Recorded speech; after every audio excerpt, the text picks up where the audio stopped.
Sup, bitches?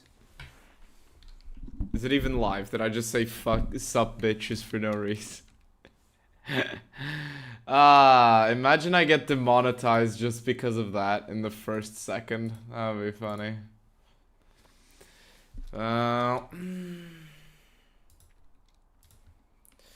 me,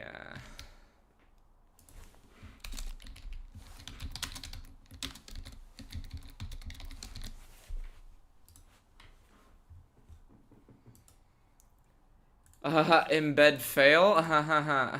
Fuck you. Let me try that again.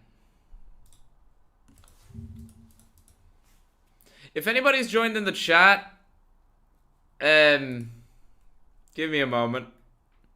Let me,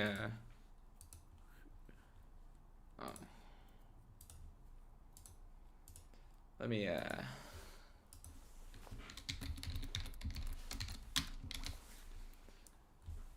that should do, right? Why does it not embed, bro? I hate link shorteners. There we go. There we go.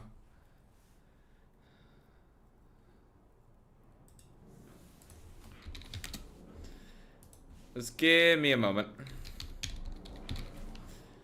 Fodged and streams. Okay, I'm so sorry. I continued my long-standing tradition. My long-standing tradition of fucking up the stream start by forgetting to grab the fucking link. I'm retarded. That's what that is. That's what that is. I'm just retarded, chat. I'm just retarded. I'm just retarded. Or maybe I'm just coping, seething, molding, dilating, and something else.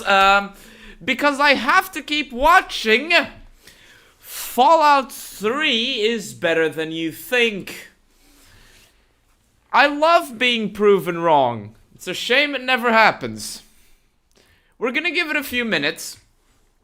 Right, we're gonna give it a few minutes before actually proceeding with this. Because this video. I'm so tired of this video. We're not even halfway through it. We're not even halfway through the video, chat. Chat, we're not even halfway through the video. Ah!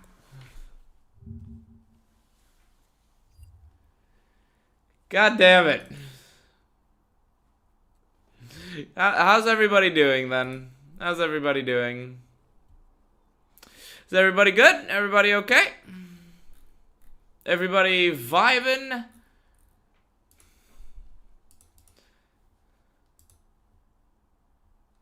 I love streamer mode. I don't even know what I'm fucking.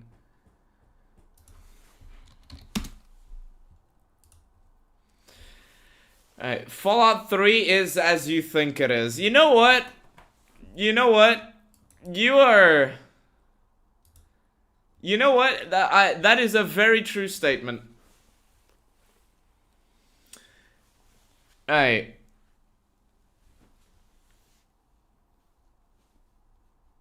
I'm not retarded. I just play one on YouTube. I just play one IRL. You see, I'm in it for the long game. I'm in it for the trolling. So if I spend my entire life convincing literally everybody that meets me that I'm retarded, I'll successfully troll them because they think I'm retarded.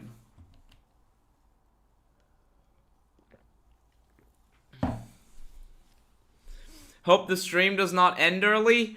I hope so too. I'm not gonna go on for like 5 hours this time.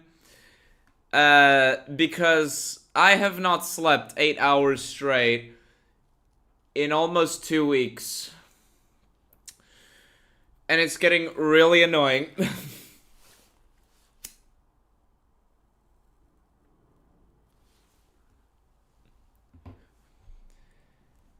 Well, aren't you? Fuck you, Kavu. Fuck you. Just kidding. Did you guys hear, while we wait for more people to join in, did you guys hear, who here watched my, my latest video? My latest video on the Old Knight being an incomprehensible, ooga booga type of person. Like, who watched it? Because I have some developments. I have developments, chat. Hand up, I did. Oh, you did? Well, what if I told you? He made a response. You can see I've watched a little bit of it. I watched a little bit of it, like 14 minutes of it while I was on the metro, and oh my god. Oh my god. Oh my god. He tried to do this little counting gag, right? Of where he tried to count the amount of... Sorry about that. He tried to count the amount of times I lied. There's only a bit of a problem there. Like, some of them are just him not being able to understand the concept of the English language. But others can be disproven. They can be disproven by literally playing his own videos. Now, I don't recommend you give this guy views. We might react to it on an EVAH one of these days. But not for now. I don't want to reward this idiot with this. So, not for now. Yeah, I know Old Knight made a response, but I'm not kidding when I say my source to prove that he is literally lying in his video is literally his videos. Because at one point in this video, he says something along the lines of, I was just trying to show how many hours I've, like my spreadsheet, I was only trying to show how many hours I spent in previous Elder Scrolls games just to show that I'm a big fan of Elder Scrolls. And I'm like, my brother in Christ, didn't you make isn't part of your spreadsheet segment literally a dollars per hour segment? Like, yeah, it's not, like, I was just saying how much I enjoyed it. It's not me falling into the sunk cost fallacy. Anyway, this amount of dollars per hour. Anyway.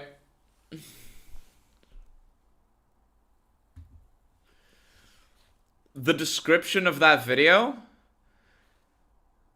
Sometimes you put your... Okay, that's a funny thing. You can tell he's actually angry in the video. You can tell he's actually angry in the video because he spends a lot of time on, like, he tries to get me with personal insults, and I was literally trying to control my laughter on the metro. Anyway, but that's not what we're doing. Today, chat. Today, a great tragedy has befallen all of us. Not a lolcow. A great tragedy has befallen all of us. We have to keep watching a Many a True Nerd video. Many a True Nerd video. In case you don't remember where we last left off, or if you haven't watched the rest of this, Many a True Nerd is trying to downplay how shit the main antagonist of Fallout 3 is, Colonel Augustus Autumn, and I moved a little bit back, and we're gonna hear what he says about Colonel Autumn, and we're gonna see how he tries to show that actually Fallout 3 is better because Colonel Autumn, or that the criticism is unfair. I don't know. I don't remember the segment, so yeah. Anyway, are you ready? Right. One of Fallout 3's weaker moments. But I just want to directly quote a couple of points that are made about Colonel Autumn. He just sort of turns up half... By the way, he, in this context, is H-Bomber guy. He's saying... Okay, so the context for this exact segment is Many a True Nerd responding to some of the statements H-Bomber guy made about Fallout 3. Alright? directly quote a couple of points that are made about Colonel Autumn. He just sort of turns up halfway through. He's just a guy standing there saying, well, I guess it's time for us to fight now, and in the space of 3 lines of dialogue, you can talk him down, and he just walks out. I mean, I don't even know what to say to that. Actually, yeah, me neither. I don't know what to say to that. The main antagonist of the game that has completely fucked justification for anything that he's doing, walking out with 3 lines of dialogue, and literally one of the ways to get him to walk out is by pointing out something that is the justification for what he did 5 minutes before. He betrayed John Henry Eden, and that he obviously didn't want to follow John Henry Eden's orders. He did not like John Henry Eden. Anyway, one of the ways to talk him down is literally saying, did you know John Henry Eden equals bad? And so he's like, what? John Henry Eden equals bad, but I just betrayed him. Anyway, I'm gonna leave. That's what happens.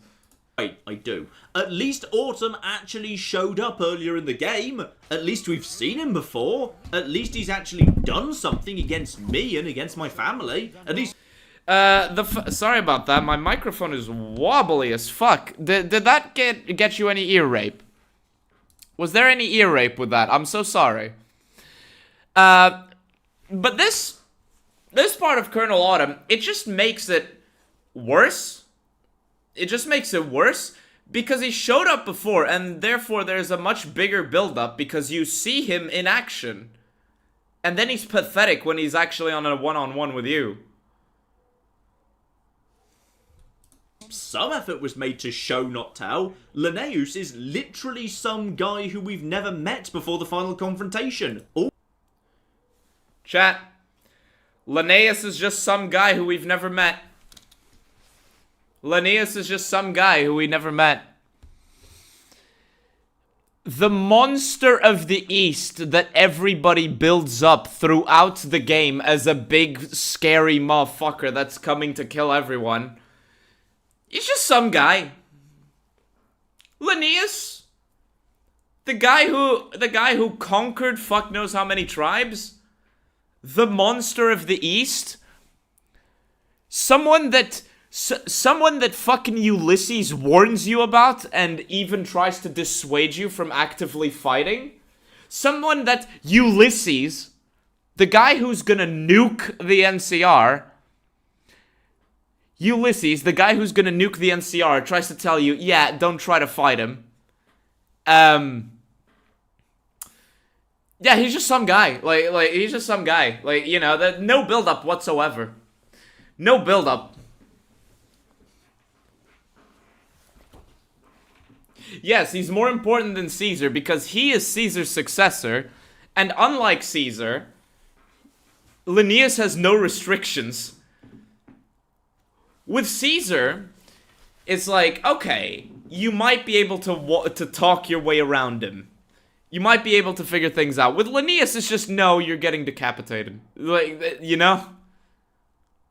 All we know is some vague stories about how mean he is, but Ulysses even specifically mentions it might not be the same guy under the mask, and no, he says it might not be the same guy under the... He says we don't know if it's the same guy under the mask because Linnaeus is such a fucking presence who hides his personality. He's always wearing the mask. He murders anyone who sees him without the mask.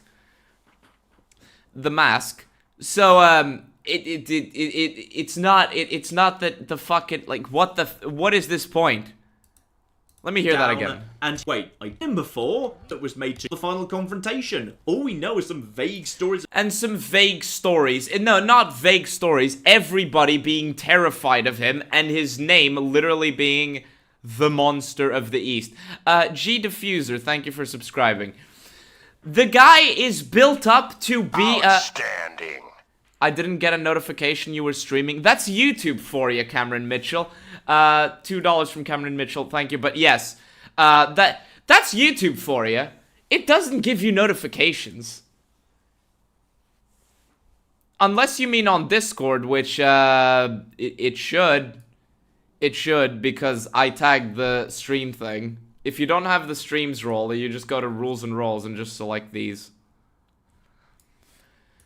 But yeah, it's like, it's not just fake stories. Everybody's building him up to be like the coming apocalypse. The guy is so vicious that just seeing what he looks like under the mask is enough for you to get killed. You don't have Discord? Alright.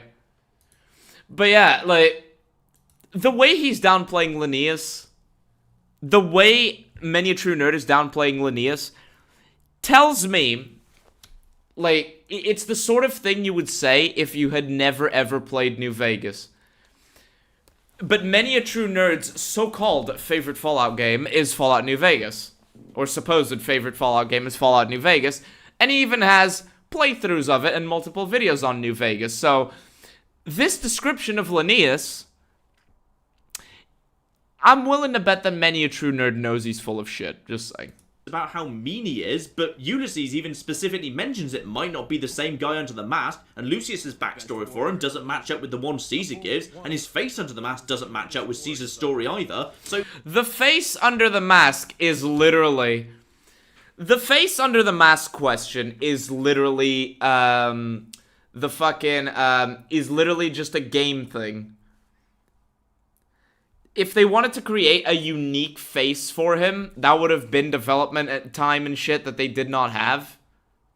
And it would also wasn't really justified. So they just got one of the faces from the fucking character creator and just put it there. Since you're not really supposed to take a look at him. The idea is that, you know, the idea is that you find a way to talk him down, not actually kill him. Like, you can kill him, but the idea is that you find a way around that. Also, I'm not sure if the statement of Lucius's story, like, Lucius's story of Linnaeus not matching the one given by Caesar, I think it's literally just a case of interpretation.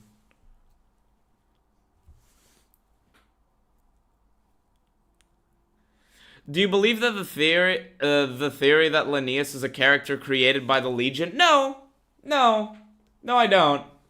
No, I don't. That's a stupid theory.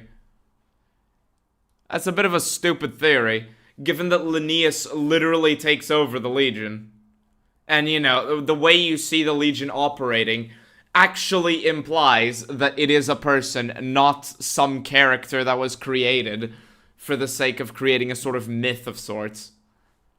Doesn't match up with the one Caesar gives, and his face under the mask doesn't match up with Caesar's story either, so basically Linnaeus is just some guy who may or may not have done some bad stuff in the past, but... May or may not have done some bad stuff in the... Some guy who may or may not have done bad stuff in the past. Some guy who may or may not have done some bad stuff in the past. What?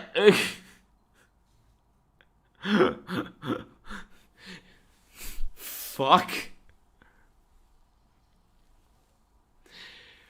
Do I even need to say anything about this? Some guy who may or may not have done some bad stuff in the past. He is the main general of the Legion. Yes, he is the legate who has a very well documented history of his atrocities. You can even see evidence of him being as brutal and strong as he is if you play the NCR path. In case you aren't aware, if you play the NCR path, when you get to Linnaeus, 2 NCR troopers will try to charge Linnaeus, and he deletes them with one swing.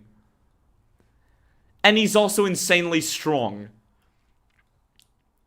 Like, given the fact that everyone seems to know the evil shit he does, I think he may have actually done it, especially when he openly boasts about the atrocities he commits.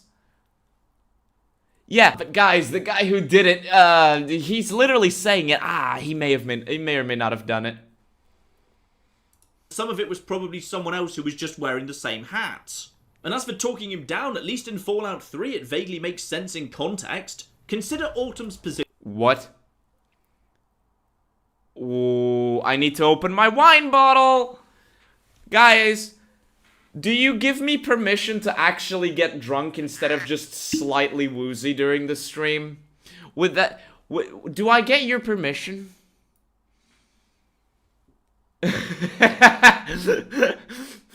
Daniel Survivor, you're getting the second pin of the day. You're getting the second pin of the day, Daniel. I have to read this, chat. I have to read this. I have to read this before drinking. From I Have No Mouth and I Must Scream, you know, the one that says hate. Is just some AI we just met. He may or may not have done those atrocities to humanity. I mean, yeah, we don't literally see torching the planet with nuclear hellfire and killing all humans on Earth except 5. No. So therefore, even though we never see Am's central processing unit, Am may or may not have literally nuked humanity. We never know. Anyway. Fuck. For those that didn't get what just happened, I just hit my tooth. With the edge of this glass bottle. You fuck. Alright. Someone is asking who Am from I Have No Mouth is. Fuck. This is Am. This is Am.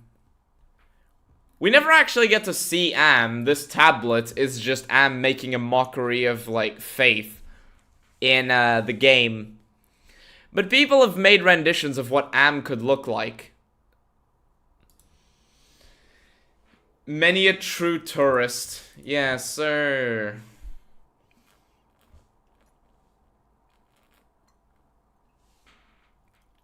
Right.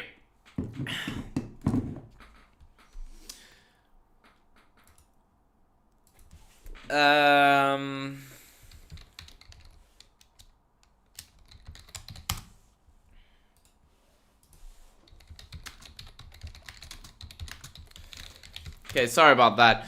But I need to hear what he just said again because oh my god. Will you react to his Fallout 76 video? No. I have a better thing to react to after this. Some guy who may or may not have done some bad stuff in the past, but some of it was probably someone else who was just wearing the same hat. And as for talking him down, at least in Fallout 3 it vaguely makes sense in context. Consider Autumn's position. In Fallout 3, it makes sense to talk Autumn down in context. No, it doesn't. For those of you unaware, Autumn is the head of the military of the Enclave, right? Autumn has a goal of taking over the water purifier in order to... God, the game looks like shit. The game just looks like shit. And Autumn has the goal of taking over the water purifier so he and the Enclave can be the ones that bring stability to the wasteland, right? He's the one. He literally has the exact same goal the Brotherhood of Steel does. Autumn does not agree with the plan of, putting FEV in the water purifier. He does not agree with this plan. At one point, Autumn, who just wants to help Americans, betrays President John Henry Eden and tries to get you, along with the president, killed. Right? Autumn literally betrays John Henry Eden. This can be for one of two reasons. One, because John Henry Eden got you out of the prison cell. Two, because he does not agree with the FEV plan. Number two cannot be the case. Why? Because when you confront Autumn, he says that plan was abandoned 2 months ago, or was abandoned months ago. Meaning that the only reason that Autumn has to betray John Henry Eden, right? The only reason that Autumn has to betray John Henry Eden is because John Henry Eden let you out of the prison cell. Okay. Okay. You talk him down, you talk Autumn down by saying it's not right to serve John Henry Eden. You talk Autumn, you get Autumn to give up. You get Autumn to give up by saying it's not okay to follow the guy he just betrayed.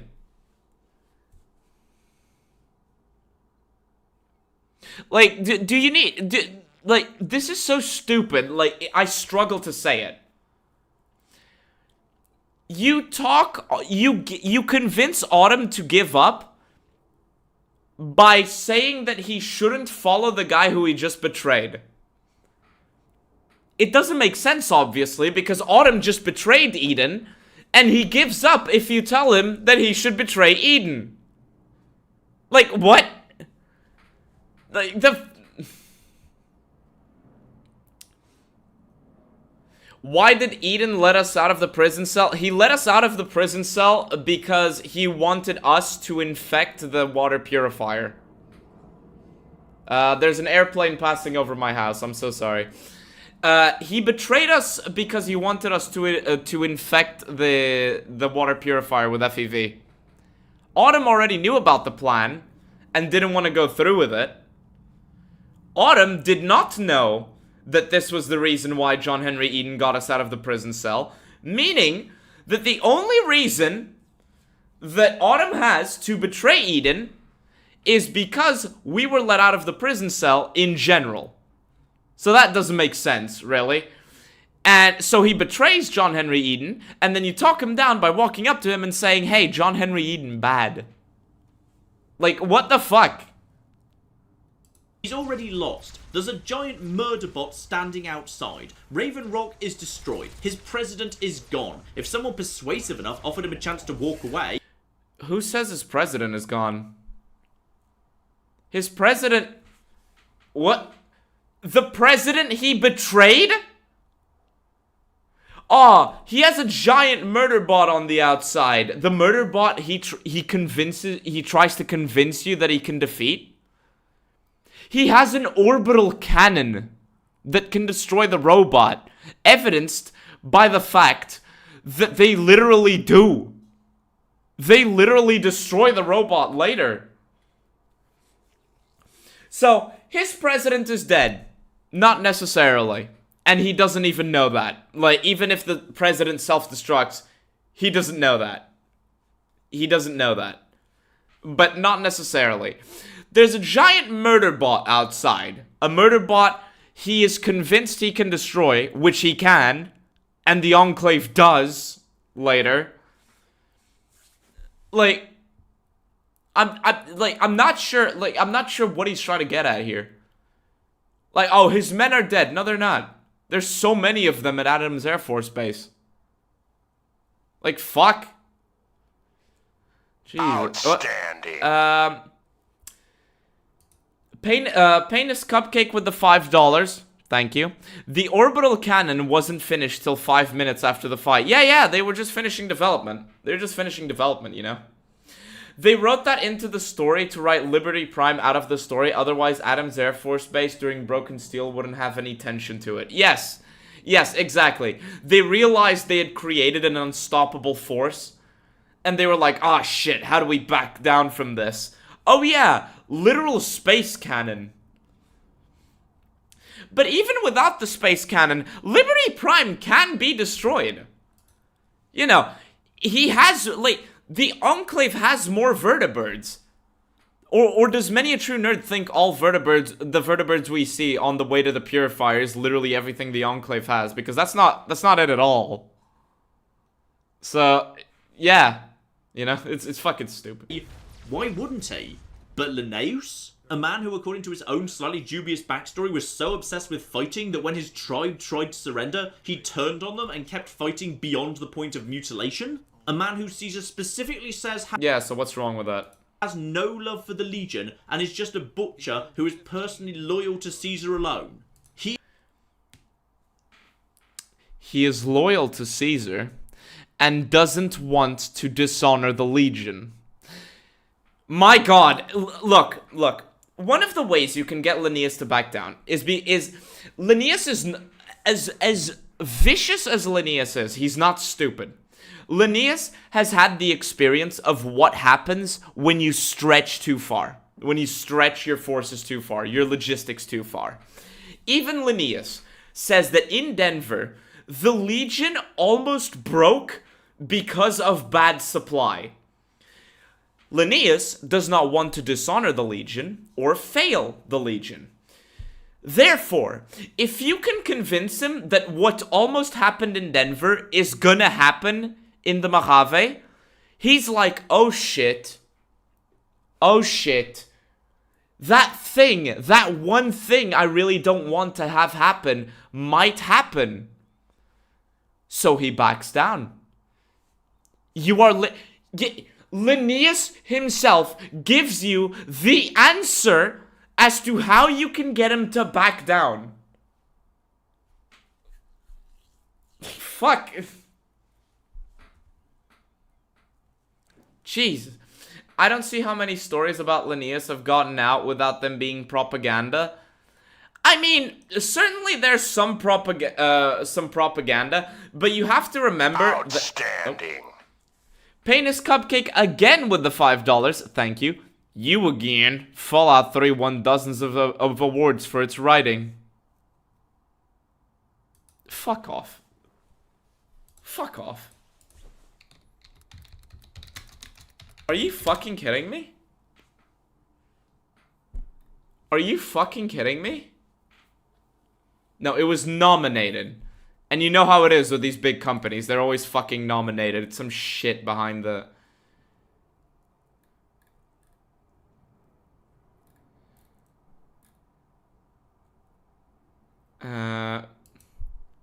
Best graphics...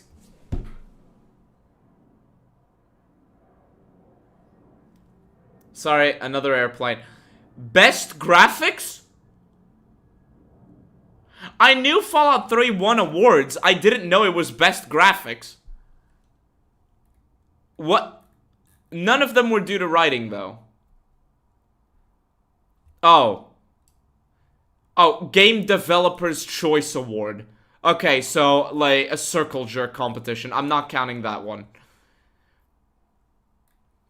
I can see why you would like this in 2008, but best graphics? Best graphics? I've played games on the PS2 that look better than Fallout 3. I actually like the OGS. Original game soundtrack. Okay. Yeah, me too. Me too, honestly. Me too. Oh yeah, in case you didn't know, don't give this guy views. Let me do it. Anyway. But fuck me. Like, Cameron Mitchell with the $2, by the way. I already read your message, but thank you. Here's a heart. Iron Zur is a wizard when it comes to music. Prim and proper for New Vegas is so fucking good. Jeez. Astrobot won Game of the... Astrobot won Game of the Year. I mean, it looks like a good game. And given how a lot of games nowadays are just cinematic third person, it's nice to see an old style platformer win it for a change, I think. But yeah, many a true nerd. Linnaeus himself literally Linnaeus, on top of other people, literally tell you exactly how to make Linnaeus back down. And why it works. And many a true nerd is just saying, nuh-uh. Like, fuck off. He is going to back down when faced with the argument that California is a bit big, so it would stretch the Legion to hold it. Yeah, sorry. I'm not convinced he's the sort of guy who gets convinced it's better to play it safe than risk conquering too much. He literally does! I'm not convinced he's the guy who prefers playing it safe instead of conquering too much. Anyway, you back him down by saying it's better to play safe instead of conquering too much. Like, what the fuck? There's literally... He almost lost in Denver because of this exact reason. Linnaeus himself, on top of Ulysses, but Linnaeus himself literally says, logistics almost made me lose. I don't want to lose. And then when he gets to the Mojave, you're like, haha, logistics. And he's like, oh no. And he backs down. Temporarily, by the way. He says he's gonna come back. Like, are you fucking kidding me? Has this dumbass played New Vegas? I know he has, but has this dumbass actually played New Vegas? Like, I'm pretty sure this is one of the easiest things to know about the Legion. If you're going against the Legion and not trying to murder Linnaeus. Like, if you do not immediately initiate combat with Linnaeus, this is one thing that is very easy to discover. Even if you just do the base game. Fuck. Yeah, he may be cruel and bloodthirsty, but he's not stupid. It's big in it is big in size, population, and army. Yes. The Legion almost broke trying to just take Denver. Like, do you think it's gonna go well if they try to conquer California? You fucking idiot. Jesus. Even mechanically, I think Autumn Surrender actually works better, because mechanically, Autumn Surrender works better. My guy, you have percentages on the screen. Outstanding. 1 second. You have percentages on the screen. The mechanic does not work well if the exact same response can fail and succeed in the exact same context. Like, no, it doesn't work better because it's not a case of you knowing how to convince a target. It's literally just RNG. Literally just random. How the fuck? Jesus. Paint his cupcake 4 with the $2. Thank you. Imagine almost losing to dogs. He didn't almost lose to dogs. He lost to supply lines. But I'll give you a heart anyway. But no, he almost lost to supply lines, not the dogs. But I get what you're trying to say. Oh yeah, Cameron Mitchell pointing this out. Which do you choose, speech or speech? Raven Rock is gone. Eden checked out. You've got nothing left except Adams Air Force Base and every single outpost you have throughout Broken Steel and every single outpost you have in the Capital Wasteland. No, you've got nothing left. 70% chance of this working. Anyway, it didn't work. Load a previous save, try it again, and now it works. Yeah, that's a good fucking mechanic. Fallout 3 speech system utilised both charisma and speech skills, and that meant that you couldn't just shove skill points into speech, you actually had to be a charismatic individual as well, and even then... Even if you're a charismatic individual, sometimes you need to have a certain level of intelligence in New Vegas, or knowledge of other things. For example, in New Vegas, you might have all the speech in the world. If you do not have intelligence 7... It is kind of 7 or 8. It is kind of or science above a certain amount. It is kind of tricky to get Arcade Ganon to get the best options for dialogue with Arcade Ganon. Why? Because Arcade Ganon values good people, but also intelligence. So, have 100 speech all you fucking want. But when you put all your eggs in the basket of speech, which is what Fallout 3 does, except Child at Heart, those few times, when you put all your eggs in the speech basket, it ends up looking a little bit retarded, such as, I don't know, by having 2 options that are literally just speech checks that may work or may not work, and that can be bypassed by simply save scumming. So... Many a true nerd, you can literally put 0 points into speech. Well, you can't start with 0, but you can literally neglect speech and charisma With this fucking system, you can always pass a speech check. With this fucking system. You can always pass a speech check with this stupid system. Why? Just load a save. That's it. Vault 22. You need science in order to convince Kelly to keep the copy of the data. Yes. Yes. Perception with 7 during Beyond the Beef. It's 7? I thought it was 8. I thought it was 8. Chicago? No. He doesn't... they haven't reached that. You could fail, but in New Vegas, my most common build is Charisma 1 Speech 100. A person so lacking in Charisma that Doc Mitchell mutters I must be suffering from frontal lobe damage. And if your build is Charisma 1 Speech 100 and it works anyway, that should tell you something about the game, my guy. You may have terrible Charisma, but so long as you have a good ability to speak, your message will get through anyway. Look, 9 intelligence, speech 100. You may have terrible charisma, but your message is going to be sent. You're going to get the point across. Literally that simple. You are going to get the point across. Or does he think charisma and speech are the same thing? Like, have any of you watched Hassan Piker? Have any of you heard Hassan Piker speak?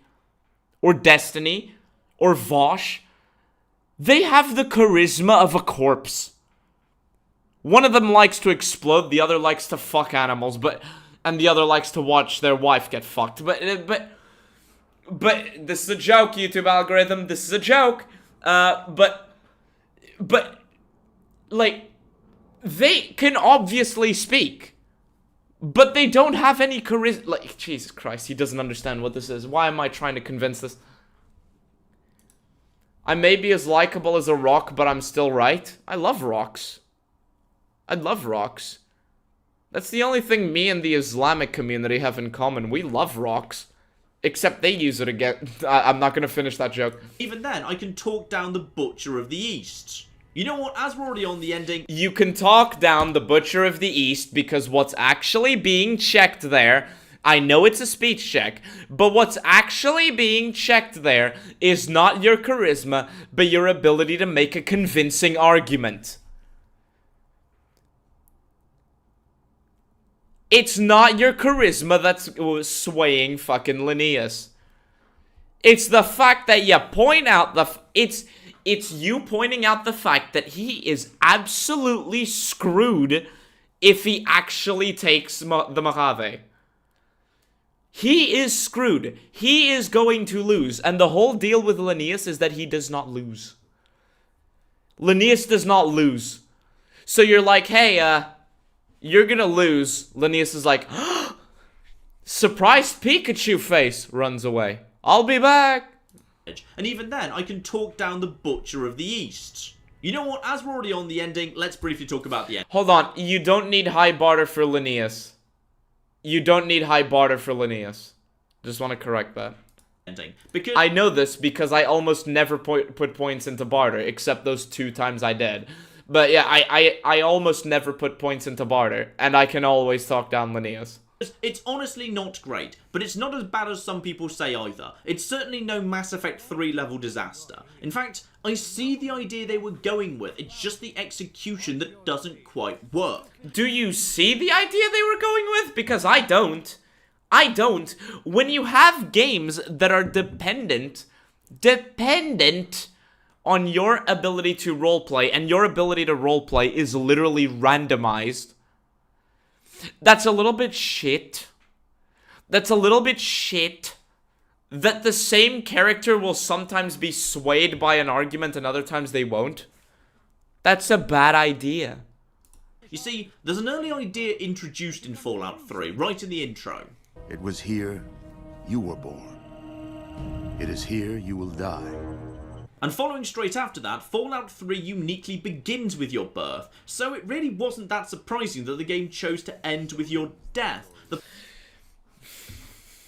You clever, clever bastard. Many a true nerd. Let me play that again just for you guys. So you can hear this. In the intro. It was here you were born. It is here you will die. And following straight after that, Fallout 3 uniquely begins with your birth, so it really wasn't that surprising that the game chose to end with your death.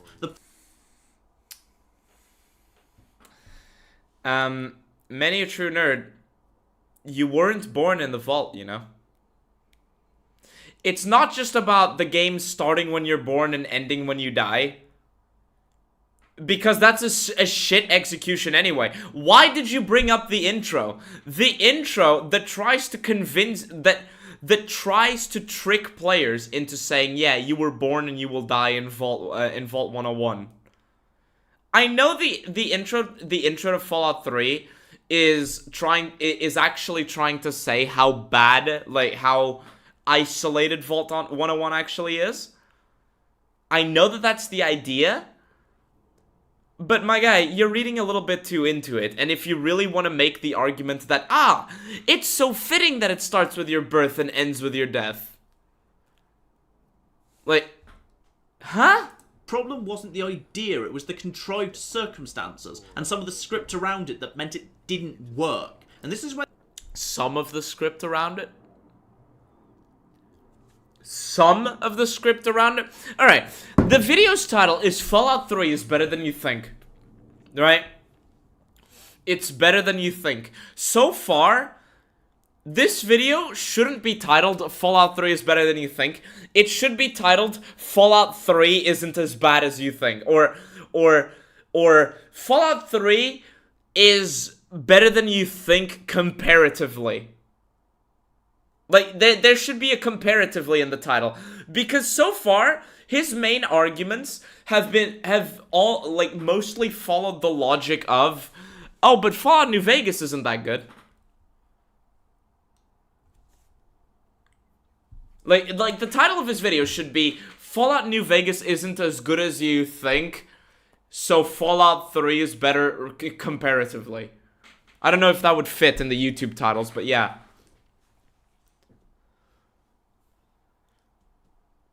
Yeah, Vault 101 is so isolated, then why is there no password on the vault door control panel inside the vault?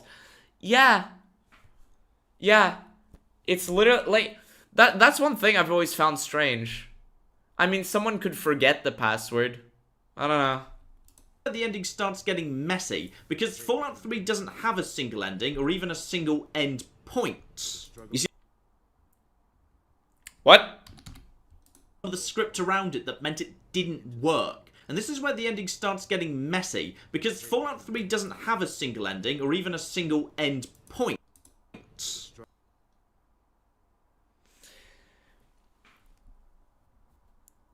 Fallout 3 doesn't have a single ending. Right, it has 3. The base game does. I mean, if you count different karma things... But it's like 6. If you count karma, it's like 6. But all of the endings surround your death. If you're playing the base game, every single ending is you died. Anyway, you were a good person, you were a mid person, you were a bad person. And you try to infect the waters, or you try to not infect the waters. Yeah, 6 endings. Also, Fallout 3 very clearly has an end point. The base game clearly has an end point. You know, when you go into the water purifier. Like, what? You see, a lot of people didn't like the original ending, and they particularly didn't like the massive, barely concealed plot holes created by the fact that the whole thing's built around the idea that somebody has to step into the irradiated chamber to give the capital wasteland clean water, when there are so many characters in the game better suited to doing it than you or Sarah. Yes, the Fox, the super mutant, who is literally immune to radiation, and 2 hours before, if that, in the game... You literally see him walk into immense radiation. By the way, why does the water purifier start emitting radiation? Why does the water purifier start emitting radiation that kills everybody? Isn't the whole point of the water purifier that it doesn't do that? Oh, so 7, right. Cameron Mitchell with the 7th. There's one where you do nothing and the purifier explodes for some reason. It just does. Purifier goes boom. Chat. Purifier goes boom. How does the computer in the control room explode, but it's still totally fine? Well, you see, it's like a Bethesda game. Cameron Mitchell, it's it's like a Bethesda game. It explodes, but it still functions anyway. Barely, but it just functions. That's one thing about Bethesda games I can't get over. They're so fucking broken, yet they somehow... I don't want to do the "it just works" meme, but somehow people find a way to make it work. It's not that Bethesda has a way of making it work, it's that the community does. Like, how long was Fallout 3 literally unplayable for on PC without mods? Like, a lot of people say that, Fallout New Vegas, it crashes. Okay, so does every Bethesda game. It crashes. God damn it, Obsidian. Meanwhile, Fallout 3 was literally unlaunchable for years? Like, come on. Including 3 companions you might have with you who are 100% immune to radiation. Oh my god, yeah! The Enclave said that they put the wrong code in and the soldier died, so it exploded again, and still fine again. Oh my god, yeah!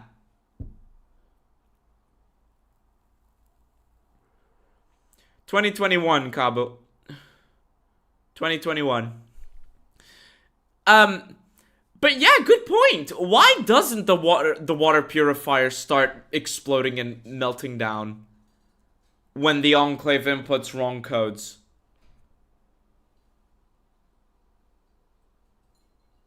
Why does it only start collapsing? Why does it only start collapsing during the final battle? And not when the Enclave lost many soldiers. Huh. Charon, and RL3. But if you ask them, they refuse. Even Forks, who earlier in the game volunteered to do something in a highly irradiated section of Vault 87 for you, and actively chastises you if you run ahead and do it yourself. Even Charon, whose character is he's literally been brainwashed to follow orders. Even RL3, who's a robot. He's your property. I don't need moral lessons from my toaster, you bastards. But, credit where credit's due. Todd Howard freely admitted the ending wasn't great, and they did fix some of the biggest holes. The ending was horrible, and they still did not fix the holes, given that the entire conflict of the game is surrounded on you not realizing that everybody is fighting despite everyone having the exact same objective. The Brotherhood of... Like, they fixed the bigger holes. No, they fucking didn't. No, they fucking didn't. The Brotherhood of Steel and the Enclave, at least Autumn's Enclave, not Eden's, have the exact same fucking goal, one for one, the exact same goal, and they go into a war of annihilation with one another. Like, this is the sort of thing you could literally join forces on. This is not a case of ideology. The Brotherhood are just, we want to save everybody. And the Enclave is like, we want to save everybody. But we also want to have our flag back. And it's like, it is literally the exact same thing. What up, EE? What up, Zed? But created a few new ones along the way. You see, with Broken Steel installed, Forks, Charon, and RL3... Why did they put...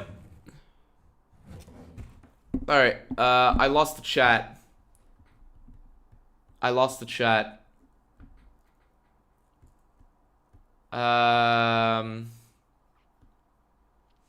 Shit, 1 second. The magic radiation cure that Autumn used? Yeah, the magic radiation cure that only Autumn has. Where the fuck did the chat go?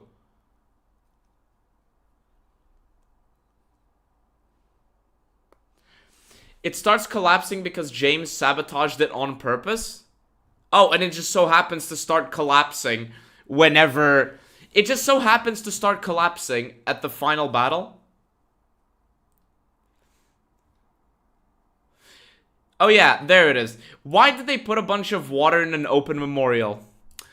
Because Bethesda and shitty symbolism, that's what. That's why. All happily agree to start the Purifier, meaning no one has to die. But they didn't redo Ron Perlman's voiceover, so now he addresses RL3 as a true hero and attacks the player for their cowardice. Oh, I'm sorry, Ron. Next time I won't come up with a scenario where the entire wasteland gets clean drinking water and nobody has to die.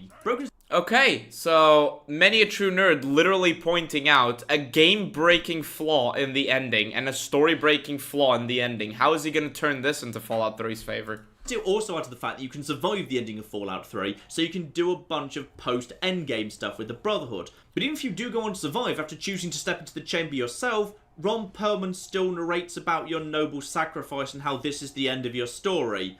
And then you wake up and there's more story. Was Ron Perlman just busy that week? Because it really feels like they should have got Ron Perlman back in the recording studio. I think you can see why this is a bit of a messy ending, and I've never been quite sure how I feel about it, because it's pretty clear the original intended ending was for you to step into the Purifier, and that be it. The game starts with your birth and ends with your death, with the alternative ending being you just walk away, which will be fine too, because Fallout 1 ends with you just walking away and that's it. In short, the DLC adds in... Fallout 1 does not end with you walking away necessarily. It ends with you being cast out of the place you've lived in your entire life. Like... A different ending, which resolves some of the most blatant issues of the original, and adds the post-game roaming that some people angrily condemn Bethesda for not including in the first place, despite the fact there was no post-end game at all in Fallout 1 or New Vegas, but obviously no one minds that. But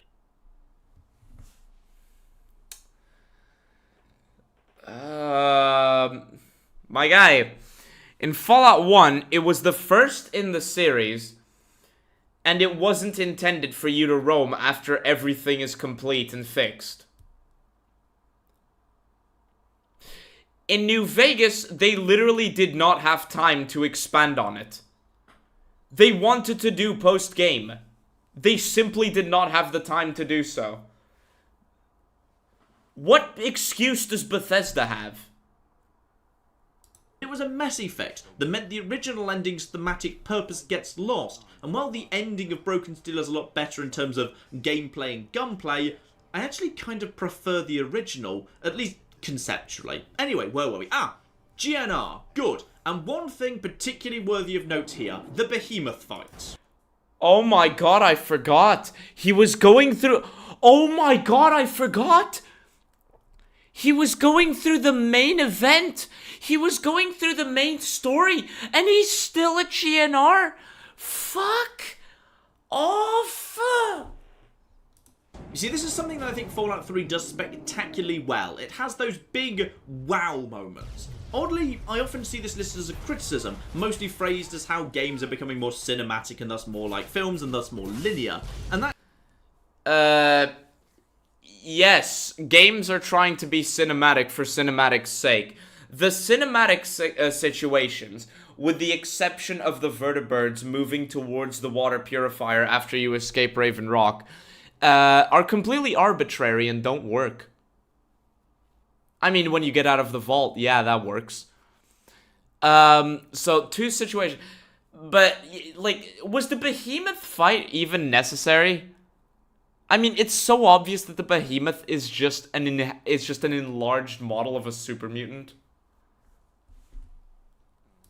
Can be true. In fact, there's one bit of Fallout 3 I won't be trying to defend that totally falls into that trap, the March of Liberty Prime. Okay, it's kind of fun to see a giant robot stomping around, but he completely overwhelms the gameplay, as you can basically just... I love that you can see that Brotherhood of Steel, like, soldier in power armor, Just casually walking forward with a sniper rifle on his right hand. Follow him. There's no need for you to actually get involved. Plus, he frequently bugs out and gets stuck. On 3 separate occasions when I was trying to record this footage, in fact. But again, another criticism of Fallout 3. How the hell is he gonna turn this into a good thing? The game literally doing things for you. The game literally doing things for you. The push towards the water purifier, which could have been an intense fight, is just robot. Like, big fucking robot because big fucking robot. And sometimes Liberty Prime doesn't even do everything. Like, I've had multiple playthroughs where many Enclave soldiers just survive Liberty Prime, and Liberty Prime just keeps going. Why? Because Bethesda wanted to make a cinematic situation, but they couldn't be asked to make the AI stay in place. So sometimes the AI will just run to a corner and Liberty Prime will ignore them. mostly, I don't feel that criticism really applies to Fallout 3. It has big spectacle moments, but for me they really just help to elevate certain quests. Oasis, for example, isn't actually a great quest. It's just a cave with some Mirelurks to kill. But the beauty of Oasis next to the rest of the wasteland, and the beautiful visual design of Harold in particular, bent over, his arm rooted to the ground, the bulging single eye, the mouth pinned open by tree bark, that all makes it work. Whatever you think of Power of the... What? What? So, cinematic situation. Some environments look pretty, so it works. That's not how that works. That's not how that works. Let me stop flashbanging you for a second. That's not how that works. Like each cinematic situation, is supposed to work on its own. Just because you have some vistas and some situations where it's like, wow, this is different, this is cool, doesn't mean the others get excused. The March of Liberty Prime, if it wasn't for the voice lines, is unfathomably fucking stupid. The first Behemoth fight, which, yes, there's 7 or 8, as Cameron Mitchell points out, is really fucking stupid. It breaks what the game is supposed to be. It turns it into a fucking shooting gallery. Fallout is about story. It's about your choices. It's about role-playing. It's about adventure, if you will. Harold works because you're discovering something new that is really unlike what you're used to. That's why Oasis, despite being fundamentally fucked from a writing perspective, works. How does Liberty Prime work? It's a robot saying based things, but it's just you holding W. Harold shouldn't have been in 3, he shouldn't have. Pinned open by tree bark, that all makes it work. Whatever you think of Power of the Atom, standing on the balcony, watching the megaton explosion as the shockwave hits the tower, it's one of those iconic scenes in gaming you'd instantly recognize anywhere. Iconic?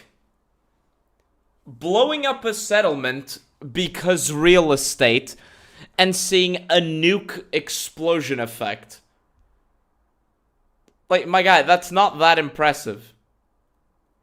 That's not that impressive. You are standing on an asset that does not make sense in any surrounding and in any context, and it also visually does not make sense. It visually does not make sense. It logically does not make sense. And you're up there seeing a nuke go off. Is all that it takes to impress some of you fucking people neat little effects? Oh, the shockwave hits you. Yeah, okay. And? Explosion sound effect. Explosion visual effect. That's all it needs? You need? Tranquility Lane for the first time, with its black and white visuals and jaunty music. Even little moments in Fallout 3 were made to feel a bit more special by the... Chat, is Tranquility Lane special? Because I was forced to get into a machine.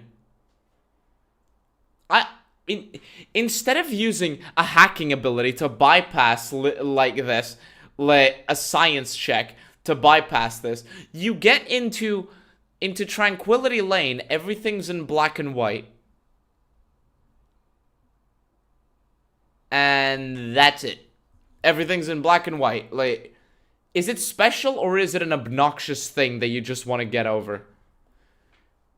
Yes, I hated Tranquility Lane as well. It's so fucking stupid. It's so fucking stupid. Like, I have never, ever done Tranquility Lane to the end. I literally just guessed the code by myself. I literally just guessed the code every single time, and then I forced my way out. Because everybody dies. Except my dad, because of course. Structuring of main quests around the best known landmarks, like the mall, the Capitol building, the Washington Monument. Fallout 3 even managed... Who actually likes this area? Shooting in Fallout 3 is ass. You can't even aim down sights. You can't even aim down sights. Anyway, go through a trench. Why is this trench here? Why is it so big? Why is it in the middle of this? And why here of all places? Seriously, like logically, if we're thinking logically, if I'm supposed to believe this world,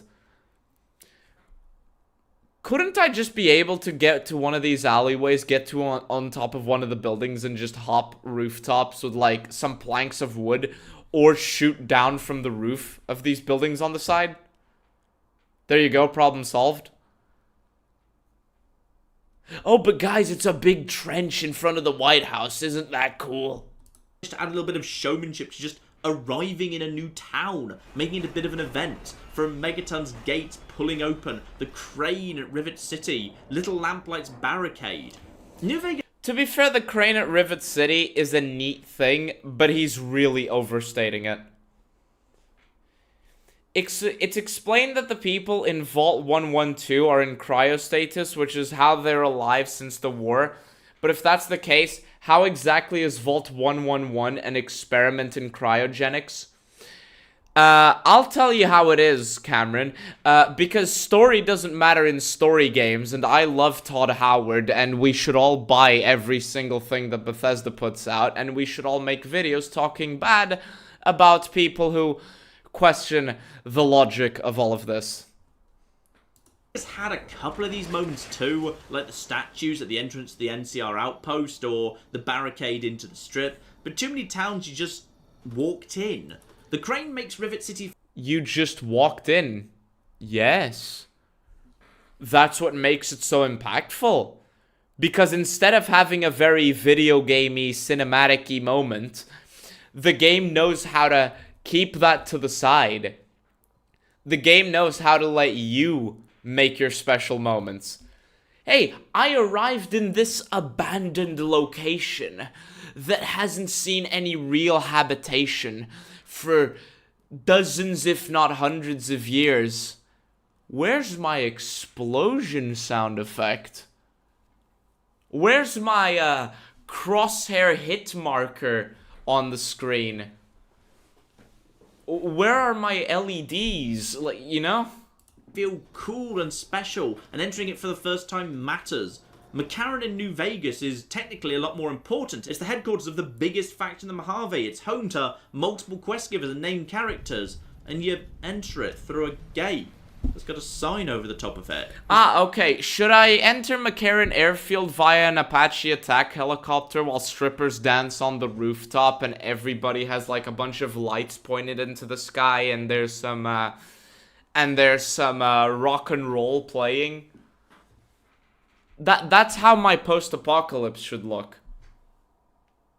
Like, no, sorry. Enough. Like, I would like, you know, even back in 2010, people, and even in 2008, people were already starting to get sick of the cinematic shit. People were already starting to get sick of the whole fucking attempts at being cinematic. Not so much in 08, but by 2010, people were pretty sick of it. And Battlefield 3 and Battlefield 4 stood out in terms of cinematic gameplay, like cinematic moments, Because, well, for one, it's Battlefield, but also because it wasn't so, you know, over the top. It wasn't a robot firing lasers while you hold W. In Battlefield 3, you had to dodge the strafing runs of a fighter jet. Like, I don't see what's wrong with just entering a military base. I don't see what's wrong. Just nothing exciting there, just war. There's the fight between troopers and fiends when you get there, by the way. TBH.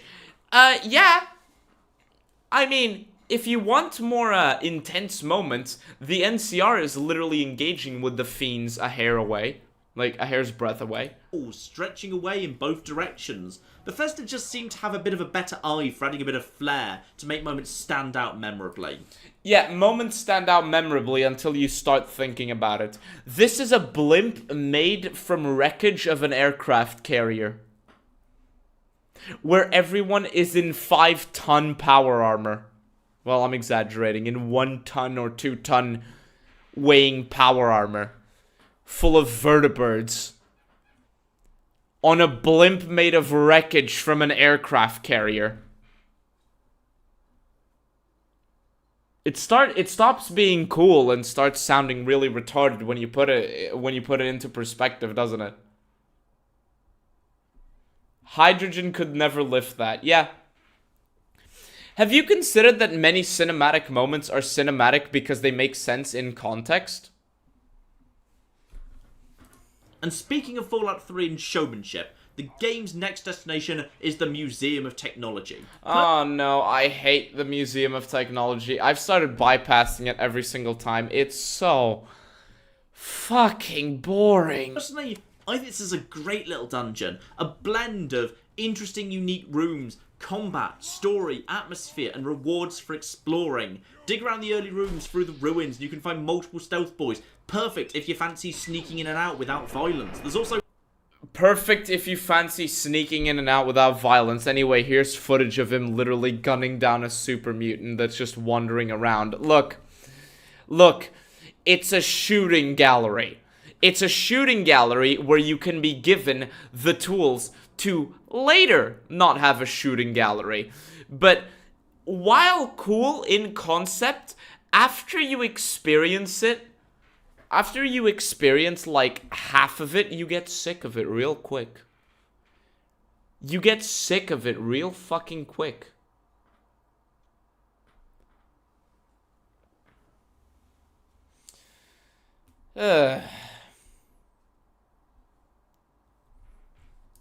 Some lovely dark humour in the area, with the halls of today leading to nothing but collapsed rubble, and some quite To be fair, the halls of today leading to rubble, I'm not sure if it was intentional, but that is a good... That is good. Rare Bethesda W on that one.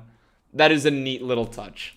Tragedy with the Wright brothers' plane just lying smashed on the ground, and the exhibitions talking about mankind's glorious technological future. This is the sort of quiet, atmospheric storytelling that Fallout 3 does really well. And speaking... Quiet, atmospheric storytelling that Fallout 3 does really well when it's a railroaded segment in a franchise and game type, in a game genre all about not being railroaded.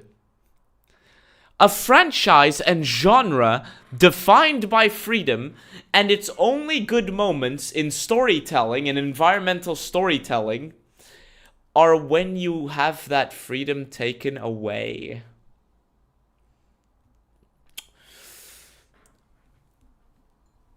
Also, you're really fluffing it up too much. You're just wandering through a museum of history with some neat little touches and a fucking thing playing in the background. While you go in another shooting gallery, you, the person that only got out of a vault 2 days ago, and you're taking down armies of super mutants, of that, we proceed through the Vault Tech exhibition, which I absolutely love because it's dark. There's blood smears. The old exhibitions flicker to life, and you sneak around the corners waiting for the ambush, which never comes. We'll discuss this in more detail later, but Fallout 3 is very good at silence and downtime.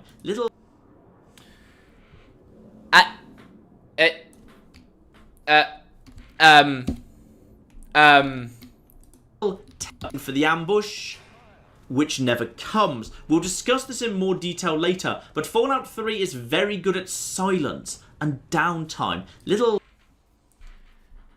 Fallout 3 is very good at silence and downtime.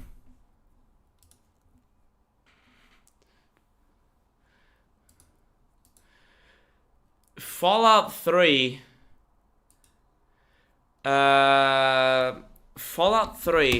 is very good at silence.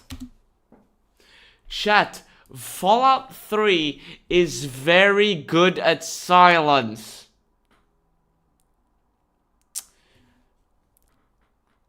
What is the one thing everybody agrees when it comes to talking about bad gameplay in Fallout 3? It's the fact that you're always fucking shooting.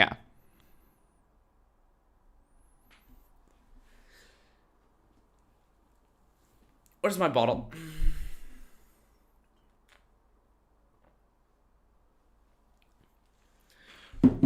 Fallout 3 is very good at silence. Anyway, here's a shooting gallery where you can then get to a small quiet moment, and then the rest of the game is you shooting 99% of the time.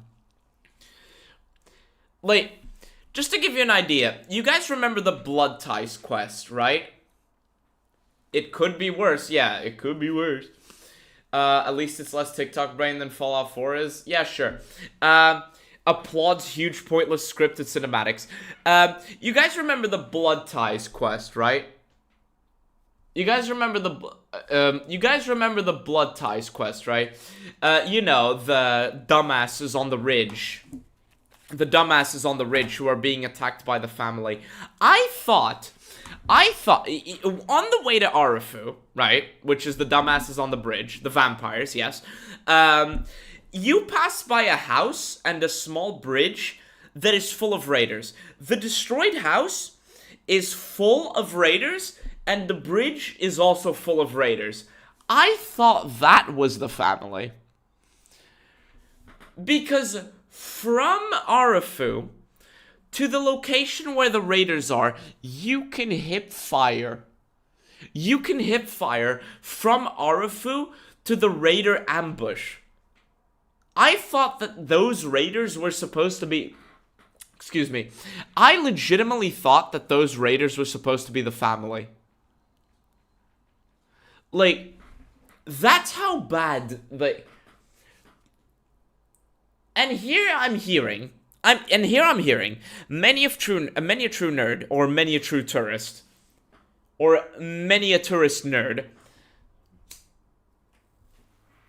talking about how Fallout 3 is really good at moments of silence. Fallout 3 is so bad at moments of silence that I, the player, literally get confused about who the hell other characters are talking about, because they're saying they're being attacked by raiders, by raider families, gangs, and when I turn to the side, I literally see like 10 fucking raiders in a single house. And I'm like, the family, 10 raiders in a single location? That must be them.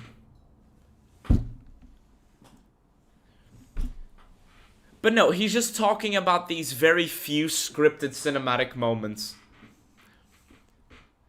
But I have to read this chat. I have to read this message here. Because it's so true. So true. I'm like Donald Trump. Where the fuck is the chat here? Is this not up to date? No, it's not. Okay. Bethesda Fallouts are always loud, wacky Borderlands vibes. Skull emoji. Yes. Yes. Bethesda Fallouts are literally always shooting galleries. Wacky Borderlands. And here I am, hearing many a true nerd talk about how it's good at silence. 10th. Remember the view of the divide from Canyon Wreckage when you first arrived before the Hopeville silo? Yes! Yes! Fucking yes! I love that.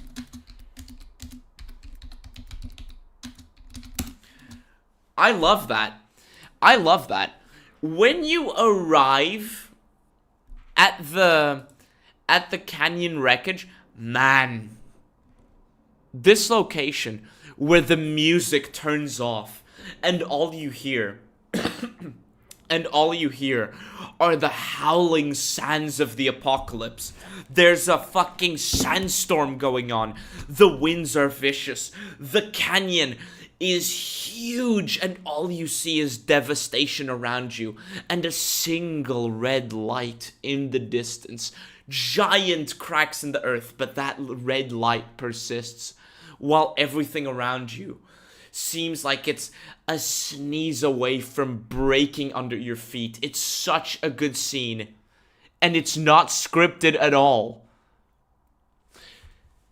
Anyway, this segment, which I had to turn off the UI for, turns on lights when you approach. Ah, scripted, cinematic,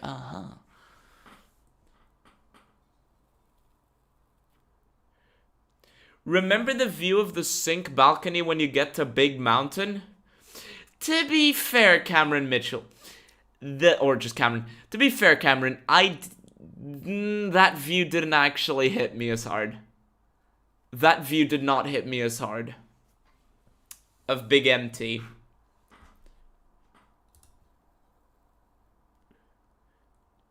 It's quiet moments when nothing happens, just to let you soak up the atmosphere. Soak up the atmosphere of this very, very carefully scripted segment that is so carefully scripted that some of the lights literally only turn on when you're close. You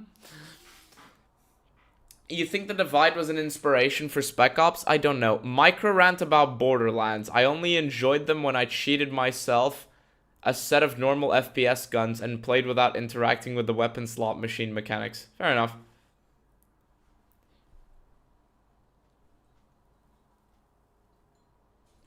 Yes, the entrance to the Sierra Madre is also a good set piece. But to me, nothing beats the Divide, and I also agree with the ending of the DLCs. The endings of the DLCs are so good. Like, Lonesome Road is so, like, even though I'm not a big fan of Old World Blues, man, those endings, man. But to me, Lonesome Road all the way. The ambush at Zion is pretty cool, yes. And allow your imagination to do the work. But there's loads more. Allows your imagination to do the work. No. It's, I mean, yes, but it's also guiding your... I just noticed something I never noticed about Fallout 3 that makes this set piece even less impressive. Your imagination doing the work, which is why there's blood splatters everywhere and storytelling skeletons. You know, maybe this would be more impactful if you didn't literally come from a vault. You know, if this was the first time you were entering a vault of any kind, maybe this would be more impactful. But no, this is literally a tour of a museum after you've already seen a vault. But I just noticed something that makes this even less impactful. How scripted this is. Now, you may be confused. Enclave Emily, weren't you just talking about how scripted this is and how less impactful that makes it? How less impactful that makes it. Yes, I was. Yes, I was. But it's even more of a try-hard cinematic situation than you think. How do I know? Look at the fog. I don't know if you can see the fog effect on stream. But have you noticed the fog in this fucking area? Or as the atmosphere. Look at the fog in this fucking area. What other place in Fallout 3 has fog and dust and shit that is this intense.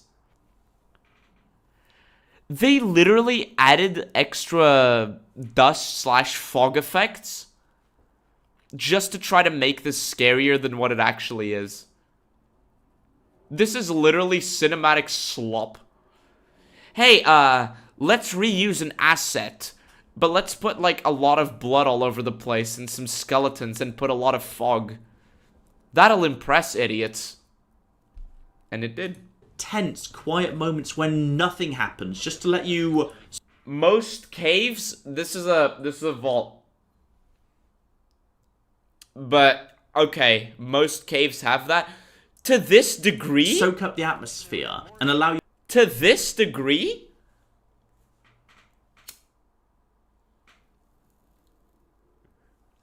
Like, to this degree? Nah. Your imagination to do the work. But there's loads more as well. There's a long way round the objective with more... Yes, Daniel. More enemies, or a shorter route if you've got sufficient skills in lockpicking or science, plus multiple science 50 checks, which is very high for this early in the game, one of which lets you turn the turrets on to assist, providing an alternative solution for those who invested in science over combat skills. Or the people who spent a lot of time dicking around shooting at things in general and put all their points into science, which virtually nobody did, because this game teaches you really early on that the only thing that matters is charisma and speech. There's a weapon locker with some powerful specialised pulse grenades hidden behind either a lock 75 check or a well-hidden gun locker key, a secret area with a skill book if you're paying attention to the rocket exhibit, and an entire unmarked subquest if you go digging through all the terminal, which ultimately leads to the unique Chinese assault rifle, which is very powerful, but only as a reward for players who look into all the lore. Now that... Lore or players who look around? I mean, fine, it's an area where they obviously tried to do something. Fine. He's hyping up yes, he's hyping up the game not being linear handholdy. Like, I'm not sure what to say here. If you look around, you might find secrets. Okay. And in Fallout 2, I can literally alert the most powerful faction in the wasteland to my existence. Okay. It's a great dungeon. Plenty of combat, but plenty of ways to avoid it as well if you're sneaky and skilled enough to do so. But it also leads me to a question. Yeah, if you have high enough sneak and you manage to yoink a bunch of stealth boys. Let's be honest, you didn't sneak the whole thing. Never even thought about until I made this video. I know this is a bit of a tangent, but... Why didn't you think about it? If it's that obviously, like, conveyed, if there's that big of an incentive to do... Is that the unique Chinese assault rifle? Because it looks even shittier than the base one. If this is a really well-made area, then why didn't you think of it? Like... You know, I'm not even gonna... Why doesn't New Vegas have any real dungeons? I mean, it... Huh?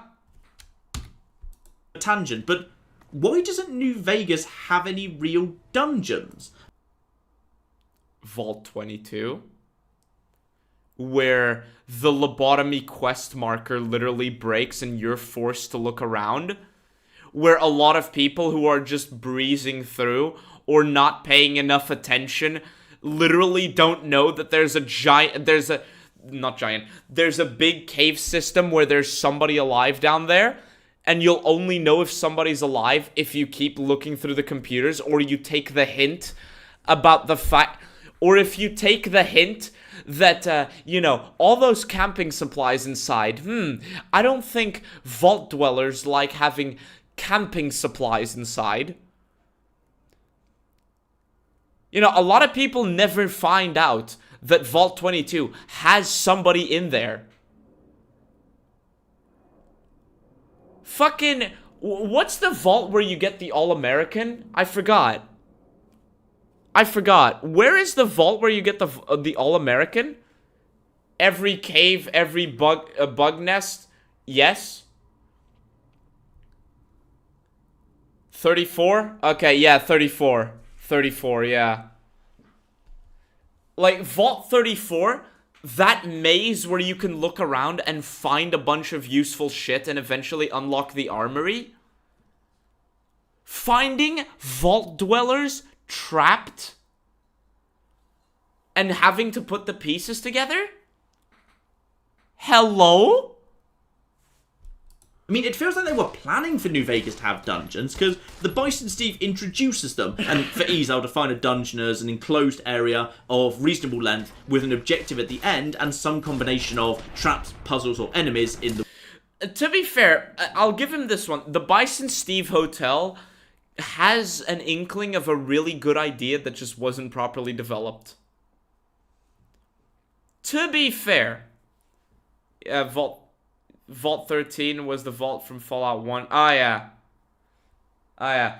But to be fair, yeah, the Bison Steve Hotel, it leaves a lot to be desired.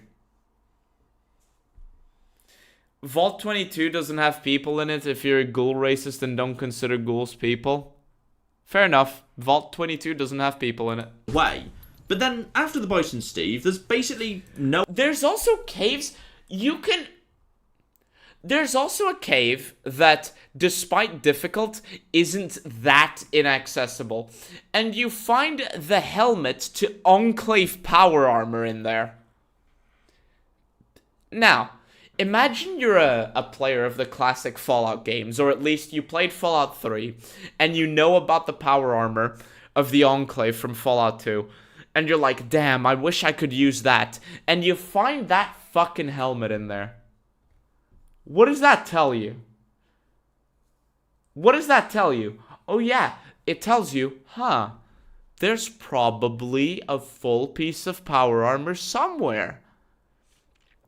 You put the pieces together and you realize that, you start to realize that, like, hey, what if there was an Enclave member that was escaping the Brotherhood of Steel? Where would an Enclave member go to escape the Brotherhood of Steel? There was clearly somebody living here. There's an Enclave power armor helmet. And we know that the Enclave members are chased down by the Brotherhood of Steel. So if there's only one piece, they're probably trying to escape. Where would they escape to? They wouldn't stay in the Mojave if they're compromised. Maybe across the fucking river? Let's check the river. Oh, look at that! Enclave power armor. Deathclaw I can't pronounce that word. Exactly. Deathclaw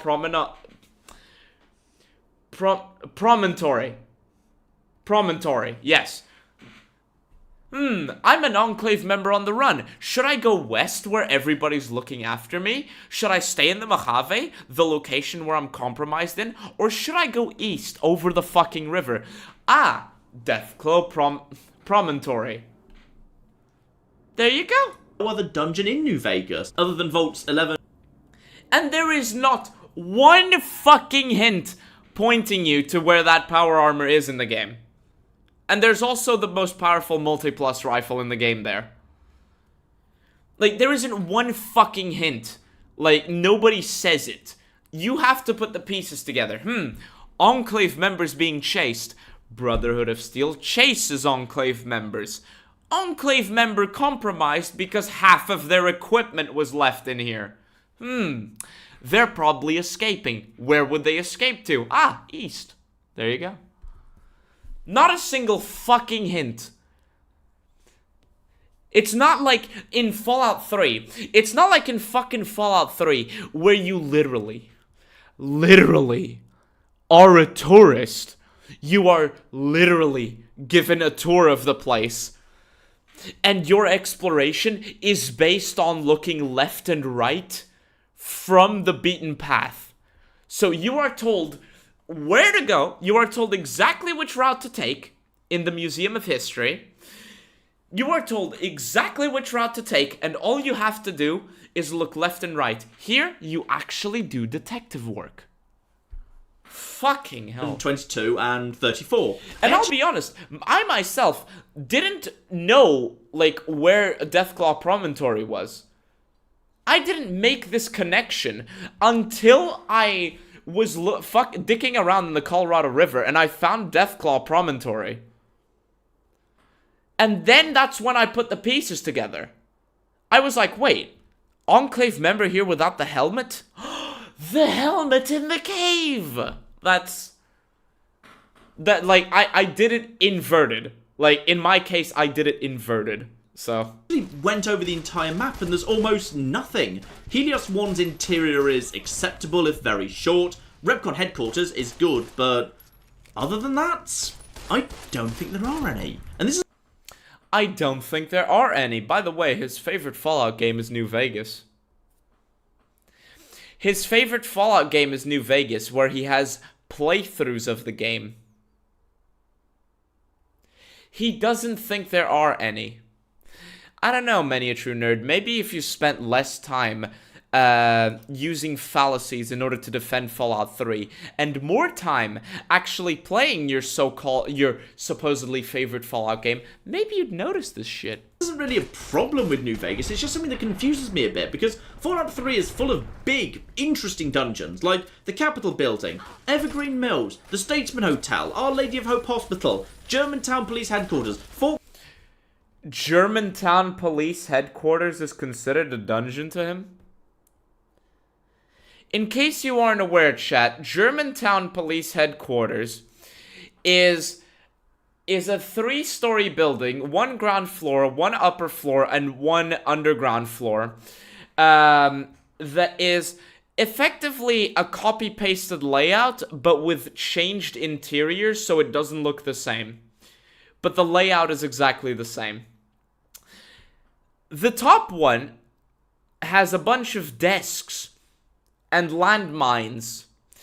It has a bunch of landmines, despite the fact that super mutants patrol the upper floors. So they're literally they literally have a base where they are stepping around landmines and traps. Okay, then you go to the ground floor, which is more of the same, but has a button that can trigger an alarm. That's nice. Also more landmines. So yeah, this is like putting landmines in your house. Imagine you arrive at your house and you're like, honey, don't go into the kitchen. I put a landmine at the door. I put a landmine near the fridge. That's how stupid that is. And then in the bottom floor, it's some cells, and you find 2 of Big Town's residents in there and a bunch of copy-pasted gore bags in there. You call that an interesting dungeon? My guy, by that logic, Gamora may as well be the entirety of fucking Elden Ring then. Jeez. Constantine, Dunwich, so many others. But by comparison, New Vegas' ruins tend to be extremely small and open, and thus very quick to get through.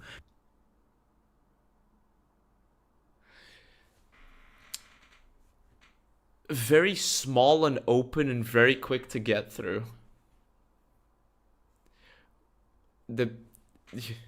In other words, small and open equals bad. Anyway, I like Germantown. Huh? Like, Germantown, you cannot hold W for more than 3 seconds without stepping over a landmine or a trap. Like... What? Compare, if you like, the Sunset Sarsaparilla plant with Fallout... Yes, he just wants padding. Fallout 3's Nuka-Cola plant. The Nuka-Cola plant is a huge, multi-stage dungeon, while the Sarsaparilla bottling plant is a small building with a handful of enemies scattered around. A small building with a handful of enemies scattered around, where multiple quests take you to. There is a lot of lore and environmental storytelling in the place, and you can use some of the mechanics of this dungeon to get rich. I don't know if you know, but if you go to the Sunset Sarsaparilla headquarters and you activate the robot's maintenance mode, or where he goes around and picks up trash and shit, he'll collect a bunch of bottle caps for you. Did you know that? Did you know that? If you go to Sunset Sarsaparilla headquarters, you can... So long as you have high enough sneak... You can literally abuse the fuck out of the robot that's in there to collect caps for you. Half of the locations near Sunset Sarsaparilla headquarters are dungeons. Yes! The vault where the fiends are at. Vault 3, I think it is. Like, there is so much shit there. There's a fucking NCR Ranger that's hidden there, and you can find him in there. There's Motor Runner in there. There's the hostages, the people that were kidnapped. There's secrets. Jeez. What is his classification as dungeon? He gave it earlier, but it's really arbitrary. If you're not wearing great con armor, then Vault 3 is hostile. Hold up, Cameron Mitchell. Hold up. If you convince them that you're a con, it doesn't matter. For example, if you say you're doing a drug delivery, they will assume you're cons and they stop being hostile.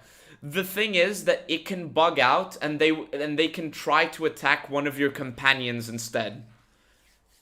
But if you go there alone, you can just walk in there and say, yeah, delivering drugs, by the way. I raised this on Twitter once, and someone suggested it might be as a result of New Vegas' short development time. Mapping out and developing large, complex dungeons might not have been practical. Some of the dungeons that he mentioned, by the way, aren't even big. They're the kinds of dungeons you can go through in 5 minutes or less. In that respect, Fallout New Vegas has very big dungeons, because I spent a lot more time in Vault 34 than I did virtually fucking anywhere in Fallout 3. And I know exactly which of these two I got sick of very quickly. It's an interesting potential theory, but after thinking about this for way too long, I realised something that I think might actually explain it. Neo, it can also happen with Arcade Ganon.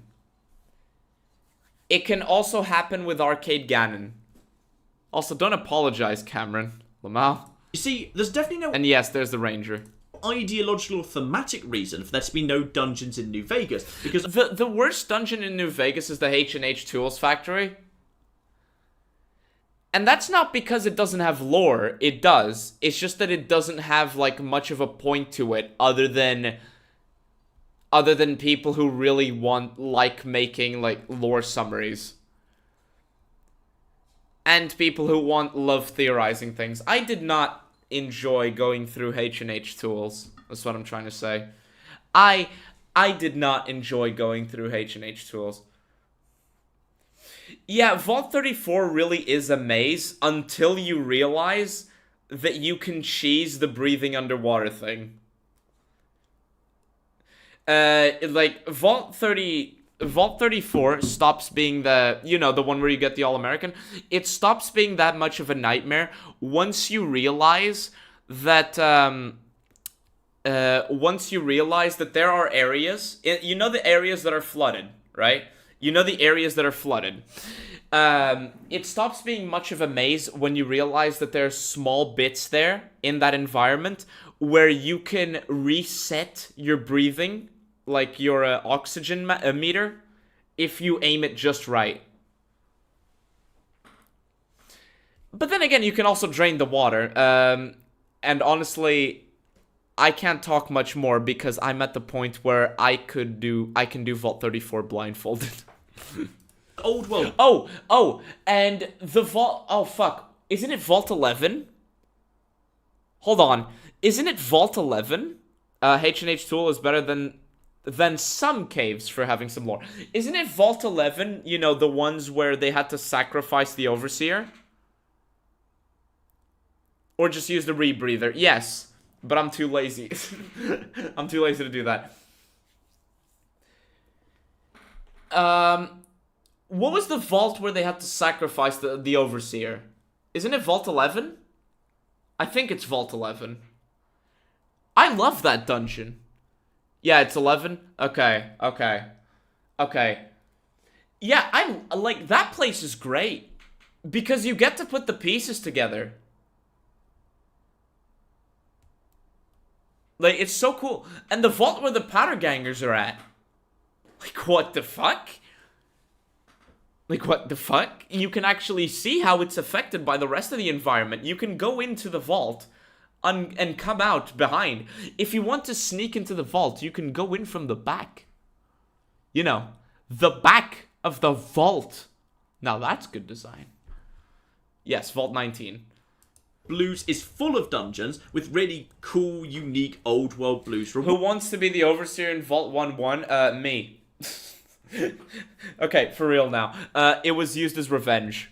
And that's when the solution hit me. New Vegas can't have huge sprawling dungeons because it doesn't have enough stuff to reward you with at the end. Think about it. Spending significant time and ammo getting to the end of an area would be extremely frustrating if there was nothing there at the end as a reward. Oh no. Oh no, I think I know where he's getting at.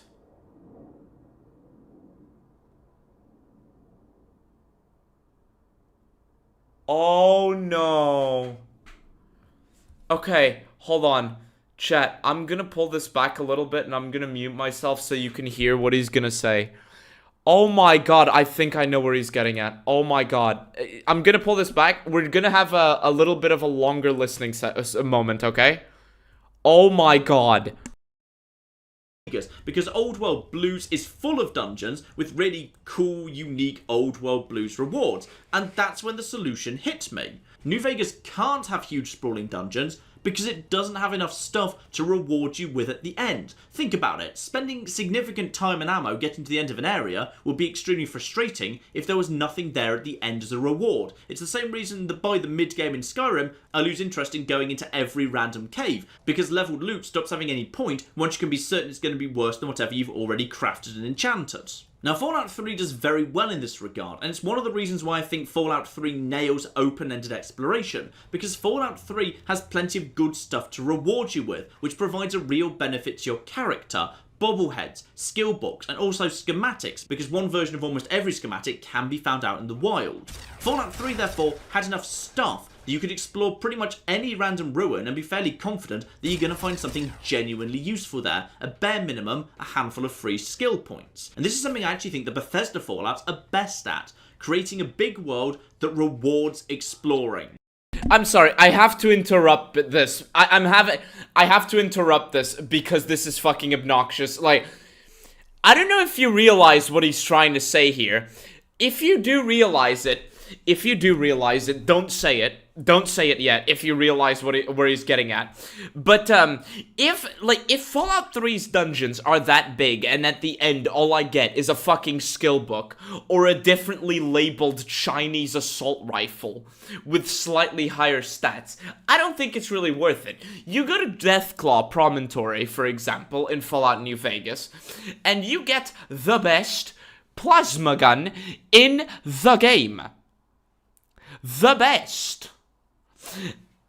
Debatably, not for long range though. But you get the best, and you get Enclave power armor without having to do the Enclave questline. That is rewarding as a motherfucker, don't you think? But if the dungeons are that big, and all they can reward you with is fucking skill books and guns, that's fucking boring. That's all I'll say. And yes, leveled loot is really unfun. I would rather a small dungeon that is really hard to get through but is very rewarding at the end than a very big dungeon where at the end all I get is some fucking skill books and a gun. A gun that just looks identical to the one I have in my hands. Anyway. Now, old Fallout managed to get around this by simply not having very many locations. There are 13 locations in Fallout 1 and 22 in Fallout 2. Everything else is just random encounters. Fallout 3 and 4, meanwhile, had far more locations, 163 in Fallout 3 and nearly double that in Fallout 4. and 3 kept them worth exploring with all the skill points, bobbleheads, and schematics. Outstanding. Before I respond to the donation, have you guys realized where he's getting at yet? Multiplasma is kind of mid, not for me. Then again, that's my playstyle.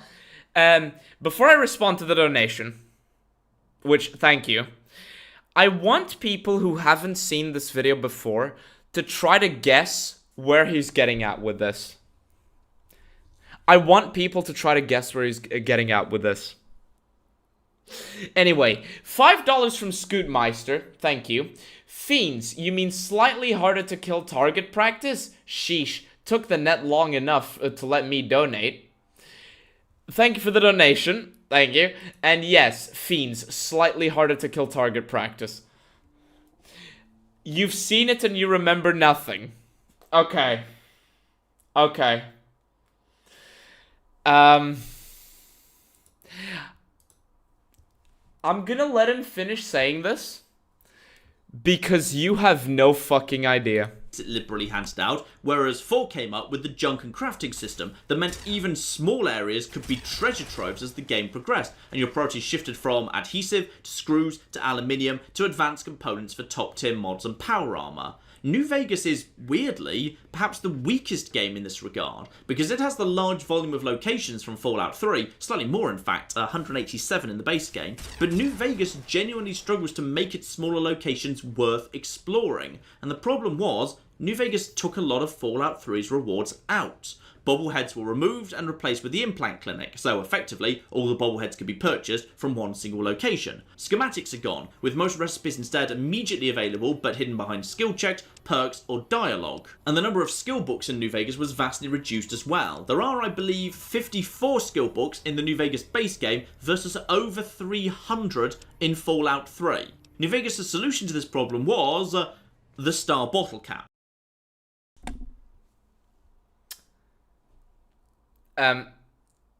Did you guys get it? Did you guys get it? Let me play that again. Let me play that again. Schematics are gone, with most recipes instead immediately available but hidden behind skill checks, perks, or dialogue. And the number of skill books in New Vegas was vastly reduced as well. There are, I believe, 54 skill books in the New Vegas base game versus over 300 in Fallout 3. How many skill books? Let's hear that again.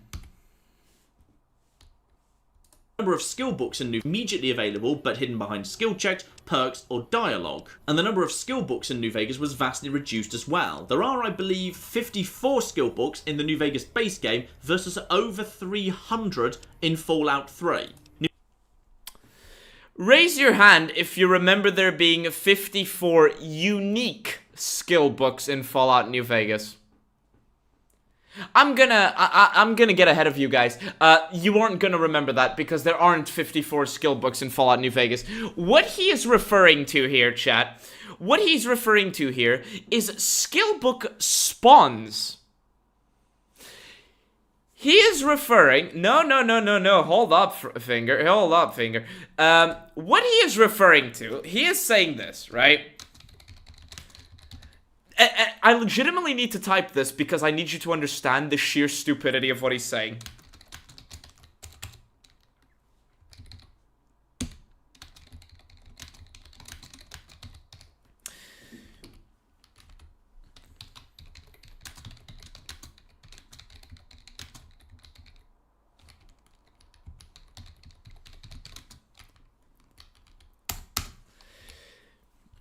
He isn't talking about the skill...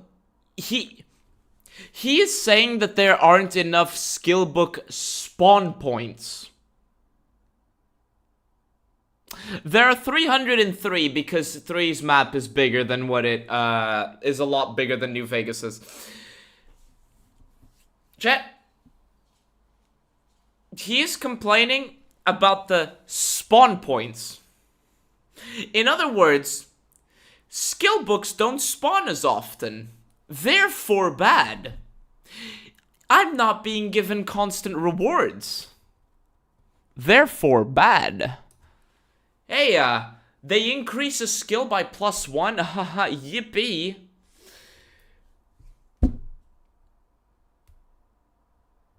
Yes, they're placed. Sorry, you know what I mean, right? They're placed. But that's when it gets funnier. Vegas' solution to this problem was the star bottle caps, which is a pretty disappointing reward given you can generate those at random from drinking sarsaparilla, which can be found everywhere and cheaply bought all over as well. In fact, I went over every location in New Vegas and recorded the areas with no reward other than generic container loot and a star bottle cap.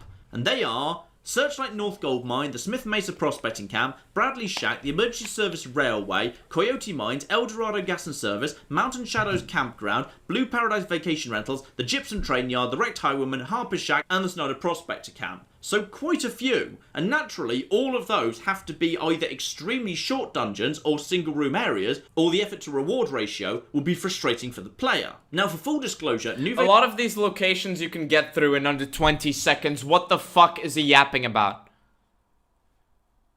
A lot of these locations are a single room. Oh, there's a bunch of areas with just generic loot. A game with like what, 60 locations? How many locations does Fallout New Vegas have? Let me check. How many locations in Fallout New Vegas? Fallout New Vegas has 716 locations, named locations. He names like 15 tops, and he's like, that's so many places with just generic loot. Vegas did have one other reward it could use. The number of weapons in New Vegas is much higher, and thus so is the number of unique variants that can be found. But even then, New Vegas didn't like leaving those in caves or ruins for a diligent explorer to find. I'm sorry, he's getting to something that I want you all to hear. But I can't help but stop myself here. Because what he just said may as well be blasphemy. New Vegas didn't like leaving those in caves or ruins for a diligent explorer to find. And this is much higher, and thus so is the number of unique variants that can be found. But even then, New Vegas didn't like leaving those in caves or ruins for a diligent explorer to find. There are so many unique guns in Fallout New Vegas that you can only get from exploring. The Multiplus rifle, the Enclave power armor, that special minigun that you can only find in the northeast of the map. The laser cannon, I forgot the exact name, near the crashed vertibird. Like, hello? The unique grenade launcher in that Deathclaw cave that I also forgot the name of. Jesus Christ, my memory is terrible. My memory is terrible. Like, the All-American. Chat, the Multiplus rifle. No. Hold on. The Multiplus rifle isn't unique. I'm referring to the stats of it. The Multiplus rifle itself isn't unique. The Pew Pew laser pistol. The CZ-57 Agenda. The Tesla Beam prototype. Yes. The All-American. Deadwind Caverns. Yes, that's the one. Like, fuck. Often, they request rewards bought for shops or otherwise held by named characters. Would you believe I actually did the maths on this? In New Vegas, there are 20 unique weapon variants found out in the wild, the ones on screen right now. Hold on. Pushy, love and hate. I was about to say something terrible. Paladin Toaster, oh baby, the Humble Cudgel, Pulse Gun, the LE BB Gun, the All-American, the Avenger, Gobby Campaign Scout Rifle. I don't remember the Gobby. The Lucky, the Rat Slayer, the AER-14, the Q-35, the YSCS 186, Mercy, Tesla Beam, Annabelle, Chancer's Knife, and Chopper. But another 16 are held by named characters, available in shops or quest rewards, and that's... or in the containers of characters who love to steal, such as this machine. Completely ignoring the gunrunner's arsenal guns, all of which go straight into shops. Fallout 3 is happy to scatter its rewards across the map, while New Vegas concentrates its rewards in towns and in the hands of important NPCs. Still, let's move on to the next big important discussion, and this one's a big one. The story. Alright, so he didn't outright say it. Let's put a quick pin on this time point. Because I need to tell you guys something about this. Alright. He is talking about unique variants, right? You may have wondered, right? I could have sworn he said it. It must have been in another game. It must, not another game, another video. Whatever. But during this section, he tried to talk about unique rewards, right? He tried to talk about unique rewards. For example, the skill books. Except, here's the thing. There aren't 54 different skill books in Fallout New Vegas, much like there aren't 300 plus skill books in Fallout 3. They are placed versions of the same items. Sorry.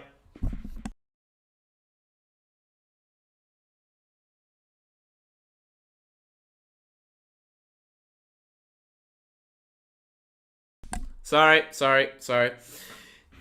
There aren't versions of the same item. So what's going on here, right? And then he transitioned from this conversation to...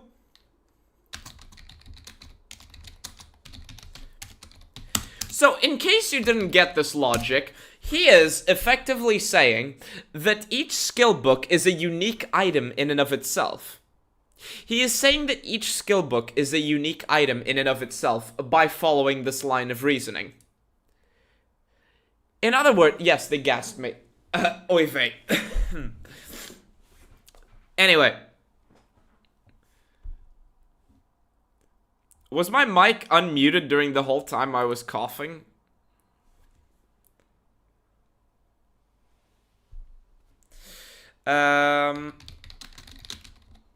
Fuck. In other words, what he's trying to get at is that New Vegas doesn't reward you adequately because it doesn't place enough skill books. And it doesn't have enough skill books. His complaint is that the game doesn't give you that many skill books. And he seems to think that each skill book is unique.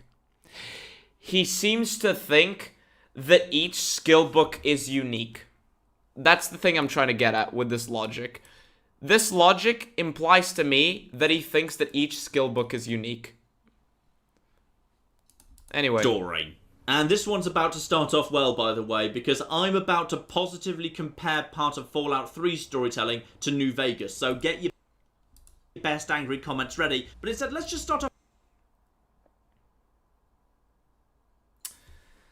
He's gonna compare the story of Fallout fucking 3 to Fallout New Vegas, chat. And poisoning the well by saying get your angry comments ready. You know exactly what this means. I'm gonna do my best woman impression, down a bottle of wine, and I'm gonna bitch at this idiot incessantly. And for once, I'm gonna be correct in my statement. You know, transitions don't get completed over the course of one day. So yeah.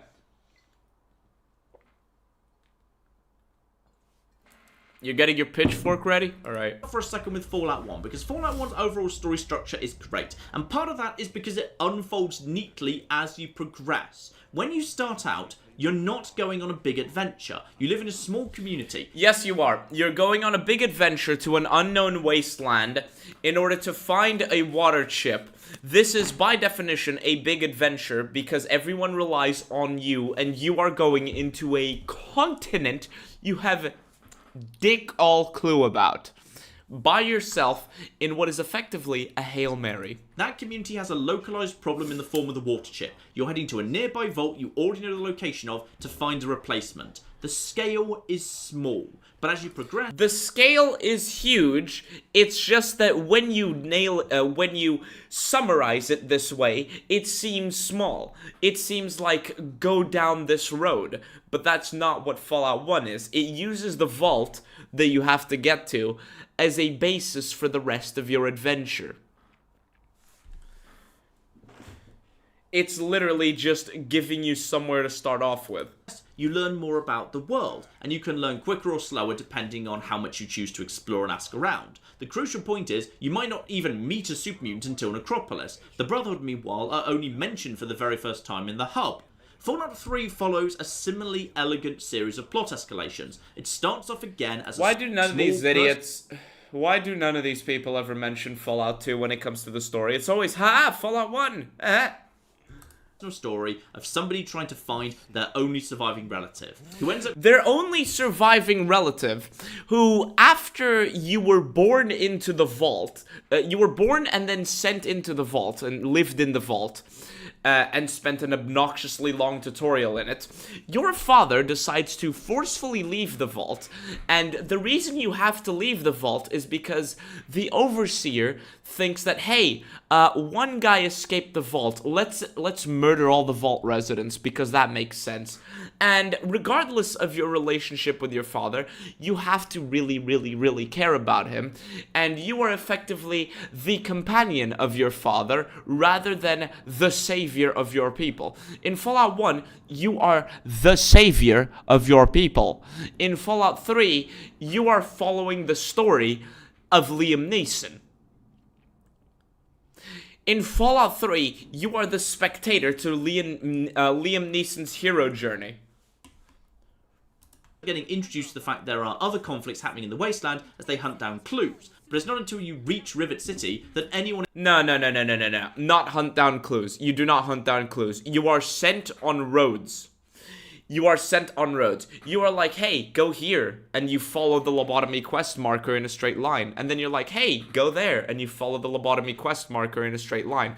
A lot of people have no idea where they're going, which is why it's an interesting phenomenon in Fallout 3 that a lot of people just run into walls. If the journey was that interesting, a lot of people wouldn't literally run into walls on accident. You're not hunting down clues, you're just being told, hey, go to the X. Explains anything about Project Purity. Nobody mentions the Enclave at all until they show up and start murdering people. Fallout 4 follows a similar principle. You start off at a small personal journey. Nobody mentions the Enclave at all until they show up and start murdering people. My brother in Christ, the first voice you hear after you leave the vault is from an iBot playing Enclave propaganda, telling you about the Enclave and how they're gonna retake America. And how they're gonna save the capital wasteland. Nobody tells you about the Enclave until they start murdering people. The first thing you hear after you leave the vault is literally about the Enclave. And then you get to Megaton, a settlement that has the Enclave's #1 fan in it. The fuck? Up and start murdering people. Fallout 4 follows a similar principle. You start off at a small personal journey, and then we introduce other factions and conflicts as they become directly relevant to you. No, they introduce small factions and conflicts as they cross your path. So, the Minutemen are under attack. It is in no way relevant. It is in no fucking way relevant to get involved in the fight between the Minutemen and the Raiders. You're just someone who got out of a vault. You're just someone who got out of a vault. And there's this big gunfight going on. If it wasn't a video game, why would you get involved in the gunfight, you know? New Vegas is to... Single Enclave soldiers can be found in random encounters before they appear in full. Can they? Because I usually just rush until after they show up. In my mind, the weakest Fallout game in this regard. And it's something I don't see mentioned much. But let's... Okay. So we're just lying. So we're lying. Okay. Motherfucker. Okay. Alright. In Fallout 3, right? You start off here, right? Alright, motherfucker. You start off here, and you get sent on journeys. And every so often, you come across conflicts and factions. Oh, here is the Enclave after you leave the vault, in the iBot. Here is, I don't know, Tenpenny and all that shit. Here is the Brotherhood of Steel. Here's Rivet City. Here is the Enclave, right? And this is for Fallout 3, right? And yes, Enclave #1 fanboy. That one too. Then you get to Fallout 4. You have Fallout 4, right? Let's just humor it for a second. You get to Fallout 4. Right? And I'm going to put Fallout 4 in red. I'm going to put it in orange because fuck you, Fallout 4. Then you get to Fallout 4. The same thing happens. Except, you know, you're not really introduced to them except, you know, the Brotherhood of Steel where they're shoved in your face. You just happen to run across them. Oh, here's the Minutemen after I leave the vault. Here's, the stupid town in the stadium.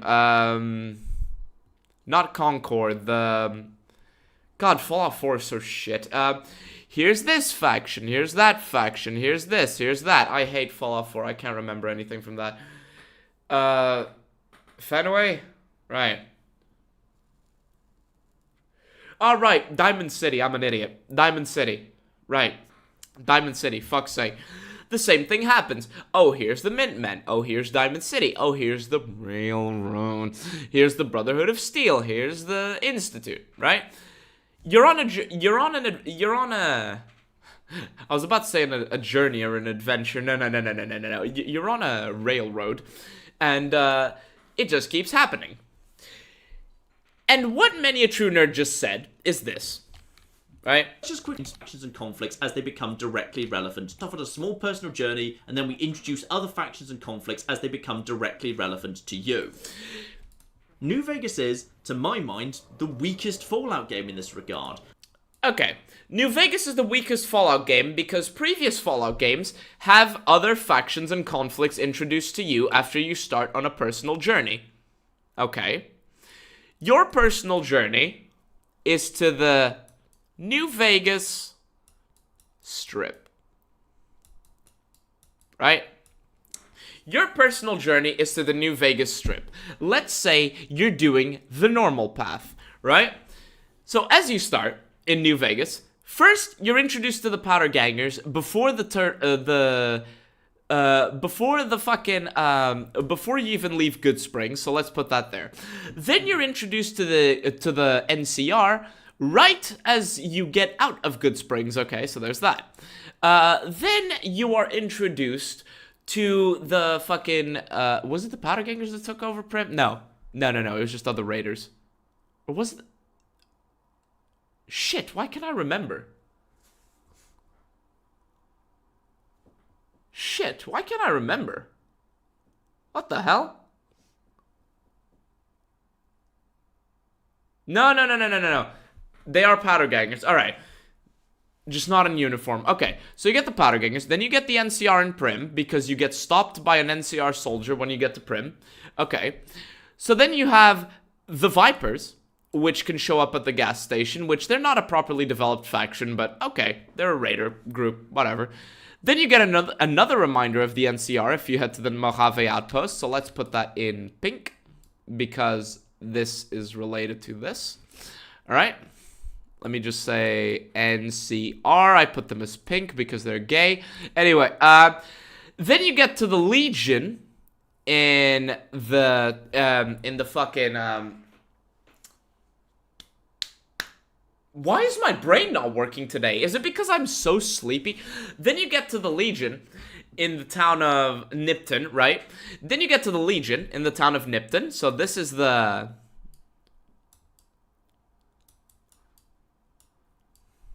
Thank you, Science Smile. Then you get to the Legion in the town of Nipton. Then you get introduced to the ghouls in Repcon, okay?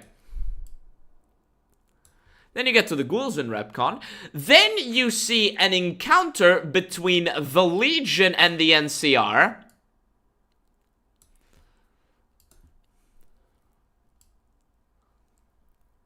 Where they fight.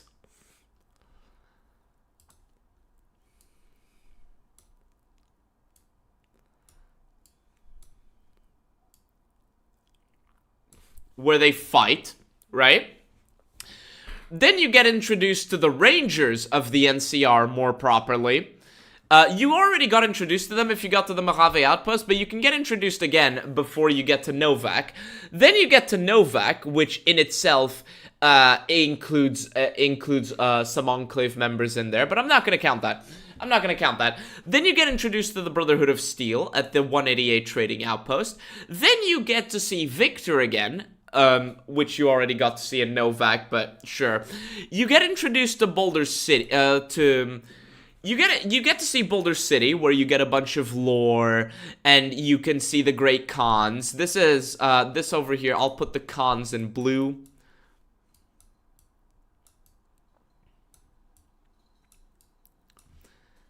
And this is the, let's say, the 188. You get to see the 180, the Brotherhood of Steel at the 188. This is the Brotherhood of Steel. Did I already say Brotherhood of Steel? Doesn't mind. The NCR and New Vegas are struggling, yes. You get to see the Khans, and the Khans are over here. Right? Then you get to New Vegas, assuming you're just following, like, a straight line. If you're just doing a straight line. You get to see the Kings. These are the...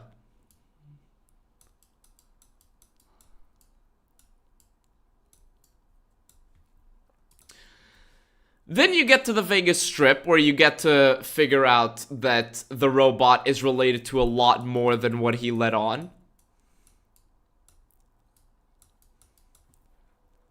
I'm gonna put this in green, actually. Then you get to see all of the 3 families. So we're gonna do that as well. You see what I'm getting at?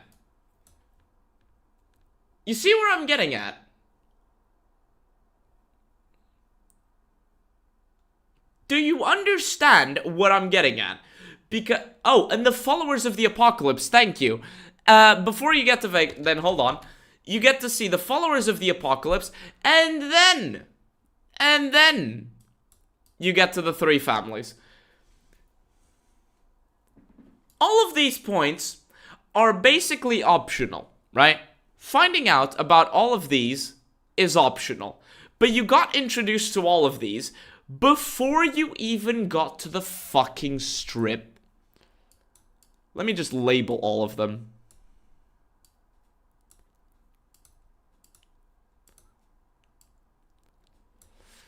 You got to see all of these before you got to the fucking strip. Tell me a fucking again, many a true nerd.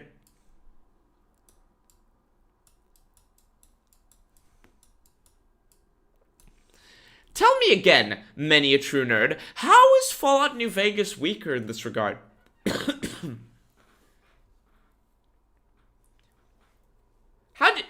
How is Fallout New Vegas weaker in this regard, many a true nerd? How?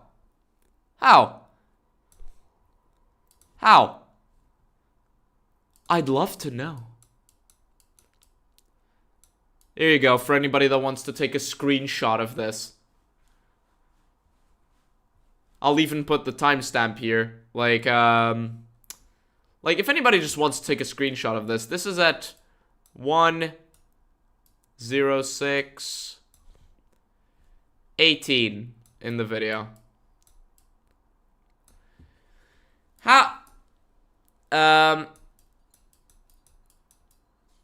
If anybody just wants to take a screenshot of this. Like, oh, wait a minute. I forgot one. Chat, I forgot one. Because when you meet the ghouls in Novak, you know what you can also meet? The Nightkin! The fucking Nightkin!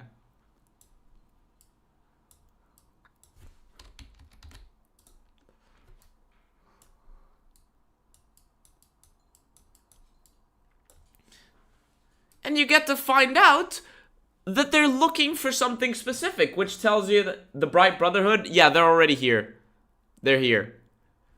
The Bright Brotherhood is, this.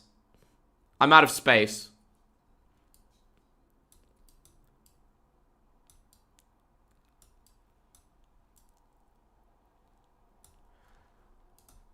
Like, what?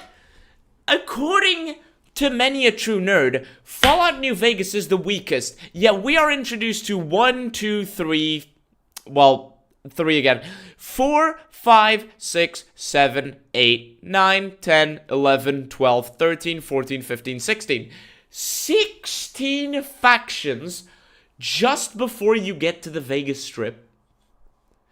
And we get to see two of those factions literally fighting one another. We get to see these two factions literally fighting one another.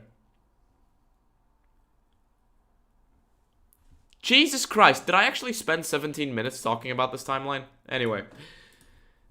And it's something I don't see mentioned much, but let's just quickly go over the Ron Perlman introduction. Nightkins are more of an introduction to the species / race / redeeming them from the Fallout 3 portrayal and not a faction per se. You could say that, but you could also say the Super Mutant faction, like the Super Mutant group at the very least. It goes to show you that there's something going on with the Super Mutants, and they're not just going for kills because they want to go for kills. You see, in Fallout 3, Ron lets you know there's been a nuclear war, some people survived it thanks to the vaults, and that's where you'll be starting out, which is pretty much the same intro as in Fallout 1. In New Vegas, before you get to play the game at all, Ron lets you know there was a big nuclear war, but that was ages ago, and now the NCR is the largest regional power in the Southwest, but their resources are a bit strained, so they sent scouts east, and they found Hoover Dam in New Vegas, so they sent their army there to fix it, but there was this other army called Caesar's Legion. They also wanted the dam, so there was this massive battle, but that was a few years ago, and the NCR won, but it was close. So the NCR have the dam now, but the Legion is still nearby, and they're totally going to attack it again. Also, New Vegas is still all Las Vegas-y, and there's this bloke called Mr. House. He runs things there, and he's got lots of robots working for him, and you're a courier, and you were delivering something to the strip, but that's gone wrong, and then we go straight into another cutscene where we meet Benny and the Khan faction and the hint of a conspiracy, and then we get to play the game. And yet the New Vegas intro is somehow shorter than Fallout 3's. I'm sorry, but we didn't need any of that information. That is just... We didn't need it, but it's useful if you give a shit. A massive exposition dump, that is. For example, I never actually watched the New Vegas intro to the end. I never watched the New Vegas intro to the end. Like, this is just basic world building. This is just basic fucking world building. In Fallout 3, there is no world building, it's just Vault 101. You know, that thing that you leave. Pure telling, not showing. And I'm utterly baffled that managed to make it into the final game. What? It's not that long? Yeah, but I'm lazy. Because we don't need any of it. The information we need to... Yes, we don't need it, but it's an introduction to the game to give you an idea of what's going on. You can put all of these pieces together if you play the game normally. I'm willing to bet that most people found out the lore via the game. In New Vegas is, you're a courier, Benny robbed you, he's got a distinctive look so we can ask after him, go find him. All the other information is irrelevant. But you have to go find him. You have to go find him, but what are you doing there in the first place? What did he steal from you? What did he steal from you? Without all of that world building, how do I know what my destination is? The second town you find is held by the NCR. They could very easily have given you a quick NCR history lesson. Plus, imagine how much... The second town you find is held by the NCR. Prim is held by the NCR, says many a true nerd.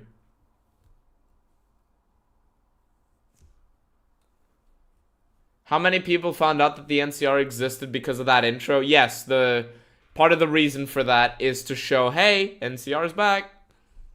More impactful Nipton would have been walking down the street of crucifixes, seeing Romans emerging from the town hall, if you hadn't already been specifically told there was an army of Roman-style slavers around. Still, that's a fairly minor point. The actual discussion around Fallout... No, it's really impactful, because all you know about the Legion so far is that there was a battle, their banner exists. Like, you haven't actually seen them in action, and then you just get there, and there's a huge there's a town covered in smoke and crucifixes. It's like, bruh, wait, so this is what the NCR is fighting? 3 story breaks into 2 parts, writing and plot. Why would a soldier tell me about the NCR when he has a job to do? Because don't you know, many a true nerd is a lazy bitch. Let's start with writing, because weirdly, it just became part of the accepted narrative to say that Fallout 3 has bad writing. Correct.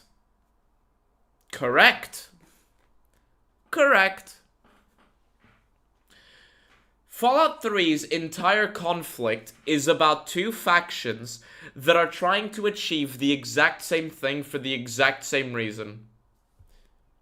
You, who may not give a shit about your dad, are forced to give a shit about your dad in order to progress through the main story, even if you don't give a shit about it. That's bad writing. That is bad writing. In all the commotion, Miss Beatrice suffered a rather bad sprain in her left toe. The big one. Obviously, I had no choice but to amputate the leg. Yeah, I'm sorry to say the operation was not a success. I even stitched a little smiley face in you to keep up your spirits.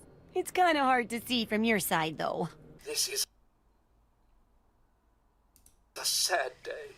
A day that every man, woman, and child will remember as they toil in the English salt mines as slaves. Yeah, sorry, I'm not having that. Fallout 3's got some great writing and some amazing voice acting to go with it. Fine.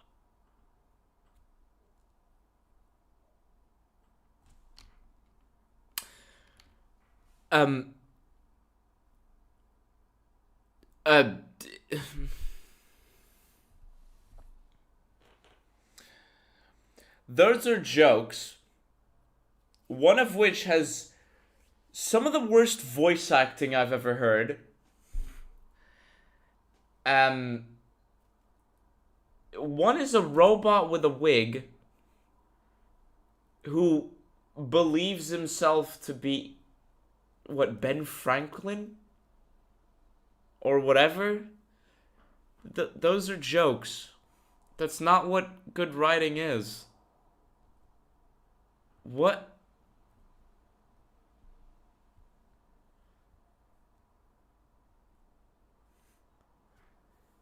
Is that the same robot that wackily stitches the protagonist's finger in the TV show?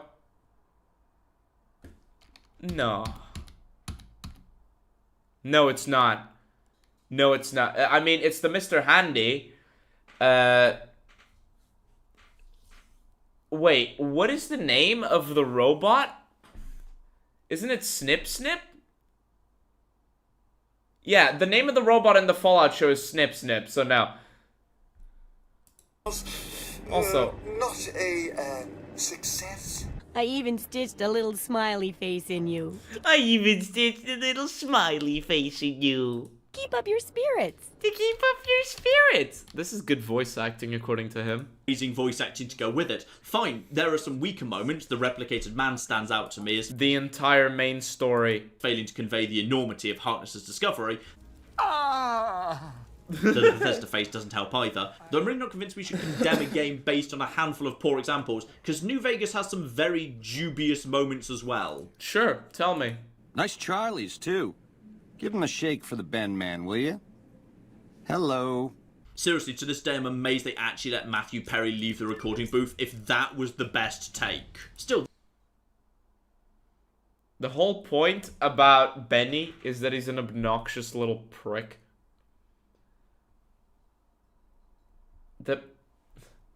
Okay, you got Benny, the guy you're supposed to want to murder. Like, what's the point? I don't get it. That's just the script. What most people want to talk about is the plot. I've never fully understood the hate here either. Do I have to explain the problem with the plot of Fallout 3 again? Do I have to? Do I have to explain the plot of the game where everybody is fighting despite having the exact same goal? Come on, soldiers, let's sacrifice ourselves. Let's kill those evil barbarians. They want the exact same thing we do. High level, as I discussed earlier, key information about the world is unveiled as it becomes relevant, slowly expanding the story from a personal one as it becomes relevant, which is why when you leave the vault, the first faction you find out about is the Enclave. Okay. Into one where you're a key figure that deals with major factions, which strikes me as somewhat similar to New Vegas'. This is like the introduction of the Enclave in Fallout 3 is like people looking at the box art for Fallout 4 and being like, oh, no way, I had no idea the Brotherhood of Steel was in it. Structure of hunting down the chip in Act 1, and through your actions in that hunt, coming to the attention of major players in the world who therefore want to deal with you going forward. But some people seem to have a real issue with the structure of Act 1 in Fallout 3, the story of leaving the vault and tracking down your dad. To revisit H-Bomber Guy's well-known critique, he dislikes how you move around the game world, running into major players and factions as you go, walking from clue to clue, the overarching story boiling down to, and I quote, "You're still following this one guy's trail." You're following the one guy's trail because you are literally being sent in the exact same direction every single time. Meanwhile, the journey to find Benny is secondary. I know it's... The journey to find Benny, right, is what's pushing you forward. But you are finding a lot of things along the way. Meanwhile, you are always in focus of finding your dad in Fallout 3. Again, I find this an odd criticism because I've never seen anyone hate on New Vegas' first act, even though it's pretty much exactly the same. You spend the first act trying to track down one guy who... You know, I didn't even know you could pick up Benny's cigarette butt. Really? Can run straight to if you know where you're going and how to get there, but most players will be following the road from clue to clue, running into major characters and factions on the way. Weirdly... Meanwhile, Fallout 3, it's literally, where my dad, please? Okay, I tell you where your dad is, please, go do shooting gallery. Like, I'm so fucking tired. H-Bomber Guy's video even takes a moment to call out the GNR, where you can choose to skip a quest if you can pass a skill check, thereby missing out on content, as if the exact same thing didn't happen in Novak, where the entirety of the retcon test site can be skipped by just breaking into a single terminal in the motel. But let's move on to... You know you can also skip Novak by using the environmental clues, right? Why would the checkered suit guy... Thinking emoji. Why would the checkered suit guy... Go to the goddamn... Why would the checkered suit guy go into the fucking retcon test site? That sounds stupid. Anyway, when I entered this town, there's a big interesting thing over there. Like, in the fucking north. Let me go north. Oh, look, there's Vegas. The guy dressed like a casino guy might be at Vegas. To a higher view of the plot, because unquestionably, Fallout 3 post-Tranquility Lane is weaker than Fallout New Vegas post-Benny. But I've never been convinced that comparing... You can ignore Novak and go to Boulder City? Yes. Main plot to main plot is a fair comparison, and I'm going to prove that to you right now, with maps. So let's have a quick look at New Vegas' world, and how you would logically explore it if you were following just the main story, including fast travel when it would make sense to do so. So we start off in Good Springs and we move down to Prim, pretty much just following the road. We then follow the road round to Nipton, because that's where the quest marker takes you, before updating to lead you up to... Or you can go from here to Nipton, but okay. Towards Novak. From Novak, we'll make a brief trip over to the retcon test site in order to get... Not necessary. Not necessary, really. the information we need from Mane. We then head north, probably sticking pretty much close by to the road again, and very likely swinging by the 188 on our way to Boulder City, before proceeding pretty much directly into Vegas itself, cutting through Freeside and reaching the Strip, thereby ending Act 1. After Act 1, let's say we're going to do the NCR route, as the NCR is the first faction you run into in the game. Next up, you'll be sent up... Or you could use a contextual clue, given the fact that the robot that keeps following you says he's headed to the Strip. The robot that keeps following you casually says he's going to the Strip. I wonder if that could be a clue that means you can skip a lot of shit. Let me tell you how an organic game does this. Let me pull up the map from before. Shut the fuck up. Fast travel when it would make sense to Let me pull up his map. So we start off in Good Springs and we... Let me pull up his map real quick.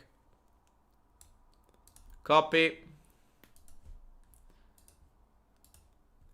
Let me open Paint. This'll be quick, I promise. This'll be quick, I promise. I promise so hard. Alright. Let me show you how this goes, right? Let me show you how this goes. Just for fun, right? You start off in Good Springs, right? Then you head to Prim.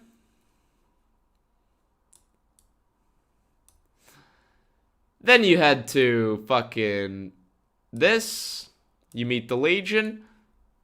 You get to Nova. Shitty map. You might go here instead because you want to explore the Mojave outpost. But either way, you end up here. You get to Novak and you're like, at this point, you're like, robot following me, going to Strip. Also, here's a main road. Let me follow the main road because, you know, main roads exist. Anyway, Boulder City's cool. And then you do this. Now, with a path like this, you get to see all of the factions that we mentioned previously, right? He says that you have to, for example, get to RepCon and then go to the main road. But that's not necessary. In fact, there's a lot of player choice involved in all of this. And I would love to know how the fuck he's going to compare this to Fallout 3. In order to get the information in Act 1, next up you'll be sent up to Nelson to take care of that business. Then after some work in Freeside, you're over towards dealing with the Khans. After the Khans, you have to deal with the Brotherhood. Before finally heading over to Hoover Dam to wrap up the game. But all of that assumes that you're basically just going to go in and start shooting. If you actually want to resolve any of the quests that show up at the factions, you need to add in a tiny bit more. So for example, if you want to deal with the Boomer's quest, you're going to need to go to Lake Mead. The most efficient way to deal with the Khans, meanwhile, will be to go and find Melissa in order to get Papa on side with them. And then finally, if you want to do the Brotherhood peacefully, good luck, because there's a bunch of stuff to do regarding finding power armor, finding scouts, finding vaults, all the rest of it. Now, the most important thing here is notice how much of the map has just been filled up. Pretty much all the major factions have been visited. This has been... All the major factions get visited before you even get to the Vegas Strip. By the time you reach Mr. House, you have seen virtually every major faction. Everything else is exploration that is left up to you. The game, in the main quest line, the blue, guides you to some of the more important locations, but it gives you very clear clues that there's a lot more to see. That's why a lot of people will find, for example, wait, what? He didn't include Cottonwood Cove. Chat, he didn't include Cottonwood Cove. I don't know what the point he's making here is, but this is a good thing. The game motivates you to look. The game is motivating you to explore. Or Jacobstown, yeah. Like, you are given a brief trip of all these locations, what is the game effectively doing here, chat? Do you notice a pattern of what the game is effectively doing? I don't know if you know this, but what the game is effectively doing here is it's taking you to key locations in the map and giving you quick, fast travel points to other locations that you can explore. Such as, for example, Bitter Springs or Jacobstown. Hey, what's that mountain over there? I want to explore it. Okay, fast travel to Vault 22 and then go up. Hey, what's that big thing over there on the right? Oh yeah, okay, just fast travel to the crashed B-20, to the bomber, and go explore it. Hey, what's that thing down here that he forgot to fucking mark? Hey, just, I don't know, travel to Novak and go from there. The game is teaching you to explore and showing you that there is a lot to see, and it's giving you points nearby to motivate you to look around. Have you noticed how a lot of these locations make a bit of a square here in the middle? They make a square here in the middle. The game is doing its job. The game, I don't know if this is even a complaint, but the game is doing its job and not only showing you that you can explore, but helping you to explore. Because some people are like, oh, that's too far away, I don't want to go there.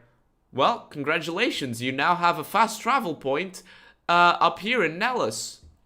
Oh, you have a fast travel point in B29. Oh, you have a fast travel point in Novak. Oh, you have a fast travel point over fucking here in Hidden Valley. You see what I mean? Because the biggest quests in New Vegas are all on the main plot threads. Valare, GI Blues, you'll know it when it happens, Beyond the Beef, Come Fly With Me. And the few big quests that aren't are placed directly next to main plot roads to ensure you don't miss them. Like that... Yes! To motivate you to explore, instead of having 2/3 of a fucking map be basically ignored. Lucky old son. Now let's do the same thing for Fallout 3's map. Oh boy, how is he gonna do this? So we travel from the vault to Megaton. From Megaton, the quest marker brings us straight over to the subway. Via the subway system, we make it over to GNR. GNR brings us underground over to the mall where we visit the Museum of Technology. From that point, we're moving on to Rivet City, but probably the easiest way to do that, rather than try to navigate the metro system, is returning to the underground system and looping around the outside of the river to get to Rivet City from the outside. That's correct. Sorry. Voice crack. Correct. Certainly how I typically do it anyway. I've played a lot of Fallout 3, and even I can't remember the optimum way to cut through all of the metro systems. From that point, we nip over towards the Jefferson Memorial to pick up with Project Purity, and then it's over towards Tranquility Lane. Probably the easiest way to do that is from Vault 101.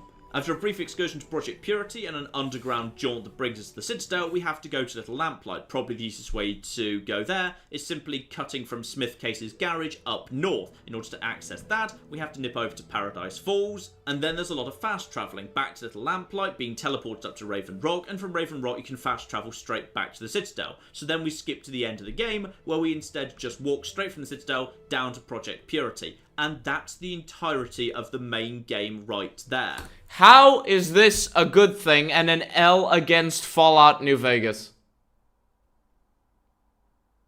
How? How? Look, how many people have not gone ever anywhere around this big area because there is no point to? It gives you no incentive. You see, this would work if the game did something along these lines. From here to Paradise Falls, which, by the way, you don't have to go to Paradise Falls. I don't know why the fuck he even pinned it on the map. But you don't have to go to Paradise Falls. But let's assume that you did, right? Let's be generous and assume that you did. If the game, right? If the game had made a line towards over here, that would have been the game doing a good job and giving you an incentive to explore everything around here and everything up here at the same time. But because there's effectively a wall over here, all of this is shit that most people will never explore. along with a lot of the things here, along with a lot of the city, a lot of people who play Fallout 3, even big Fallout 3 fans, have never, ever explored the full city. Why? Because of the fucking metro system and because everything is arbitrarily cut off.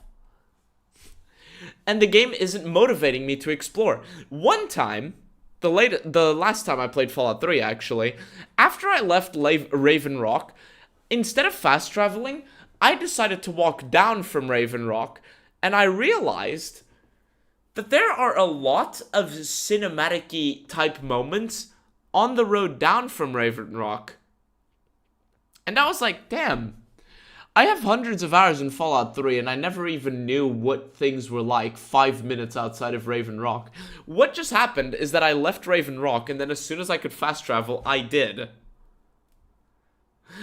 Like, so much of Fallout 3's map is effectively wasted because of the shitty design. But let's be more generous to Fallout 3 and also say we're going to do the Wasteland Survival Guide, because that's a pretty main... Because even in Fallout 1 and 2, you basically do a circle around the map. Don't you? I don't know about Fallout 1, but Fallout 2, you do like a little circle around the map.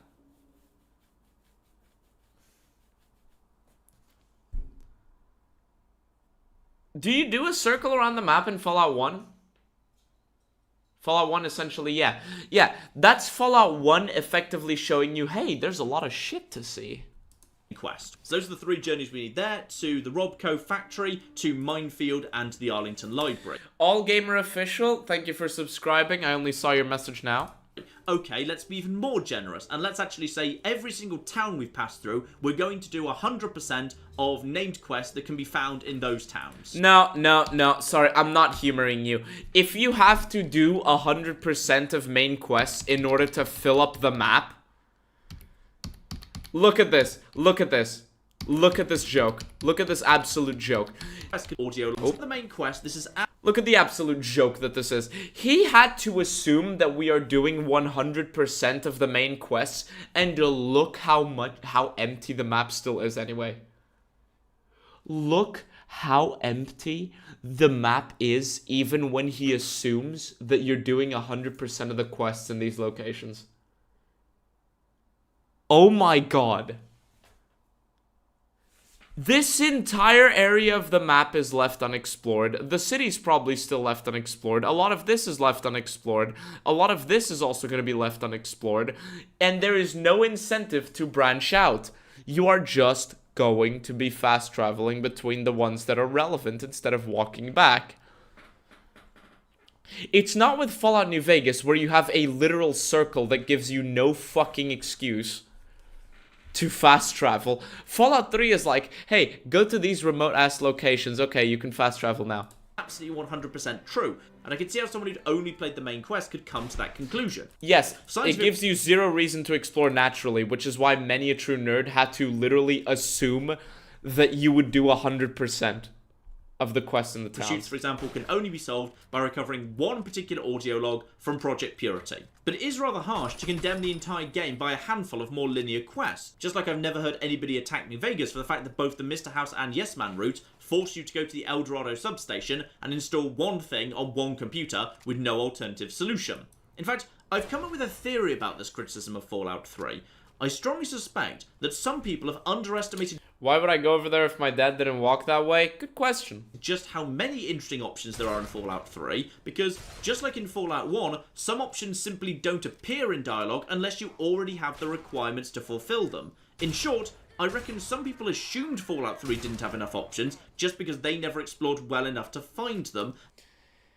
Fallout 3 does not have enough options because the amount of ways to solve the quests themselves and the amount of conclusions to the quests are by default limited.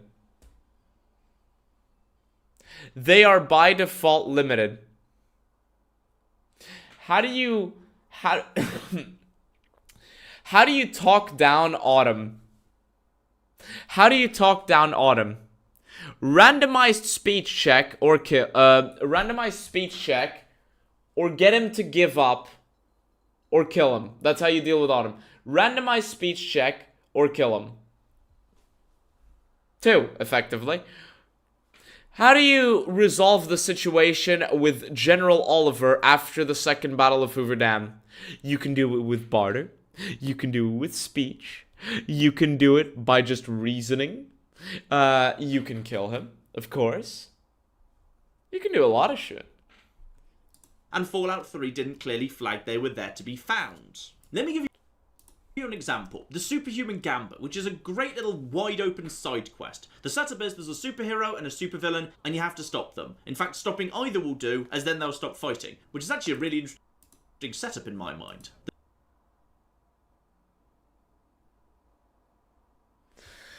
Alright. Hold on.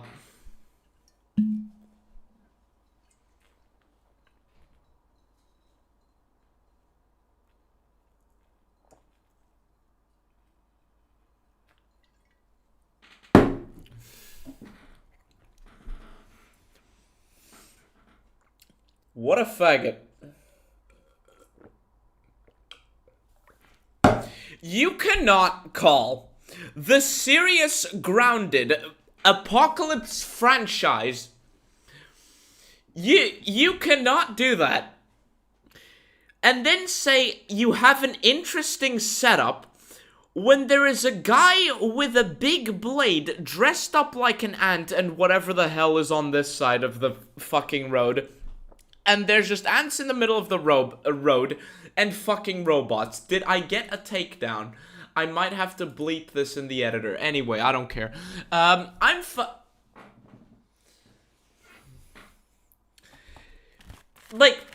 sorry. I'm sorry. Are you being paid by Bethesda? How is this an interesting setup? It is two idiots in costumes, and the mutants are just mysteriously not hostile. I like how I lost one viewer. Sorry, I like how I lost like three or four viewers just after I said the funny word. Anyway, what am I looking at?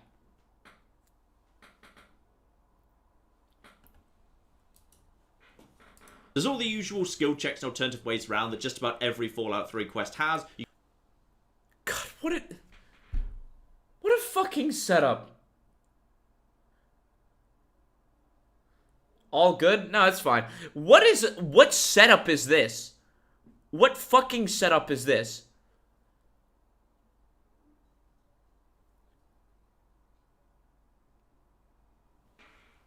Hold on, 1 second.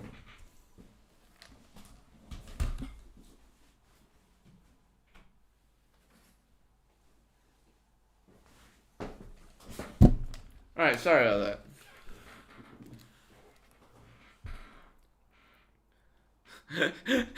Yes, Finger. That's what we're gonna do. It's like how a teacher does drilling. I actually do that with the students. It's like just today I was doing it with the 3rd graders.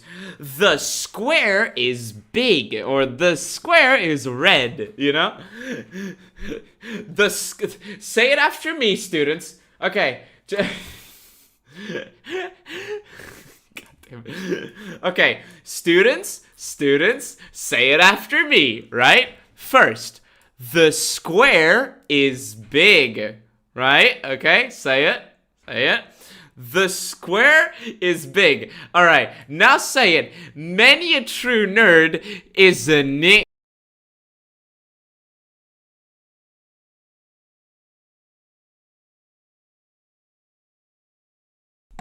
Welcome back to my TED Talk. Anyway, the Industrial Revolution and its consequences have been disastrous for the sake of mankind and the future of human development.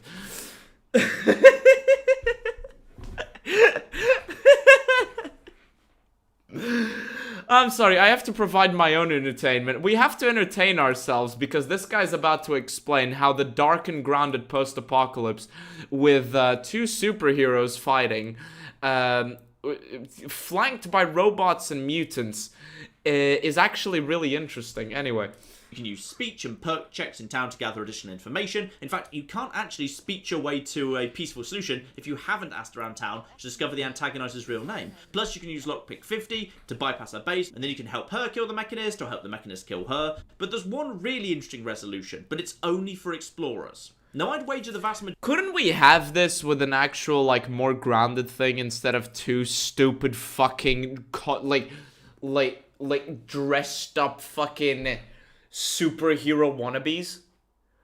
Couldn't we have this situation with two survivors who really hate each other and have decided to face each other down?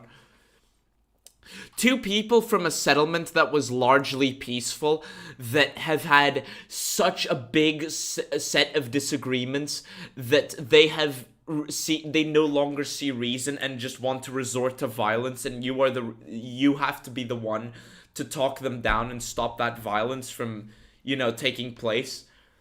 A settlement that has managed to find peace in one of the most war-torn regions of the country. And now violence and bloodthirst is returning, and you, the survivor, have to be the one to get them to find a compromise, a peaceful resolution to these two people who are at each other's throats. Wouldn't that be so much cooler than bitch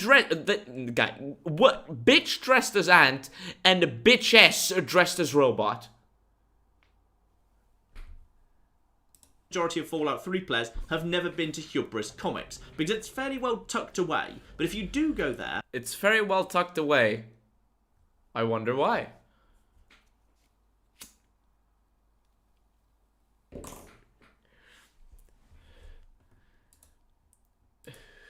I just saw that. And you do read a particular terminal, you discover a letter to the editor discussing how the antagonizer used to be a more interesting character rather than the one-dimensional villain of later.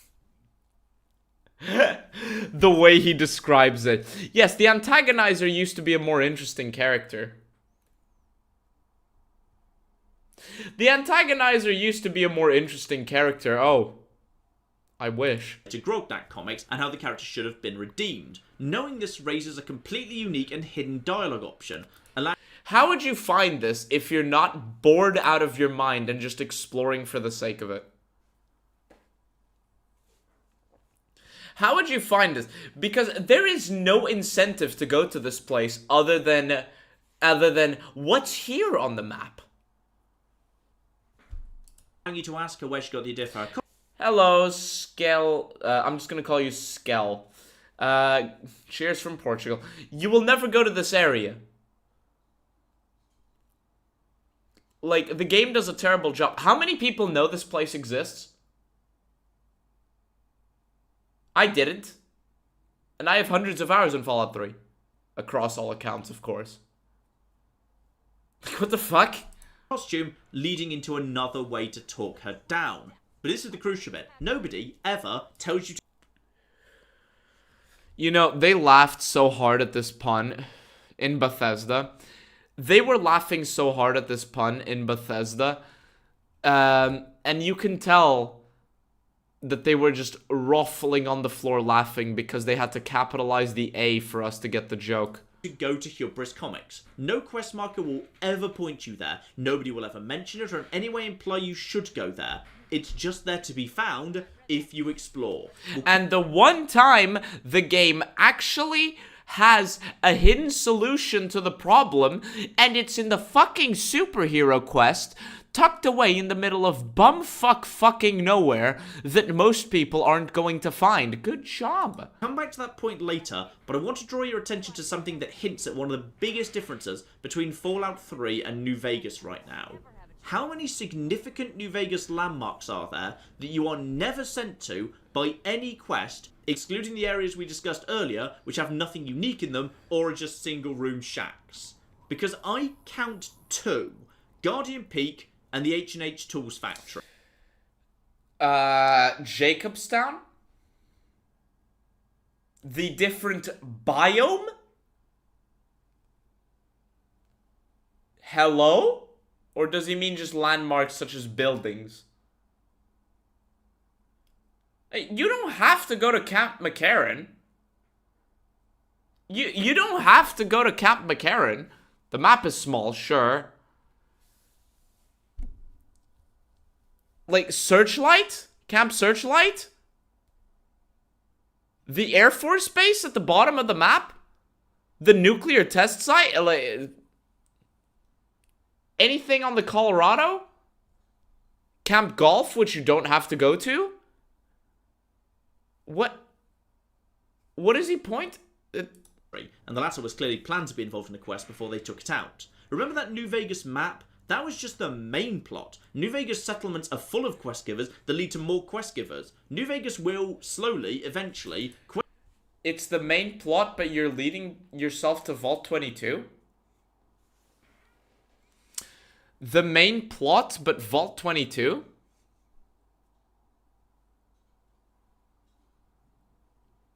The main plot and Vault 20 fucking 2?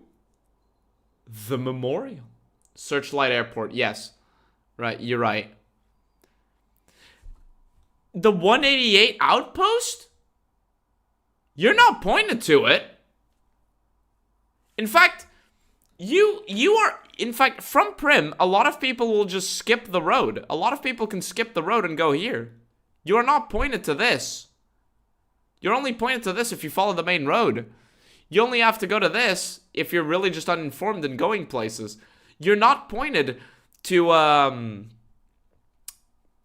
fucking Archimedes. Fuck you. I'm calling it Archimedes now. My brain isn't working. Please, I'm so tired. The Repcon office building. What? Helios 1, thank you. Quest marker you too, or... I'm sorry, I am so tired I cannot remember a lot of these names. Or very close by to, the train stations.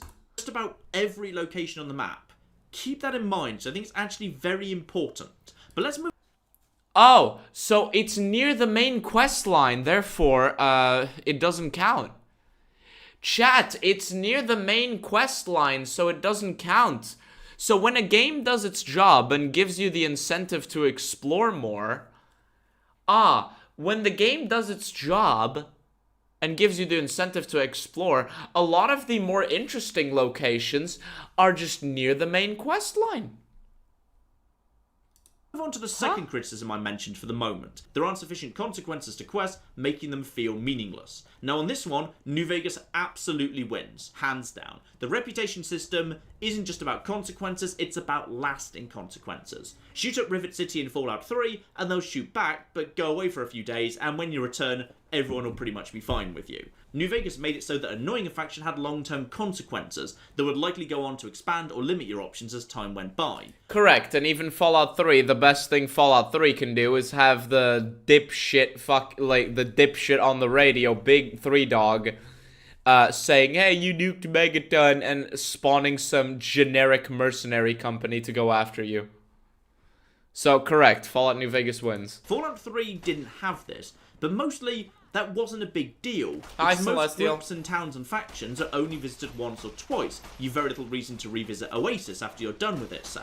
While it would be a welcome nice to have, Fallout 3 wouldn't actually benefit much from a reputation system, because it's not a bustling, rebuilding world, with It's not a bustling, rebuilding world, chat. 200 years after the apocalypse, it's not a rebuilding world. I wonder if there's something to be said there about 200 years later it not being a rebuilding world. It's not like... It's almost as if... You know, it's almost as if people don't like living in shacks. People do not like living in shacks. It's not a bustling and rebuilding world. It doesn't even have to be bustling. It's just the fact that in 2 centuries... people are still living as if the apocalypse happened 2 weeks ago. Representatives of the same few competing groups present in every settlement. And I don't mean that as a criticism. Fallout 3 isn't trying to be a bustling, rebuilding Fallout. It's a lonely, desperate place still struggling to recover from... It can be a rebuilding world while also being desperate and lonely. It can be a rebuilding world while still being desperate and lonely. You idiot.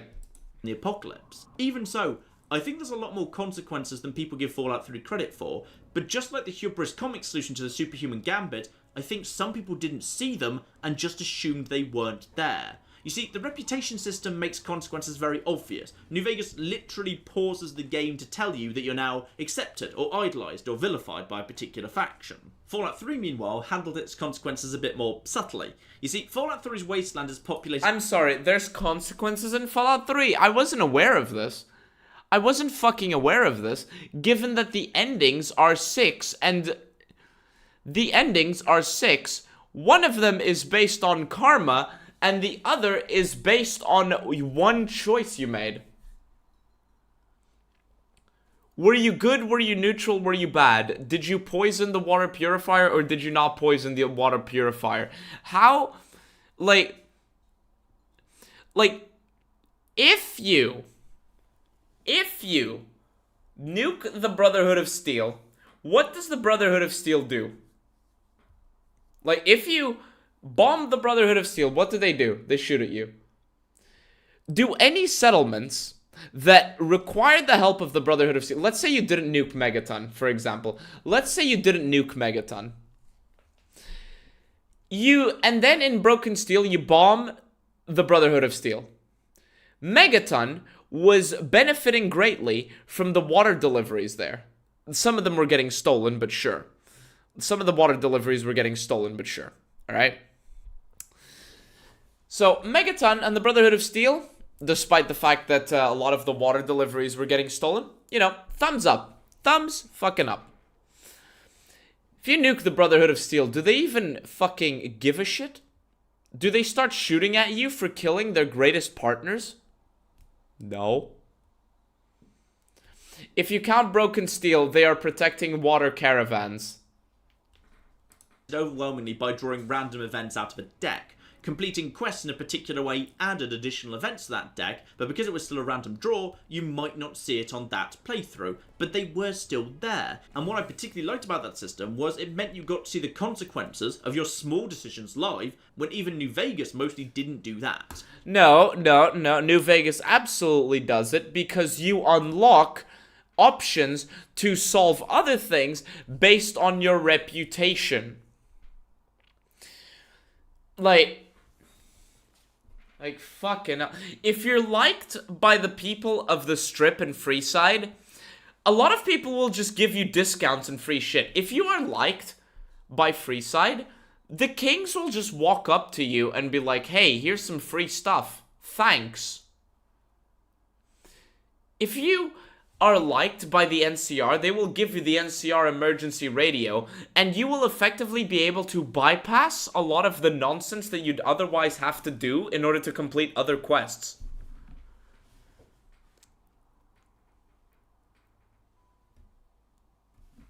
Fuck. Let me give you an example.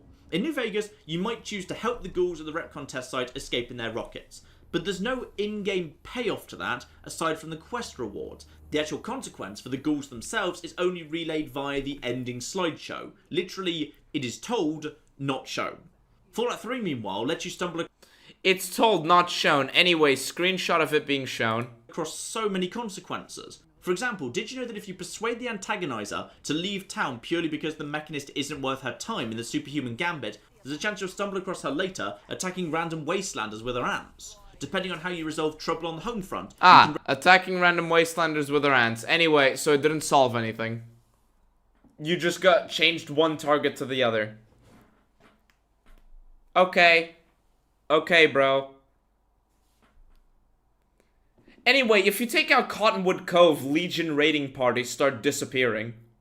Run into Vault Dwellers thriving on a trading trip, or stumble across a martyr being interrogated by the Enclave if you force them out. After completing Riley's Rangers, you can run into Donovan fighting even more mutants, assuming he survived in the first place, betray Sydney in stealing Independence, and she can hunt you down with her friend Emmeline, help Big Town, and you can run into a trader who's delivering whatever it is you taught them how to use. There's even consequence events for tiny things. If you enslave anybody at any point in the game, then you can run into a group of wastelanders hunting you down because you're a slaver. Yeah, and if you don't enslave anybody in the game and you do good choices, you run into a bunch of random wastelanders trying to kill you because you're a good guy. Like, in Fallout 3, People will put hits on you just because you're good. I don't know if you guys know this. If you have good karma, right? If you have good karma in Fallout 3, if you take objectively good decisions, the game will just spawn guys who want to take you out because you're good. And the assassination letter is literally just, ooh, insert player name is a good person. Let's show them what it's really like. There's loads of this sort of thing in Fallout. It's the same consequence, but with the fucking justification flipped. Like, if you're good or evil, either way, you get a bunch of mercs chasing you down trying to kill you. The Talon Company, yes. I'm referring to visible change in the map world that MATN pretends don't exist. Oh, here's all Fallout New Vegas visible changes from your choice. Good Springs Prim, NCRCF, Boulder City, Freeside Strip, Cottonwood Cove, Vault 3, Powder Gangers Vault, NCR Farm, Cropper's Quest, Bitter Springs. Bitter Springs is included in that, I'm pretty sure. Anyway. 3, but rather ironically, given I regularly see... I can't believe Many a True Nerd is actually saying that you can see the consequences of your actions in Fallout 3, and the consequences of certain actions in Fallout 3 are just... Shift Left, thank you for subscribing. The consequences of your actions in Fallout 3 are the same as if you take the exact opposite choice. Are you good? Yes! Here's mercs to hunt you down. Are you bad? Yes! Here's mercs to hunt you down. Like, come on, man. Fallout 3 condemned as a simplified and dumbed down entry into the franchise. It was organically inserted into the game so subtly that people didn't even see it and just assumed it wasn't there. And I think rather tragically, Bethesda actually realised this. And it's very difficult not to see it. You can see it in the way in which the game has evolved between Fallout 3 and Fallout 4. You see, in Fallout 3, the little Grognak mini-game, it's buried away inside Hubris Comics, the area we discussed earlier, just in a little terminal, hidden away in a dead end in a building the vast majority of players will never actually see. It's just a nice little Easter egg, a reward for explorers, something that you might not find for years, maybe not even at all. Maybe this... Yeah, I didn't know it existed until you pointed it out, which should say a lot. The game's motivations to explore are hidden away in a location you probably will never find because you don't explore. Isn't that ironic? Isn't that just massively, massively ironic? A lot of people never bother to explore. Anyway, there's a terminal that motivates you to explore. It's a terminal you won't find because you have to explore in a game that doesn't motivate you to explore. What a fucking joke. This is the first time you've ever heard of the damn thing. It's just a fun little text adventure. But after Fallout 3, and possibly as a result of the feedback that they got to Fallout 3, by the time Fallout 4 came around, that had very much changed. Fallout 4 also has a You're confusing the term ironic with stupid? Yes. Grognak minigame. Oh, okay, never mind. I see what this is. This isn't a thing to...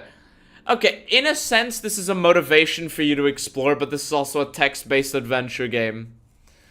Okay, I get it. It can also function as a way to get you to explore, but it's not a motivation to explore per se. Alright, I get it. Never mind. But it's not hidden away as a fun little extra for players to find. No. It's put right in the memory den, in plain sight, in a main plot location. And the other 4 mini-games are as well. How insecure is Bethesda, really? How insecure is Bethesda about their own world design, where they need to shove in a lot of Easter eggs and a lot of alternative activities right in the main quest line? How insecure is Bethesda? Hey, you might just never find this thing, so let's put it in the main quest line. 11, Concord, Valentine's Detective Agency, Fort Hagen, they are laid right in front of you in the critical plot path to make sure you couldn't possibly miss them. And how sad is that? How sad is that? A genre defined by freedom and exploration, and the game is having to shove it in your face to make sure you don't miss it. How fucking pathetic. How fucking pathetic. This is like an FPS game. This is like an FPS game. Putting every new gun on the road that you're following, or in the hallway that you're going down, just to make sure you try out every single gun. This is fucking pathetic. I think that's a bit of a shame, because Fallout 3 was just at its absolute best when you went exploring and you found cool things hidden around the edge of the map. Yeah, sorry, I think my opinion of Fallout 3 could be a little bit better if I didn't have the fact that Fallout 3 could have been a little bit better if my reward for exploring wasn't me finding out that the game became such a joke that they unironically put two cosplaying superheroes fighting and bitching at each other from across the road like a bunch of old fucks. Still, let's get back to Fallout 3, and something I do really want to draw attention to, because it is something that Fallout 3 innovated, and it did stick around into New Vegas and Fallout 4, and quite rightly too. The radio. Nuts for inventing the idea of juxtaposing jaunty 50s music with creeping around a raider base in some dark ruins, which perfectly suited the classic Fallout trend of mixing sometimes goofy humour with moments of utter darkness. But for the fact it provided constant feedback, letting you know what happened next. Goofy humor with utter darkness. My guy, the classic music that you listen to when going through the wasteland are supposed... Okay, they're supposed to contrast with the environment, because on the one hand, you have possibly cheery sounding music. You know, heartache by the number, or you know what I mean? And you're listening to that and you're bopping your head. And while you're doing that, there's a bunch of people crucified and begging to be killed, so their suffering ends. That's contrast. And how people the radio in 4 fucking sucks. Agreed. Feel about that. The morality system in Fallout 3 is yippee-yay. Far from perfect, but when paired with the radio, I think it actually works well. The bare fucking minimum. Yes. Yes. Did they make Fallout 4's UI in MS Paint? They might as well do. It's nice that if you do something awful, 3Dog calls you out on it. By contrast, I found Mr. New... How does 3Dog know that you're the one that did something awful? How does 3Dog know you're the one that nuked Megaton? How? 3Dog is someone within GNR. And this is a nuclear post-apocalypse. How the hell does 3Dog know that you nuked Megaton? It's not like this was a video posted on social media. Like, this is the nuclear post-apocalypse. How the hell does 3Dog know it was you that nuked Megaton? He just has a hunch. He just has a hunch. No, but they needed some fucking window dressing in order to trick idiots into thinking that the world is actually reacting to what they do. So instead of actually having reasons, believable reasons, for 3Dog or the world to react to anything you do, they just all magically know exactly what you did. They just know. Vegas rather uninteresting. Like, your reputation with a single faction in Fallout New Vegas can remain very positive while you steal from them. Like, the NCR can absolutely love you. All the while, you're actively stealing their equipment. Their preciously short supply equipment. You know? And I'm not sure I've ever heard anyone say they prefer him to 3Dog. And that's because Mr. New Vegas fairly neutrally reports on what your actions have done to the game's fact. Rather uninteresting. 3Dog calls you out on it. By contrast, I found Mr. New Vegas rather uninteresting. And I'm not sure I've ever heard anyone say they prefer him to 3Dog. Chat, many a true nerd says he's never heard anyone say they prefer Mr. New Vegas to 3Dog. Tell me, chat, do any of you prefer Mr. New Vegas to 3Dog? Type yes if you prefer Mr. New Vegas to 3Dog. Cameron already with it.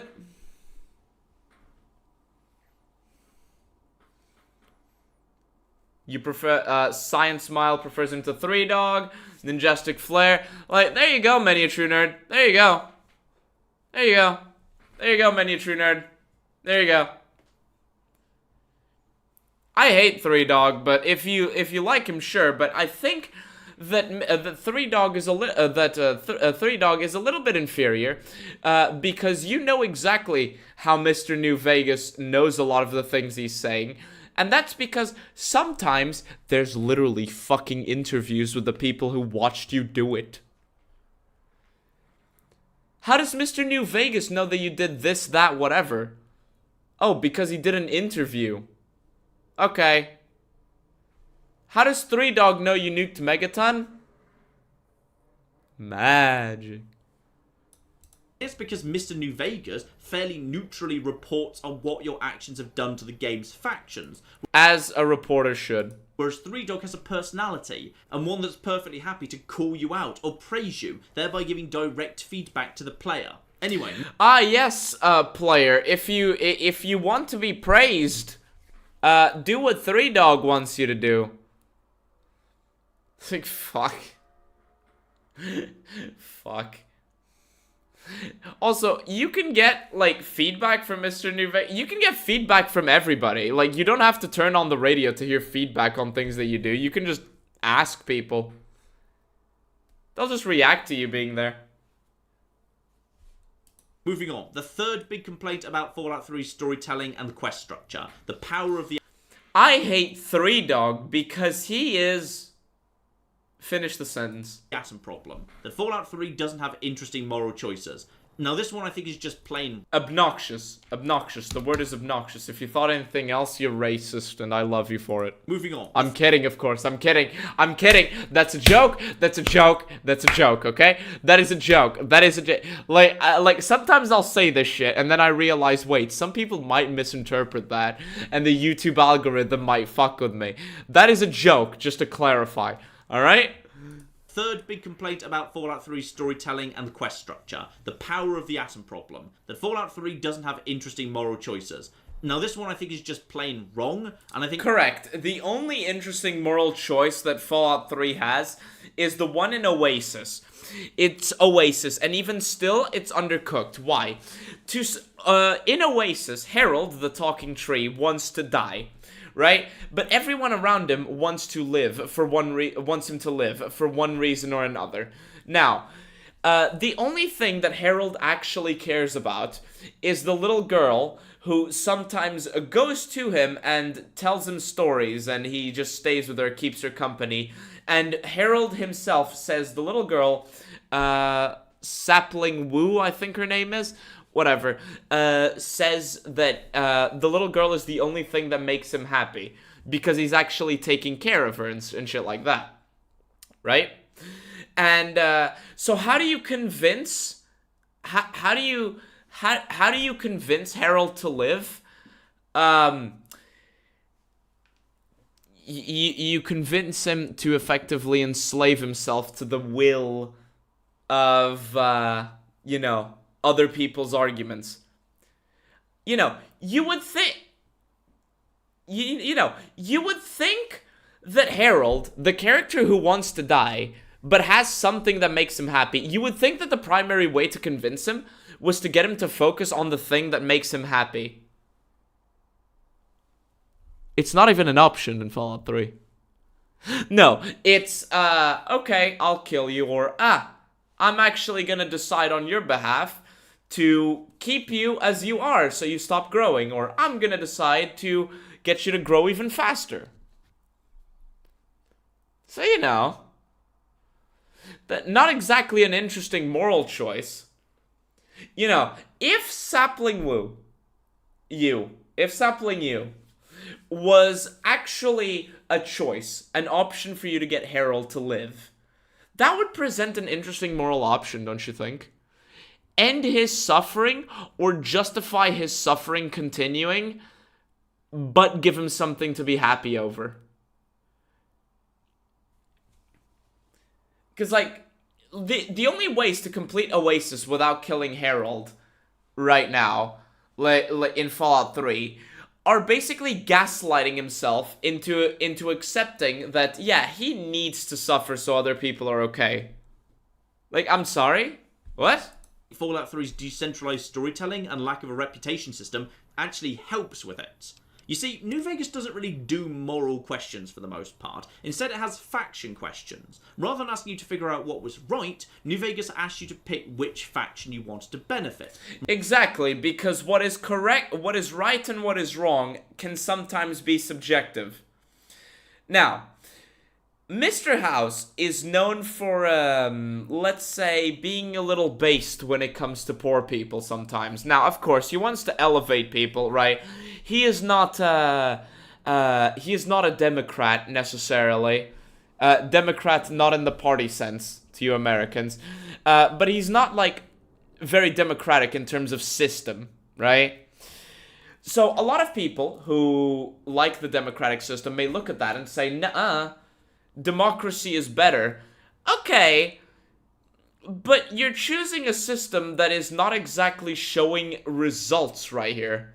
In fact, it's showing the opposite of what it claims to be doing.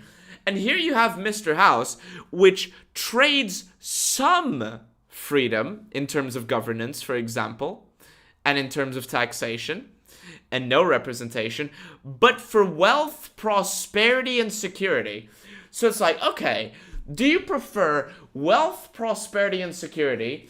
Or do you prefer maybe wealth, maybe prosperity, maybe security, but the freedom to choose and run things yourself via the, election systems? Okay, now that you've chosen your answer, what kind of version do you prefer? Do you prefer a more militaristic one, in the case of the NCR? Do you prefer a more integrationist one?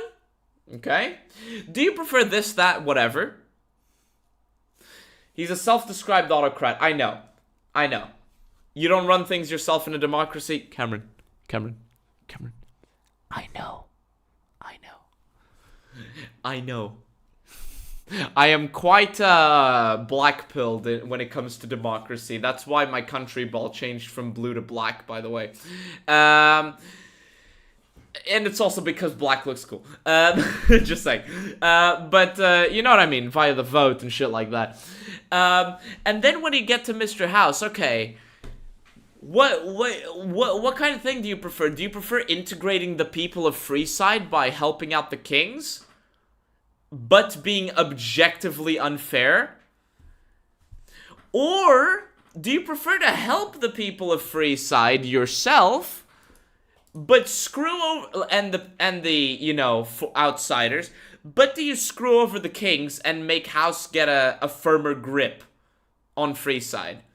Ironically enough, the most, let's say, the smoothest transition of power in Freeside is if the kings are objectively unfair towards the people, like the NCR citizens in Freeside.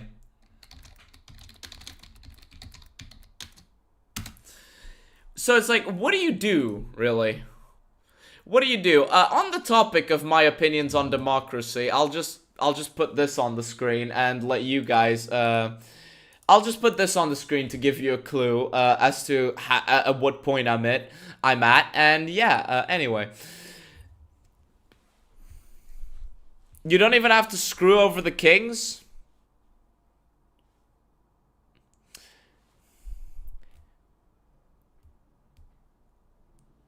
I know, right? It's a beautiful flag.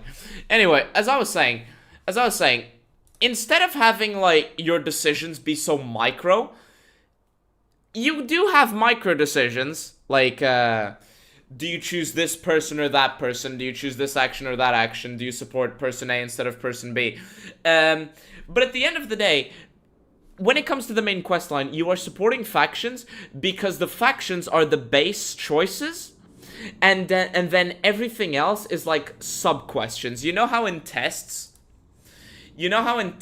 for example, like, or, quizzes or whatnot, you'll have, like, question A, question B, or no, question 2, question 1, and then you'll have, like, 1.1, and then fucking 1.2, and then, you get what I mean, and then maybe you'll have, fucking 1.21, that's how New Vegas is basically organized, right? That's how New Vegas is basically organized. And this is why New Vegas' system works better. Because it still has some options. It still has some choices where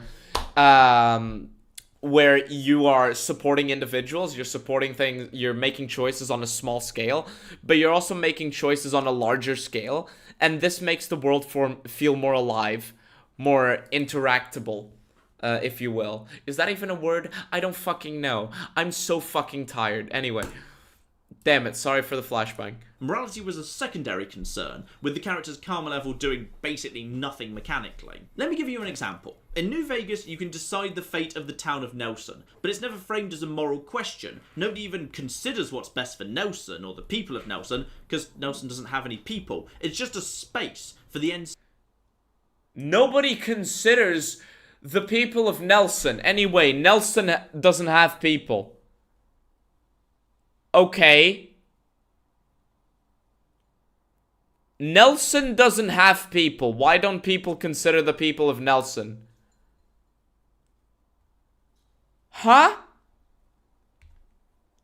Nelson doesn't have people. Why doesn't anyone consider the people of Nelson? Like, what? It's a town turned into a battleground. What? NCR and the Legion to fight over. Choose the NCR and clear out the Legion, or yes, because it's a front line. Choose the Legion and assassinate the NCR commanders. I actually went through New Vegas' quest. You can choose the NCR and still assassinate. Oh no, wait, the troopers. Never mind. And tried to find ones that had interesting moral quandaries, and I found two.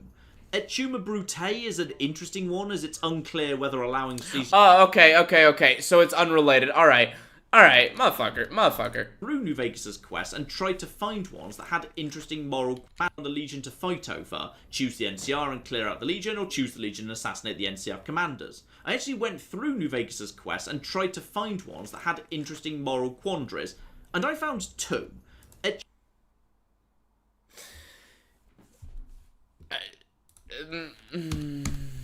Clear out the Legion, or choose the Legion and assassinate the NCR commanders. I actually went through New Vegas' quest and tried to find ones that had interesting moral quandaries, and I found two. He went through New Vegas' quests. And he found two quests that had moral quandaries. Moral questions. Two.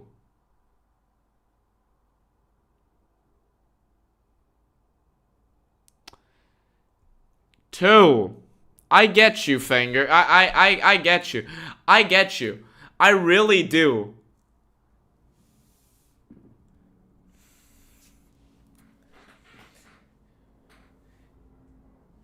This guy is proclaiming himself to try to be at least objective or reasonable or whatever. He called Kretosis, like, he said Kretosis just peddles hate and toxicity. And he actually has, in his video, a statement where he says that he went through New Vegas' quests and found two that had more interesting moral quandaries. My guy, people love New Vegas because the primary focus of the game is the morality of your actions. There are so many options because it accounts for the morality of your actions. The player freedom is appreciated. A lot of people love the player freedom of New Vegas, myself included, because it tries to account for how you would interpret, like, the situation and how you would try to solve a moral quandary, if you will. You know, Lily in Jacobstown. Do you have her forget her past? Do you have her remember her past? Do you have her keep doing the treatment, but then go insane? Or do you have her keep taking her medicine in half doses and still effectively suffer from schizophrenia of sorts, like hallucinations, where she doesn't even know where she is and she thinks other people are her grandchildren.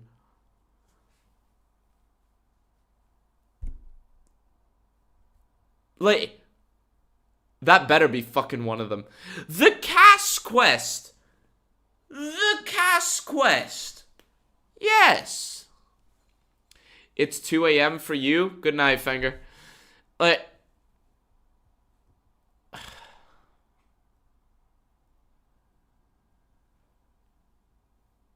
Jesus Christ. The Kings in Freeside. If you side with House, how do you support the natives of Freeside while preventing, like, injustices? Like, Etuma Brute is an interesting one, as it's unclear whether allowing Caesar to die is a good or a bad thing. It might destabilise the Legion, but it might also unleash Lanius to do even worse things in the short term. And hardly... No, if anything, like...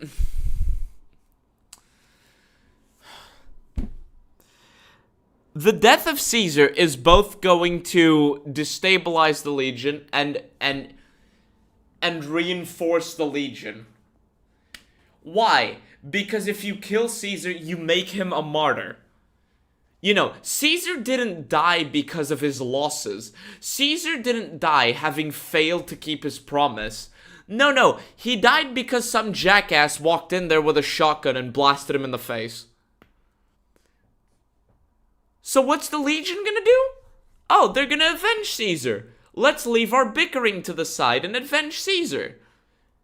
If you defeat him without killing him, then people are gonna be like, hey, Caesar, we fought for Hoover Dam twice now, and we lost twice now. You're kind of useless. Like, isn't this one of the easier choices when it comes to the morality of things? Also, unleashing Linnaeus makes things objectively worse for the people enslaved and conquered by the Legion. Blues definitely has an interesting choice between directly and immediately being responsible for the deaths of a few versus the risk you might hurt the long-term viability of a much wider community later. Other than that, most quests don't ask you to figure out what's right, they simply ask you to pick a beneficiary. But because Fallout 3 doesn't have ubiquitous recurring...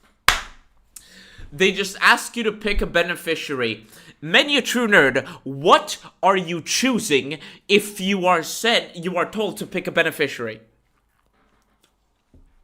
Beyond the beneficiary themselves, what are you choosing? Oh yeah, I chose Mr. House because I think he's wrong. I chose Mr. House, the beneficiary, because I think he's wrong. Excuse me? That doesn't sound right.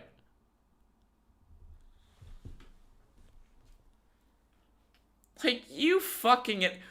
Wouldn't he just... Okay, hold on. We have a Fallout lore question. Wouldn't he just fuck off if Caesar dies? He is loyal to Caesar, right? He is also loyal to Caesar's teachings, right? That's why he will always say, Caesar's will, Caesar's word, Caesar's this, Caesar's that. So, if Caesar already gave him the order to conquer the Mojave and Hoover Dam for him, right? So if Caesar dies, what is Linnaeus gonna do? Is he gonna fuck off and not do what Caesar wanted? Or is he gonna be like, the guy who I love to be who I love to do what he wants me to do, the guy who I love to follow around and complete every order from, he told me to conquer Hoover Dam. Should I, not conquer Hoover Dam? No, he would conquer Hoover Dam. He would conquer Hoover Dam. But you would get him to fall back. You can still get him to fall back if you kill Caesar. How? By convincing him that it's a lost cause. That he is not ready. So what's Linnaeus gonna do if you convince him to leave by using the logistics argument? Linnaeus is gonna be like, Kaiser told me to conquer the things. Kaiser told me to conquer the Mojave. And right now, I'm gonna lose if I conquer the Mojave in the long term. Let me prepare myself better and come back later. And he even says it. He'll come back later. He would fulfill his master's dying wish. Exactly. I'm sorry, my words are failing me. I am at my limit when it comes to energy right now. Anyway, press the like button or I'm gonna string you from a tree. I'm kidding. That is a joke, YouTube algorithm. Factions, each quest has to be resolved on its own merit, and some of them ask genuinely difficult questions. Oasis straight up asks you to deal with the question of euthanasia in cases where the person is unable to take their own life. But yes, and the only ways in which you can solve it are ways that don't actually take the feelings of this guy into account, unless you're killing him. If you disagree with euthanasia, but you still want to take Harold's feelings into account, you have to disregard what he cares about. What a shit fucking message from Fallout 3.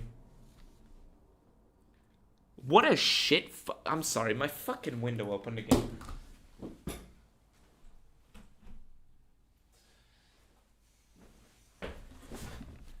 What a shit fucking message from Fallout 3, don't you think? What a shit fucking message. You want to die. I think you should live. Anyway, I'm gonna ignore your feelings now that I think you should live. Like, what the fuck? Family doesn't want to let them die, and then on top of that throws in the complication that if you disregard Harold's wishes and keep him alive against his clearly stated desire to die, it might present a long-term benefit to the wasteland. Or you could fix it with the most obvious and beneficial option by convincing Harold to simply live for sapling you. The only thing in the world that makes him happy. Harold's own words. Instead of convincing him to live and chase the happiness he very clearly fucking says he has, taking care of sapling you and watching over her, no. The only ways to get him to live is by going up to him and saying, ha, you're gonna live now, stop being so selfish. Like, I'm sorry. I don't know if any of you, like, anyone in chat has met, like, people that were considering Alt F4ing them in real life, but guilt-tripping such people into not doing that is legitimately one of the worst things you can do. Just saying. Fuck. The pit asks if it's justified to abduct. Been there, yes, Cameron. Then you know what the reference is. You know. Then I think you can read far deeper into this than people who say no can. Been there too, buddy. To baby from loving parents and hand her over to someone who will cause her pain and suffering if it might lead to the discovery of a cure to a disease slightly sooner. I'm sorry. The whole fucking The Pit DLC.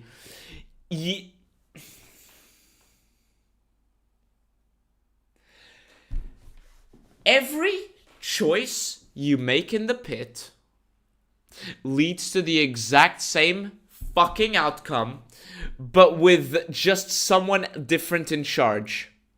I don't know if you know this, but if you choose to overthrow the slavers in the pit, the outcome becomes exactly the same thing that the slavers were doing.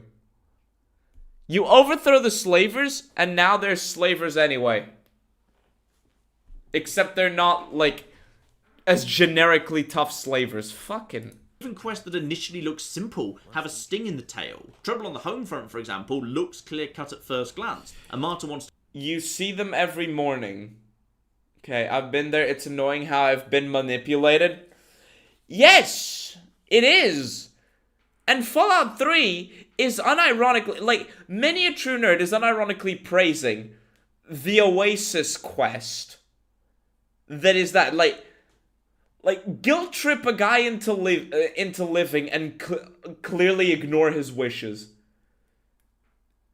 Not not even guilt trip them. Force them to live and then guilt trip them or gaslight them into being like, ha, you're just being cringe. You're wrong. You want to die because you are literally mutating from a human into a fucking tree and you can't even move or scratch your back? And other people are using you as a literal fucking resource? Bro, stop being so selfish. Fuck off. Open up the vault and let fuck the Oasis quest. People come and go on occasion, and the Overseer who murdered Jonas and is generally a dick wants to keep it locked forever. Now, everything in Fallout history says... Notice the sleight of hand. He used the DLC to make a point. If DLC is fair game, then so is defending Fallout New Vegas. Oh my god, good point. Good point, Daniel. Good fucking point. Let me, you're getting the pin.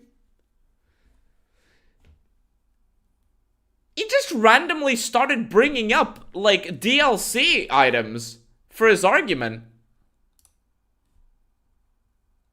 Sneaky fucker.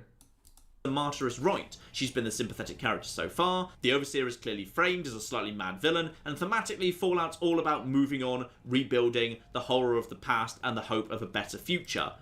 Fallout's all about rebuilding. Anyway, here's this world that specifically doesn't rebuild. Except it's a bit of a no-win, in fact. The Overseer's terminal reveals that the Enclave are actively seeking to enter the vault, and if you head outside, you can find one of their vertibirds literally parked around the corner by Springvale. But on the other hand, a more science-minded lone wanderer can inform the Overseer that genetic diversity means the vault is doomed within a few generations if he does nothing. So, what's the right thing to do with Vault 101? I'm sorry, in 200 I'm sorry, I didn't even remember this. In 200 years, nobody was like, hey, what about the genetic diversity? You are telling me that in 200 years, not one fucking person considered the genetic diversity question?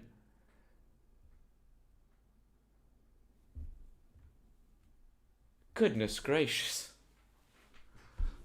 Take Tranquility Lane, where you have a choice. You can perform acts of cruelty to cause the residents of a simulation to suffer pain and death for a mad scientist's amusement, or you can figure out how to disable the simulation and stop what he does forever. This seems simple at first until you pay close attention to the simulation and stop what he does forever. How do you stop what he does forever, chat? Yeah, you kill the people trapped in there anyway. I don't know, is there a way to get everyone out peacefully? I don't remember, I just do the code. Ending it actually means. You see, even though you're torturing and even killing the residents of Tranquility Lane, the simulation resets and they don't seem to remember any of it, with the exception of Old Lady Dithers. Activating the failsafe leads to the actual real-world death of all the Vault Dwellers, and Braun left trapped, alone, in okay, so I'm sorry. A simulation you can never escape from, forever. Okay, so is this supposed to be a nuanced and complex question? Have people literally suffer for the rest of eternity? Have people literally suffer for the rest of eternity? Or put them out of their misery? Chat, would you like to be tortured for the rest of time? Or would you like to be put out of your misery? Old Lady Dithers alone makes it a no-brainer. Of course it makes it a no-brainer. If one person remembers it, eventually everybody's going to start remembering it. And Old Lady Dithers, just remembering it, is probably a torture on the scale we'll never fucking be able to... Like, on a scale nobody can even imagine. Imagine 200 years and you know you're being fucked with. Yeah, you choose two. You put them out of their misery. So which of those actually causes the least suffering? The one that causes the least suffering is the one that literally ends the suffering of everyone except the literal demon keeping people trapped in a simulation forever and torturing them for fun. An objectively evil person suffering or objectively innocent people suffering? One bad guy suffering versus 10 good people suffering. What's the choice here? You know how Tranquility Lane could have been interesting if it was flipped? If the scientist, I forgot his actual name, Dr. whatever the fuck, if the scientist was actually the good guy and everyone in Tranquility Lane was or is objectively evil. Braun. Is it Braun? Right. Even if it wasn't run by a torturer, it would still be torture. I mean, would it be? If you have no idea that you're living in a simulation and things are, like, perfect? Would it be? I don't know. Dr. Obvious Nazi? I mean, yeah, with the fucking accent.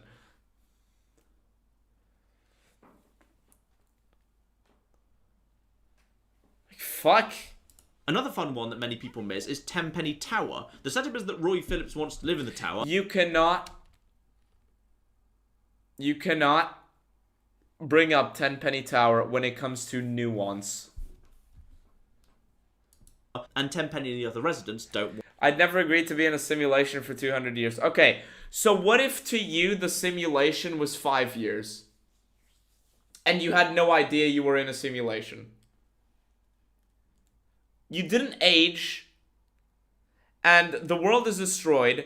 Would you go into the simulation for 5 years in order to pass 200?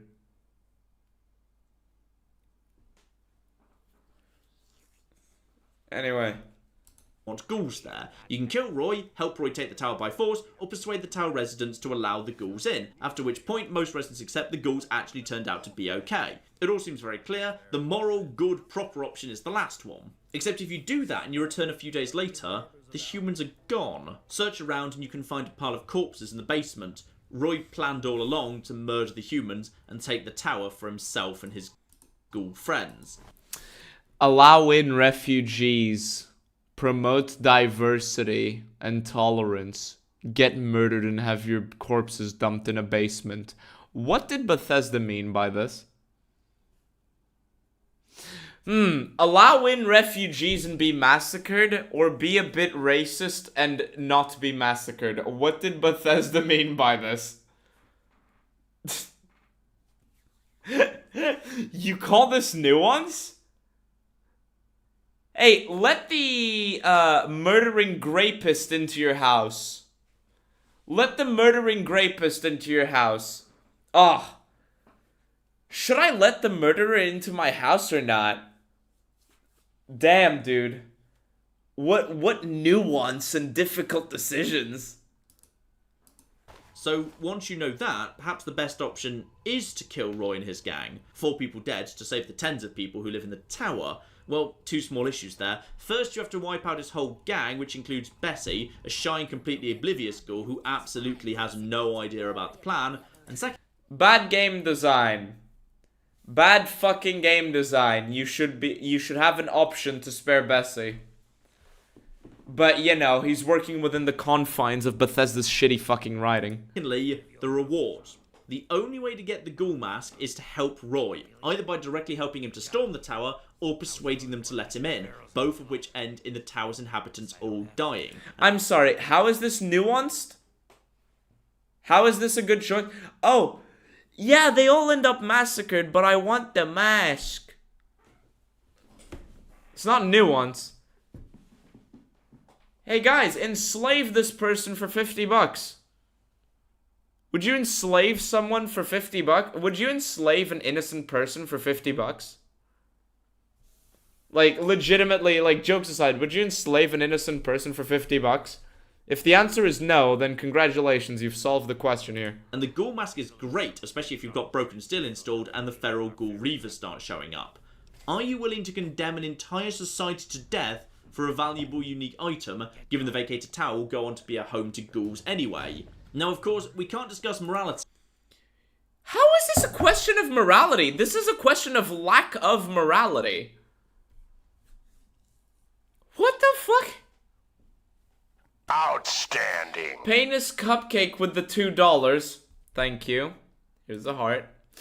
You could buy a lot of iguana bits with $50. Yes.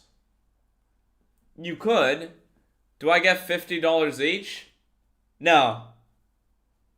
No, you don't. You have to enslave 20 people and you get $50.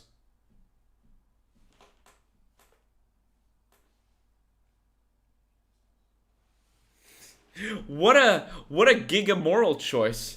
Am I right? Do evil to get the mask, or don't do it and get no mask. Damn, dude. Damn, dude. Without briefly touching on the karma system, and it's not a great system. In particular, it occasionally undermines... Guys, I didn't rob the bank yesterday. I didn't rob the bank. I didn't get the money from the bank. Damn, what a difficult moral choice. I didn't rob the bank, and therefore I didn't get the money. Ah, morality, am I right? Fuck. The grey morality of the quest by effectively flagging one result as canonically good and the other as being bad, though many times it actually didn't. Oasis is karma neutral, unless of course you kill Harold using fire when he specifically asks you not to do so because he's terrified of fire. The game calls that evil, and hopefully that's not too controversial.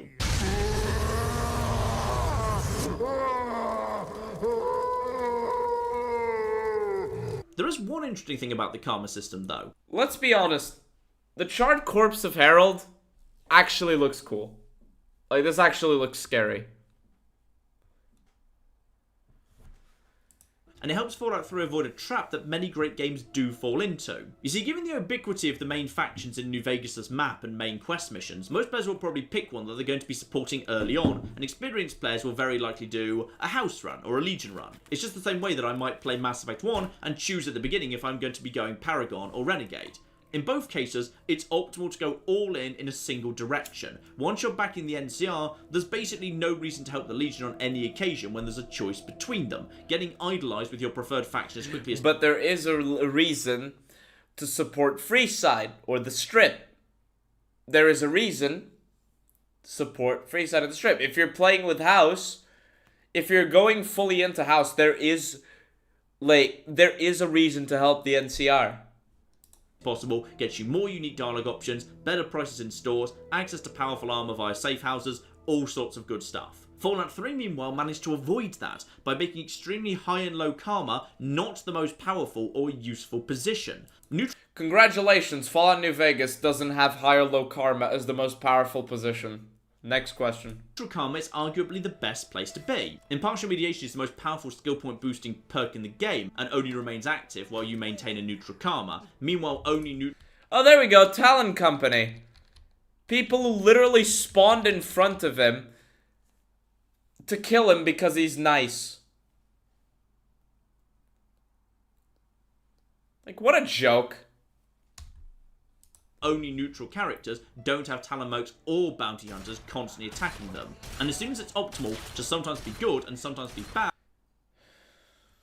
Only neutral characters don't have mercs constantly hunting them. That's bad game design, my guy. That's bad game design, my guy.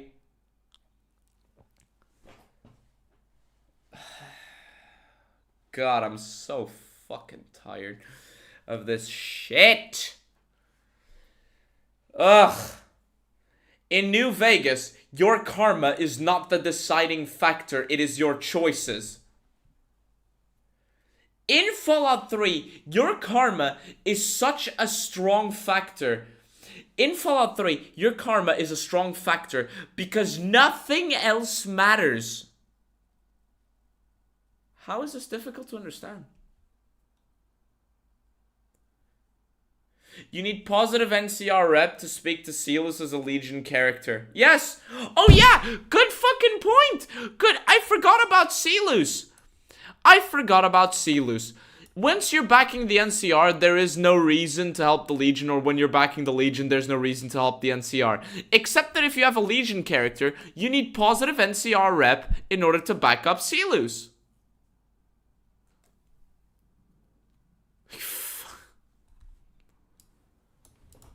the need to always pick the same option just as that's the run you're doing disappears, meaning you're free to evaluate each quest in its own moral merits. In fact, I honestly think New Vegas made a bit of a mistake in this regard, because New Vegas contains too many optimal solutions. Consider Boulder City Showdown. You can either help the NCR... Too many optimal solutions.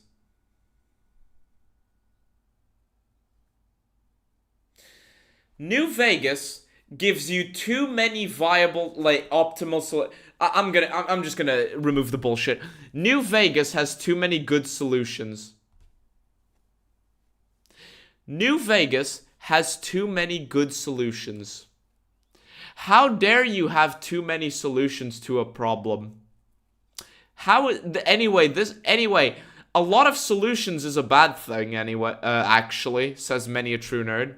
Kill the Khans, help the Khans kill the NCR, free the hostages but then immediately betray the Khans, or negotiate for the Khans to go free and get the NCR to honour the deal, which leads to everyone surviving, reputation gain with the NCR, and reputation gain with the Khans. So, why would you... Giving you an opening to interact with both of them later. If you get the Khans massacred, it is going to be very fucking difficult to solve questions and do quests for the Khans, or related to the Khans later. If you side with the NCR and you want to betray the Khans later, right? Let's say here you help the NCR and the Khans, and then you want to backstab the Khans. Congratulations, you can walk into their fucking base just fine. You can walk into their settlement just fine. Oh, but if you betray the Khans here, good fucking luck getting to Papa Khan. You know what I mean? Do anything other than that. It's literally a perfect resolution with no downsides. In Fallout 3, even a quest as simple as Power of the Atom has a downside to the good resolution, even if you arrange for Burke to die so he can't send Hitman after. The downside to helping both the NCR and the Khans is role playing. What if you want, like, the downside... Actually, there is no downside.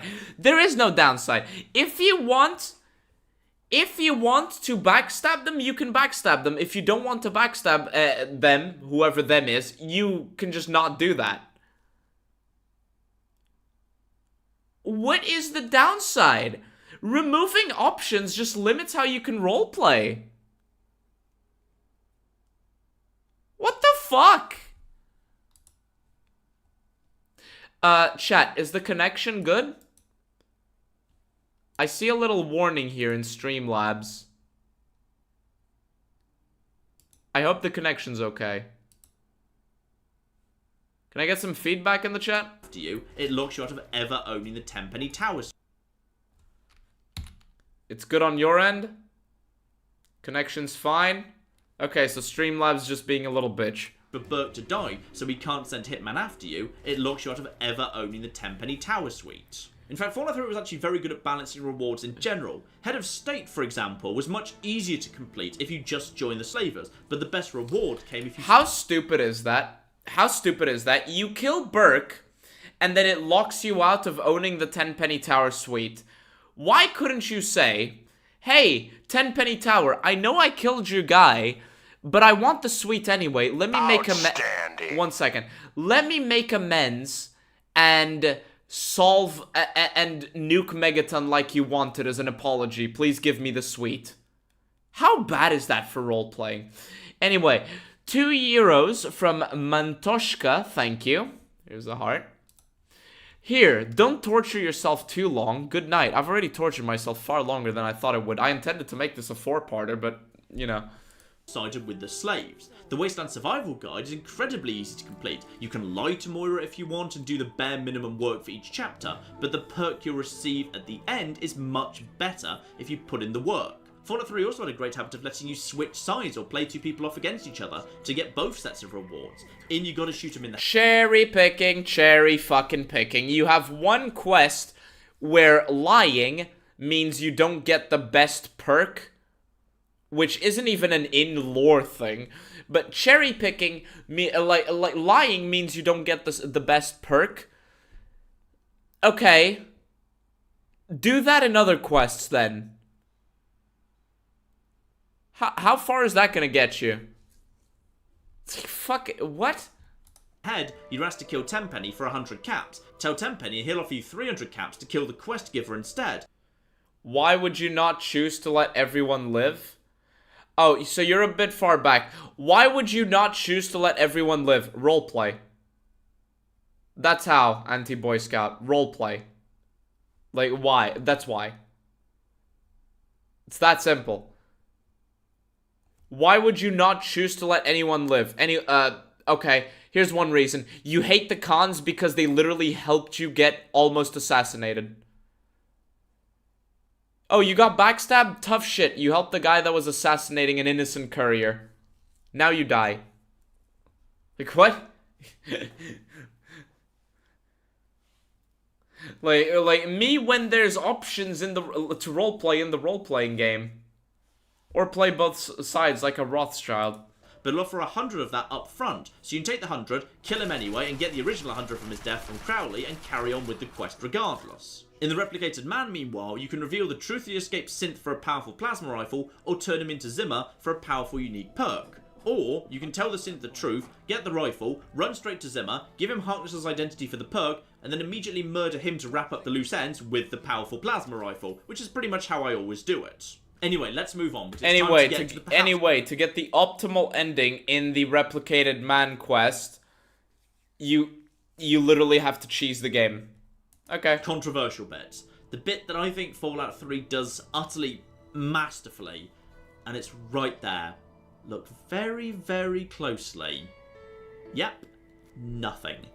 Empty space. The wasteland of Fallout 3 is a masterpiece, and it's where many of the points I've been discussing so far all come together, and it's where everything that's best in Fallout 3 works perfectly in harmony. The best thing Fallout 3 does perfectly is nothing. Here's how that's a good thing.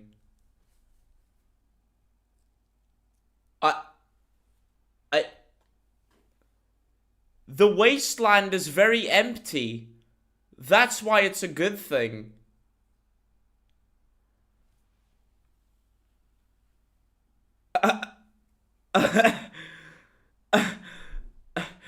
I get what he's saying.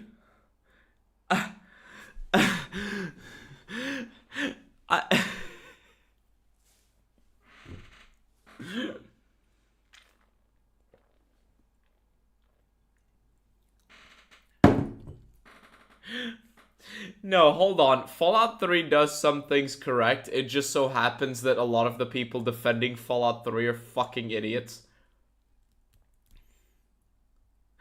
I could make a clickbaity video.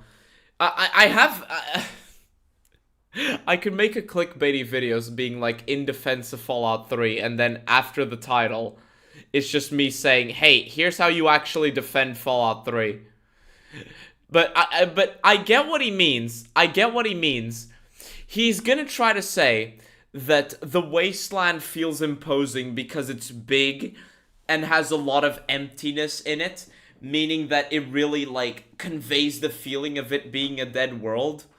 The problem is that whenever there's signs of it not being dead, such as raider, like, hideouts and shit, and raider outposts and shit, it's always very, very generic and feels very copied and pasted. We remember the screenshots from part 2 of this EVAH episode, where there was a church. Let me pull it up for the people who weren't here, because I have more viewers now than I had last time around. We remember the church, right? I'm gonna show you this. I think it's this one.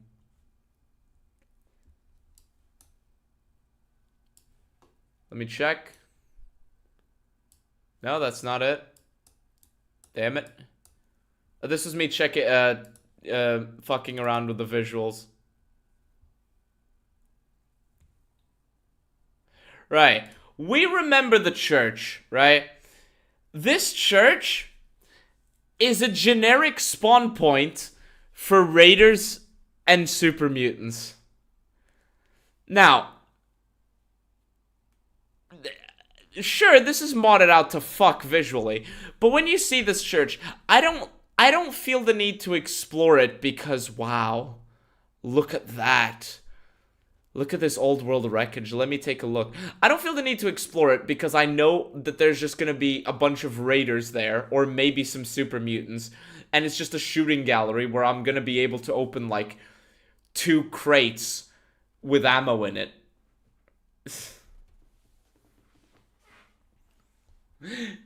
Fuck. You see, Fallout 3 is set in the post-apocalypse. Alright, and before we listen to this part, right, I need to go to the bathroom real fucking bad. Now, instead of doing what I would otherwise do...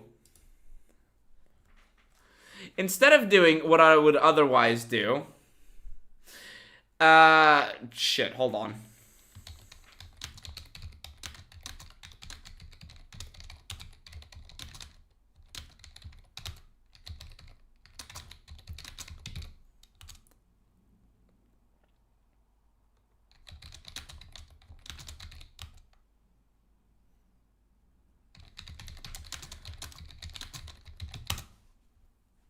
Alright, anyway. I need to take a quick break. Instead of doing... I know it works. Instead of doing what I would otherwise do and click the the little break button in the YouTube studio, I have an alternative for you guys, which is a video. You're gonna watch a video while we're on break. Because we need a sanity check, right? We need a sanity check. We need a little bit of a sanity check, right? And we need to increase our mood. Are you ready to increase your mood, chat? We need to save, shut the fuck, we need to save our humor. We need to be in good spirits. We need to be in very good spirits. So, in order to be in good spirits, you're gonna watch this while I go to the bathroom, and I'll be right back. Count sure as fuck does. Anyway, how did you enjoy the little, mood break?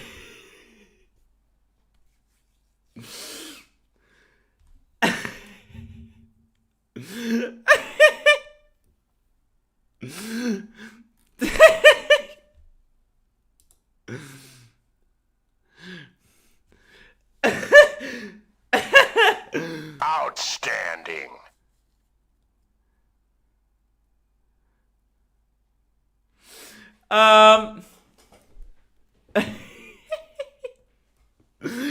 Thank you for the donation, everybody. Thank you for, not everybody. $10. Sorry. $10 from some dude. Thank you. Here's the heart. Kenshi, SS13, Star Sector, Dominion 6, etc. Shills, leeches, boomers, cripples, trans people, dogs, children, and opportunists. Oh, furries. And children and opportunists thrive in small Discord servers. I've never met an honest critic that isn't negative. Well, you have me. It was enjoyable. It was beautiful. I was fucking choking. You're welcome. Anyway, heads up. We've detected a video in your stream belonging to someone else. Your stream may be temporarily blocked. The shit I do for your entertainment, chat.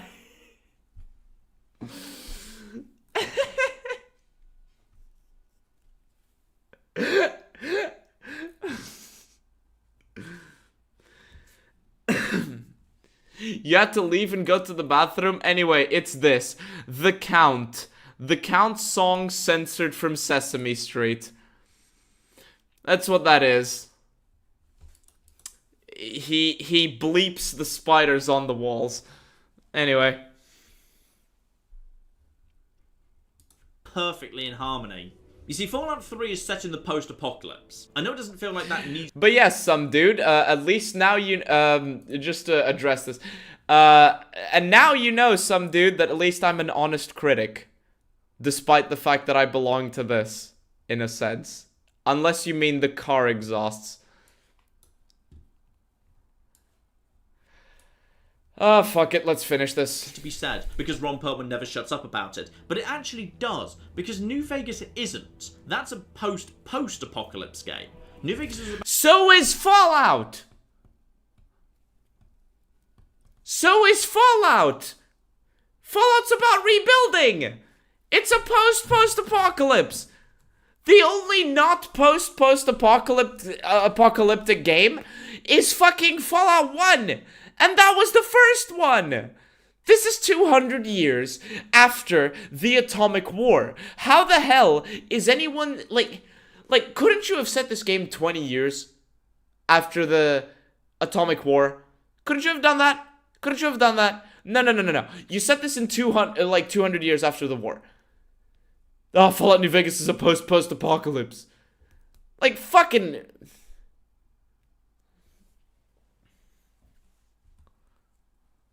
about rebuilding. The savagery of the immediate post-war era has mostly been swept away. There's plenty of water and electricity, and rads are basically a non-issue. In fact, it's almost weird how little radiation there is in New Vegas. No, it isn't! Mr. House prevented the nukes from hitting the Mojave, god damn it! Fuck it.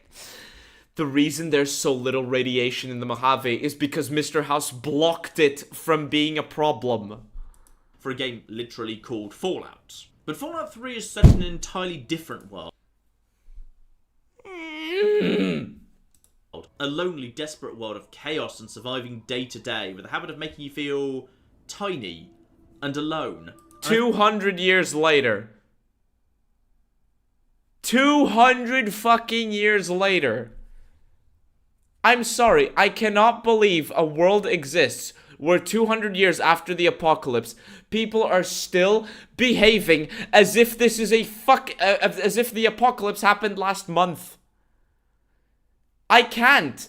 It is 200 years after the end of the world, and people are still raiding fucking supermarkets and living in shacks next to 200-year-old nukes. I think the entire world design is built around that core idea. You see, the first thing to grasp is how crucial empty space is to Fallout. Outstanding.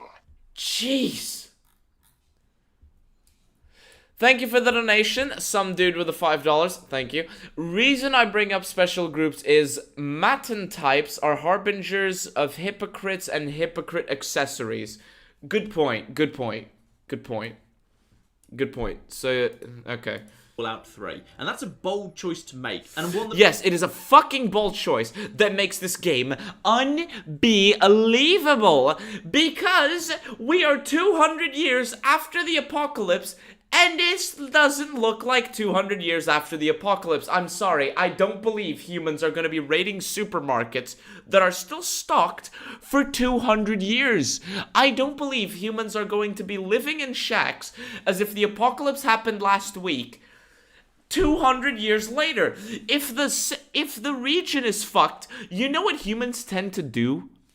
When something's fucked, they tend to either fix it or move. People tend to fix it or move. We had the Great Migrations that eventually collapsed Rome because Rome was like, haha, let's bring in the barbarians. They'll increase the GDP. The Romans were the Roman Empire did that. You know why there was such a massive migration westward? Because things were getting cold. Environments were changing. The weather was changing. The climate was changing. So people looked for where they could farm better. And then they walk into Europe and they're like, there's this big fucking wealthy empire where food just isn't a problem. I just came from a location where one loaf of bread is considered a delicacy, and there's this ginormous fucking empire where stocking up on massive provisions of food just isn't a problem. I'm gonna go there. And yet, Fallout 3 just wants us to believe that for 200 fucking years, nobody's had water, everybody's lived in shacks, nobody raided supermarkets, and people are just living like like this. Sorry, I don't believe it. It's cool if you want to have a thing like this, but at least justify it. At least set it in a different time period instead of always going fucking forward, because what it leads to is you writing a shit story where everybody wants the exact same fucking thing, and you're just here up with your thumb up your own ass. God damn it, is the video buffering, you piece of shit. Where everybody's just up their own fucking asses, living in a way that is antithetical to how humans work. Shit. Anyway, the stream's getting throttled.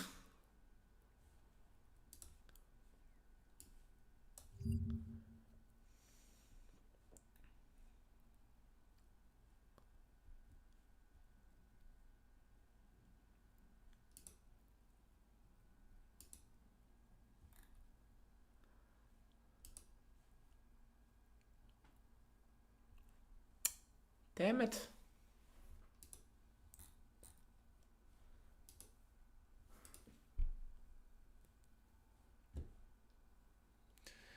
Are you back? Chat. We back?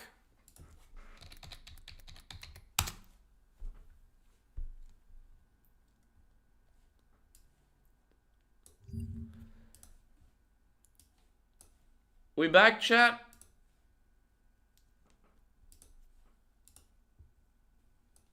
We back? How much of that rant did you miss? Because I just ranted for 5 minutes straight. It never buffered on your end? I don't know, YouTube's stupid.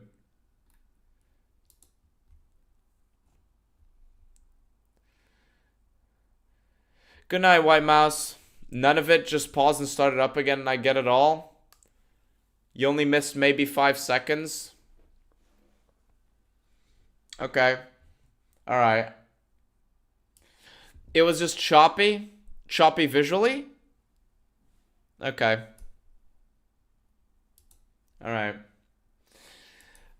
Let's try to finish this crap.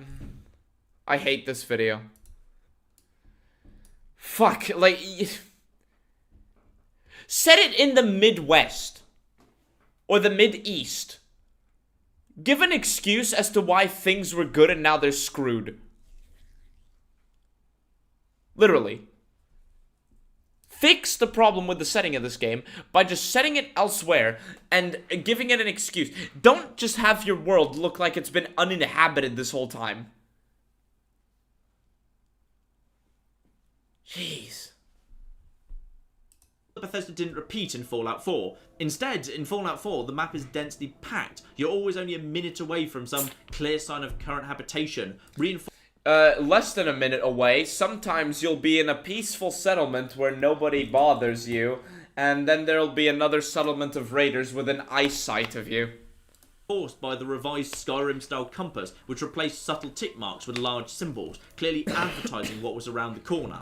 In New Vegas 2, yes, that is a fair criticism. The map is densely packed, and in a game in which major world powers and nation building around you, you'd kind of expect things to be busy. Also, just in case you're confused, yes, Fallout 3 and New Vegas have pretty much the same map size. Yes, New Vegas has 20 more locations. Yes, what happened in your hometown, John Leonard? You know, what happened to your hometown in this nuclear post-apocalypse? Even if your hometown isn't given that much representation, show the collapsing buildings. You know, have a few, house structures breaking down or broken down. Some skeletons in there, and maybe some bullets on the floor to imply that there was a gunfight here and then the place was abandoned. You know? And yes, Fallout 3 is still less dense. This is actually because Fallout 3 has a huge concentration of locations in the DC ruins where they look very close together as the crow flies, but actually aren't because of the blocked off streets and the need to use the metro stations to get between them. And this— Fuck the metro station, by the way. This is all gonna be added to one single playlist later when we're done. But fuck the metro station. It makes a lot of Fallout 3 inaccessible to most people because the metro station is just unusable. sometimes, like, whenever I play Fallout 3, which isn't very frequently, I need a guide for the metro station whenever I want to find a location. I need a guide. This cluster of locations in the ruins means that the Wastelands locales are actually much more spread out. You see, Fallout 3 is the only game in the entire... Artificially spread out. Yes, they are artificially spread out. You know, a location that should be right next to you actually isn't, because you need to just randomly go into a stupid fucking metro station and wander around for 5 to 10 minutes just to find something that should literally be across the corner, because Bethesda doesn't know how to use their own fucking engine and decided to put some generic rubble texture and model and mesh blocking your way.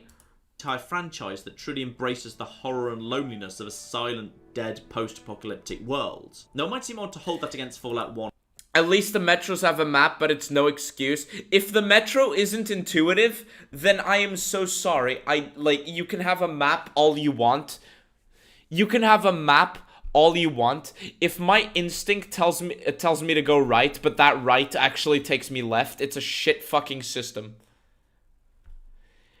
It's like the... Don't give this guy views, by the way. It's like the For the Enclave mod. The For the Enclave mod is a very good mod. You should all play this mod. You should all play this mod. But the problem with this mod is that the Reformist Enclave base, you know, the one you join, has to literally have maps in every area with a blinking light just to tell you where you are, because it's confusing as shit. 1 and 2, as in those games, world exploration is handled via the map screen, except you're pulled out of the map screen for random encounters, and those encounters are overwhelmingly because your character has just run into something relevant to the current world. A faction, or some wildlife, a caravan, some raiders. In fact, I went through the entire list of random events in Fallout 1 and 2, looking for those that put any focus at all on the fact that there was an apocalypse that wiped out the vast majority of the world not that long ago, and that's kind of a horrific nightmare, and there aren't any. Maybe the fact that most of the planet is not populated and the only thing that's out to greet you are murder-loving mutants and raiders that'll kill you for literally any reason they can come up with. Maybe that's one of the hints that this is an apocalypse that killed most of humanity. I don't know, man. Maybe the fact that a lot of what you find is desolation, and this is very early after the apocalypse, might just maybe be the hint. Also, Fallout 1 happened 80 years after the atomic war that destroyed the planet. The planet! I don't expect people to rebuild entire societies when the entire planet is coated in nuclear radiation and hellscapes for decades. Yeah, I don't exactly expect people to build a metropolis in that time frame. Anyway, Penis Cupcake with the $2. Thank you. Did you know that the Roman Empire fell in 400 AD, 476 AD, and that's the Western Roman Empire? The Eastern Roman Empire fell in 1453 with the capture of Constantinople. The Empire of Trebizond, which was by another Roman imperial dynasty, I forgot exactly which one it is. Was captured, it was taken in 1460, around that? No. That was the conquest of the rest of modern-day Greece. The Empire of Trebizond fell somewhere around that time frame. The Comnè, yes. Yes, the Comnè. Not a metropolis, but we get a necropolis, right? But fell means decline, right? No. Falling does not mean decline. Fuck you.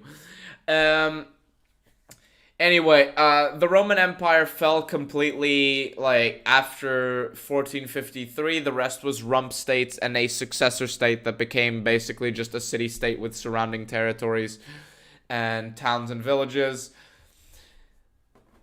And the Ottomans effectively bullshitted their way into capturing the Empire of Trebizond.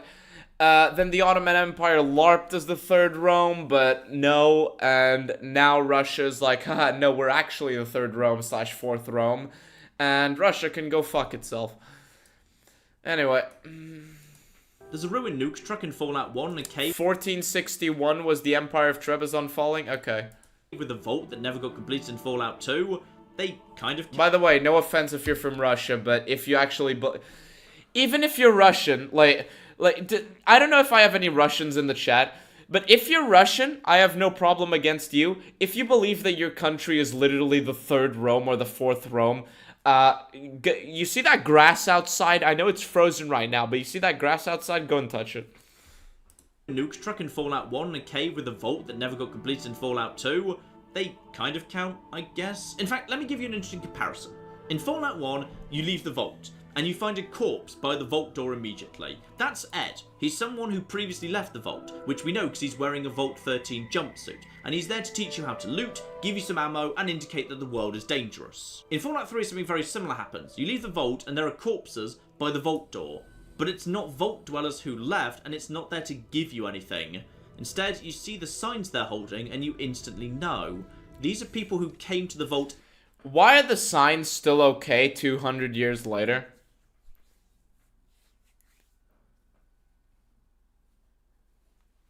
Why are the signs still okay 200 years later? I mean, to be fair, it doesn't have to be 200 years later. Maybe they just walked in. Maybe they just walked in and tried to beg people to let them in, but, you know. Okay. After it closed, immediately after the apocalypse, and begged to be let in, and they were left outside to die. So? Not everybody got saved. What of it? If anything, that goes to show that the wasteland isn't actually that terrible, given that they literally stayed here and died here. Straight after that, you leave the vault, and the first thing you see isn't Megaton, it's Springvale. The houses are broken, but there are suitcases on the doorstep. You can find the Vault 101 acceptance letter for Officer Gomez's ancestors. 200 years later, and the suitcases are still by the door, including a Vault 101 acceptance letter. I'll let you guys figure out why that's retarded. And that's denying access to one of their neighbours. There's a silent children's playground, and beyond that there's a school with skeletons of children locked away. Meanwhile, way down south in the land of cotton, old times is literally playing by the iBot behind you. What happened, not entirely clear. Fallout 3 is full of these moments, tiny, unspoken stories. Couples who died in each other's arms, suicides, and if you... Yes, and they gave up not that long after. They gave up not that fucking long after. Outstanding. 1 second. They gave up not that long after, because after the Museum of History, a lot of those silent stories are only seen again in the outside, outside Raven Rock.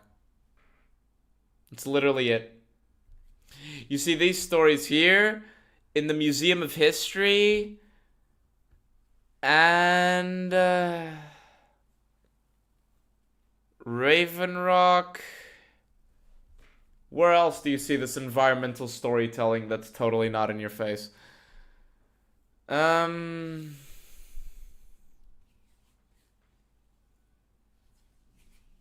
yes, and the storytelling skeletons.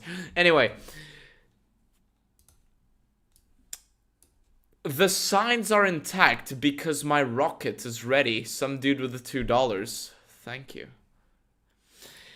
I think it's likelier for this to be the Springvale Raiders trying to enter Vault 101 by asking nicely, Enclave Emily, No way these picket signs would still be okay after 2 centuries. I mean, yeah, that would make the most sense. But then again, this is a world where people are still raiding supermarkets for supplies 200 years later. So, you know, I'm assuming the worst. If you want something truly horrific, listen to the Keller family transcripts. It's Candace. Oh my god, it's really happening. I can see the cloud. It's so big. Mom, I'm so scared. Now, I've heard that several times before, and I don't know how I feel about that voice acting, but it's not that bad. It's not that bad. I find it pretty harrowing. But this sort of thing makes Fallout 3 work, because Fallout 3 is the post-apocalypse Fallout. Things are horrifying and lonely and... Yeah, don't you know that America hasn't changed in the last 200 years? You literally went from a colony with a couple of settlements and, like, wood houses here and there to a superpower? To the superpower? Being the superpower? But 200 years after an atomic war, and people still raid supermarkets and live in shacks. Violent and desperate, and that ties so much of the game together. Let's start with how the entire world of Fallout... No, hold on, Skids. She didn't say the clouds, she said the cloud. She means the cloud from the nuke. Fallout 3 is populated. We briefly touched on this before. Aside from a handful of fixed spawn points and some scattered wildlife, Fallout 3's wasteland is populated at random, as you move around and trigger random event spawns throughout the world. Yes, and a lot of them are copied and pasted from one another, such as the church we previously mentioned that is always, or almost always, going to spawn raiders with a shotgun trap aimed at the door, 2 beds, and maybe 2 crates. Except the genius of it was that randomly spawned events had no restrictions put on them in terms of where they could go and what they could interact with. Now, as a counterexample, consider Fallout New Vegas. You know exactly what is going to spawn where. Beyond Prim, there's ants in the lake bed to the left and ghouls in the plain to the right. There'll be a couple of rad scorpions by the garage and a big cluster beyond the raider ambush if you veer off the road. There are some bark scorpions in Nipton by the caravans, a raider ambush of 1 raider on the ground and 3 on the surrounding hills beyond Nipton. Always the same, every time. And beyond that, those enemies have very restricted roaming ranges. Outstanding. Some dude with the $2. Damn, you are on the $2 spree. Continue it, and I might order McDonald's. Thank you. I'm kidding, of course. Some dude with the $2. Thank you. Media Literacy Award. Yes, he is very media literate.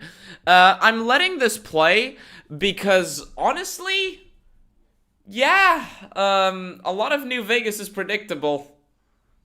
A lot of New Vegas is predictable. Now, of course, there are random spawn points for random enemies. For example, Legion assassination groups.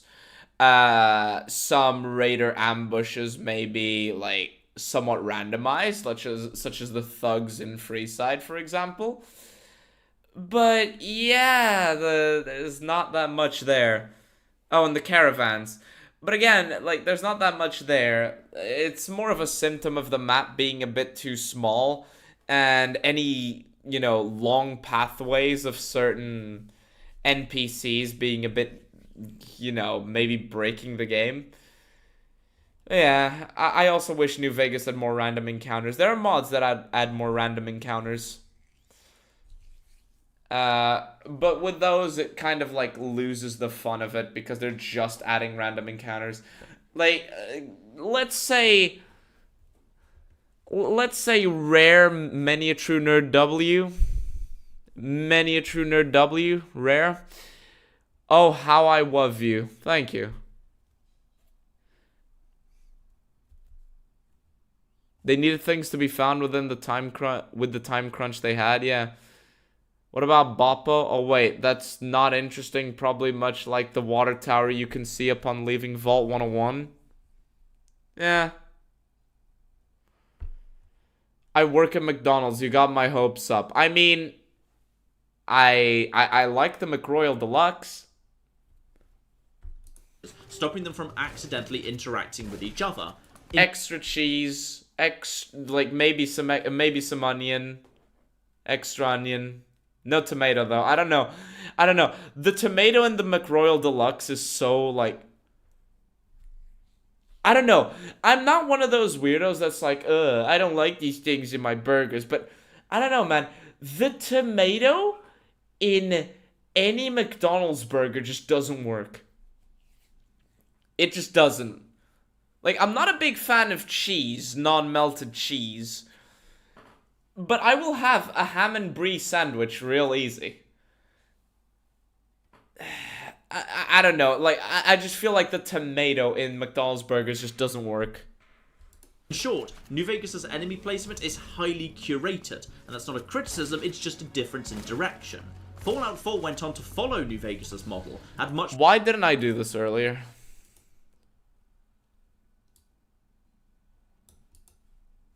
more reliable enemy placement. You can confidently know broadly what's going to spawn where the majority of the time. But not Fallout 3. Fallout 3 revelled in utter violent anarchy, and that's just so mechanically fitting for the world in which the game is set, and it leads to beautiful, fresh experiences every time. The problem is that there isn't that much variety between the characters and encounters that spawn. It's usually the same thing. A couple of Enclave outposts, maybe a few raiders heading in the direction of, like, a caravan. I once had a big fight outside of Big Town because a large group of raiders walked in the exact direction of a caravan that was actually heading away from Big Town at a very specific timing. And there was a big gunfight there, and that was actually pretty cool. And then some mutants got involved. I think they were, fuck, I don't even remember. But it was cool. I think they were ants. I think it was cool. But the problem is that there isn't that much variety, so they end up feeling kind of samey. Like, would it have been that hard to, like, tag a few spawns as possibly friendly A and possibly friendly B, and if two possibly friendly A's met up, they would have, like, some generic dialogue conversation like, hey, what's up? Everything good? Yeah. Is the road safe? Yeah.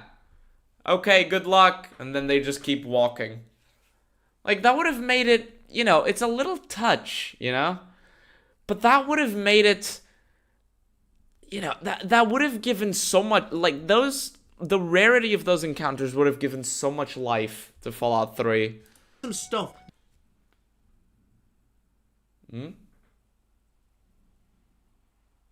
Hold on, chat.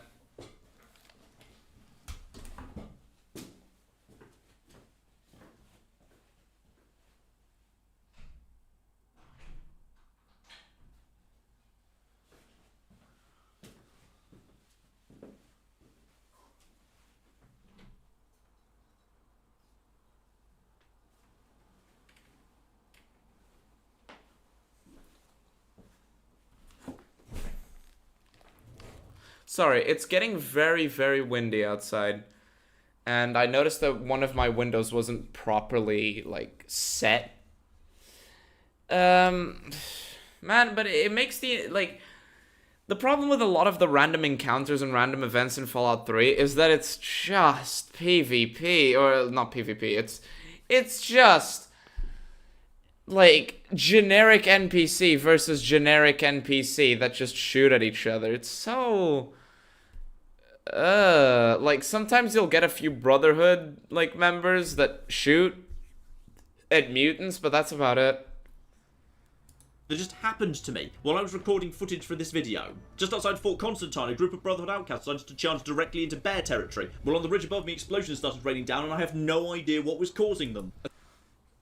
The explosion? But yeah, I've had the Brotherhood outcast spawn in. That's... I mean, I guess that can be nice. A couple of wandering bears got too close to a super mutant encampment and got dragged into a fight, clearing out the entire camp for me. An Enclave patrol walked straight into an ant's nest and started trying to clear the bastards out with a flamethrower. And I had no idea what was going on for a minute. You can even use this chaos in the wasteland to resolve quests for you. Admittedly, that's kind of cool. Admittedly, that is kind of cool. I'm not sure why the Brotherhood outcasts are charging into bear territory, but the Enclave cleaning out ant nests? That's cool.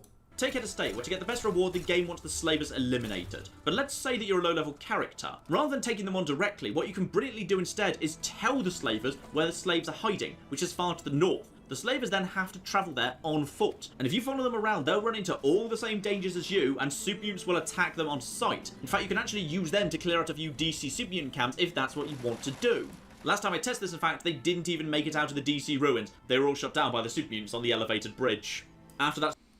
How bad is the design when you telling them exactly where to go gets them all killed? That's a bit shitty design, isn't it?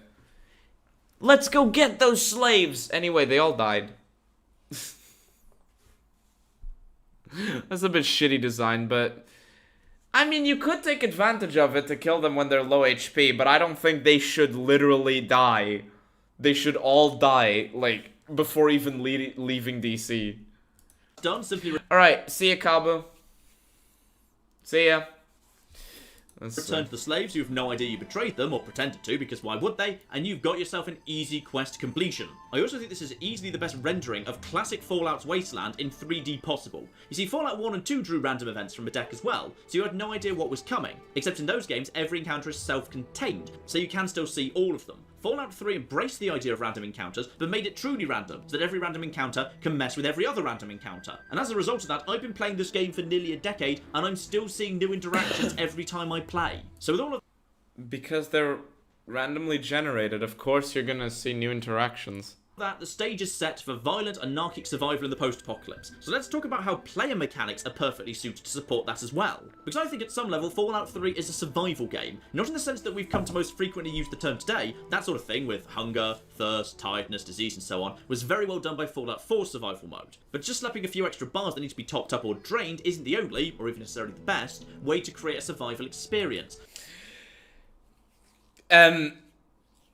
I'm sorry, if you don't have to manage your hunger and shit, then what exactly are you managing?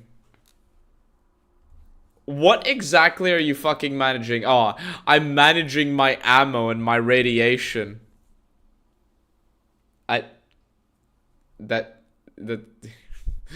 Sorry to tell you, but non-survival games have more depth than that. For proof of that, look to New Vegas, because while we generally don't like saying this out loud, New Vegas' hardcore mode isn't actually that great. And that's because it doesn't make the game harder or more interesting, it just adds additional faff and slows the adventure down. Because it's not... Yes it does. Your companions can die. Like, yes, you have to eat food and shit, and sleeping in a bed doesn't, and having a stim pack doesn't heal your broken limbs, or even heal you fully, and it means you have to sleep a bit, but it was basically tacked on. But your companions die. That is the reason why a lot of people play hardcore mode, not because they have to eat the food or whatever, or because they have to use a doctor's bag, which in itself is kind of stupid how that fixes the limb. No. They play hardcore mode because their companions can die, meaning that they don't have a fucking turret next to them the entire time, making the game piss easy. Random encounters are the best thing about Fallout 3's overworld? I mean, sure. Not like there's a shortage of food or water. Also, ammo weight. Right, I forgot about the ammo weight. Or beds, they're everywhere, and that makes fulfilling those needs just busy work. Put simply, if a game isn't built with the idea of a survival mode in some capacity from the beginning, as Fallout 4 clearly was, tacking an arbitrary need to eat and drink into it isn't going to work. Fallout 3, however, does something I think is a lot more clever. It creates the atmosphere of a survival game, being short of resources, being vulnerable, through some very clever game design choices. Now let's be massive nerds for a second and discuss being short of resources in Fallout 3. Yeah, don't worry, just walk 5 seconds, bonk a super mutant in the head, and congratulations, you've got a brand new gun and a lot of bullets. damage calculations. You see, back in the old days of Fallout, every armor possessed a few different stats, but the most interesting one is a stat called damage threshold. This was basically a representation of how tough the armor was and what it could stop, and thus when you were hit by an attack, the attack's damage had the damage threshold of the armor deducted from it with no restrictions on that deduction whatsoever. As a result, it was entirely possible that you could be shot repeatedly and take 0 damage if you had strong enough armor. Now, for the most part, I like that idea. It rewards players who diligently acquire new, better armor, and it provided a great incentive to get hold of money. Yes, for example, the power armor is supposed to be fucking-vulnerable to small arms fire. And yet, in Fallout New Vegas, which is a game I like, obviously, you can still take damage from fucking someone spamming 9mm at you. That's a little silly, considering the power armor is literally supposed to make you a walking tank. Grey Ditch, gay bitch, on first approach is great until you realize that towns in Fallout 3 can't sustain themselves except for the Vault and Rivet City. I hated Grey Ditch. In every way. In the early game, the fastest way to get hold of good armor is just to buy it, and it can be very expensive indeed. If there was a problem, however, it was that they might have been a bit too generous to the diligent player. By the time you start getting really good armor spawning or showing up in shops, you've probably already come across it in the Wasteland a couple of times. Yeah, sorry to disappoint you. By the time you start getting good armor dropping, like, showing up in stores, you've probably already found it in the Wasteland. And it's probably out of your price range. Just saying, many a true nerd. You're acting like, I want better armor, I'm just gonna go and buy it. No.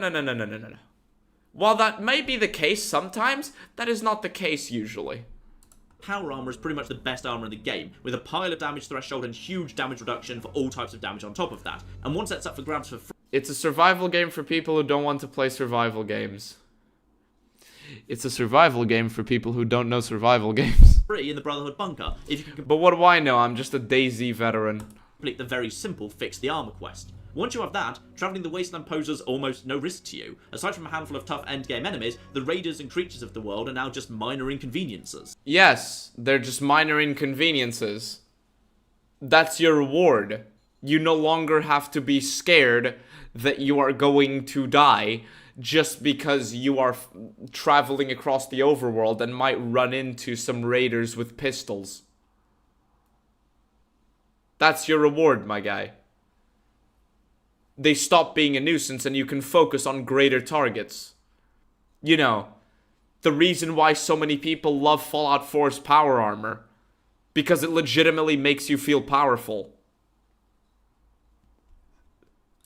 And I suspect that at least some of the Fallout devs agree with that assessment, because when they went on to make New Vegas, damage threshold returned, but it was a bit less generous. Now it couldn't reduce damage below 20% of whatever the original attack's damage was. The days of 0 damage were gone. But return it did, and it led to the same scenario in New Vegas. I think that the power armor in DT in general in Fallout New Vegas is a bit arbitrary and weak. It's one of New Vegas's weakest points, actually. Like, I get power armor, and yes, I am much more resistant to gunfire, but at the same time, like, I'm losing HP way too fast with that thing. If you got hold of some very high damage threshold armor, you were basically Iron Man. Bullets just bounced off you. And sometimes that works really well. It's fun, but it's also rather incompatible with feeling vulnerable, afraid, tense, and that's where Fallout 3 comes in. Yeah, it's really incompatible with, you know, fear and making you feel tense. Anyway, Fallout 4 is better than you think. Anyway, isn't this supposed to be Fallout 3 is better than you think? How's this gonna be a benefit in terms of Fallout 3? Are you gonna go to the T-51 from the DLC? Are you gonna point out the obvious that the power arm... Oh. Your friendly neighborhood Your friendly neighborhood, word I can't say because YouTube auto-demonetizes it for some stupid reason. Thank you for subscribing. Because the armor in Fallout 3, or at least the power armor in Fallout 3, is a bit better than in New Vegas. Like, the armor in Fallout New Vegas is a bit weak. You see, Fallout 3 utilised the damage resistance system. Simply, your armour had a damage resistance, or DR value, and that was the percentage that was reduced off incoming damage. Now, let's just do some basic maths to see what that means. Let's say that in each Fallout game, you're wearing basic early game leather armour, and you get bitten by a basic dog. In classic Fallout, the dog's bite has a base damage of 5, but the leather armour has a damage threshold of 2, reducing the damage to 3, but the armour also comes with a 25% damage resistance for normal attacks, reducing it further to 2.25. In total, basic early game armour deflects 55% of a basic early game attack. In New Vegas, the dog's bite's gone up to 12 damage, but the leather armour has improved as well, to 6 damage threshold. No damage resistance is applied, so the end damage is 6. 50% of the attack has been reflected. In Fallout 3, the dog's bite is still 12, and the leather armour, meanwhile, has 24 damage resistance, so the dog's damage falls to 9, with 24% reduced. Put simply, Fallout 3's damage calculation was brutal, especially in the early game, when you'd be choosing between low condition armours of around 12 damage resistance at best. But that had two brilliant consequences. You see, a subtle problem with the damage threshold system is it makes the armor's damage threshold number ludicrously important. Let's say some raider is about... Yes, you put more value into the armor that you're wearing. Okay, so... it makes you feel a little more, you know, vulnerable. But then again, it's Fallout 3.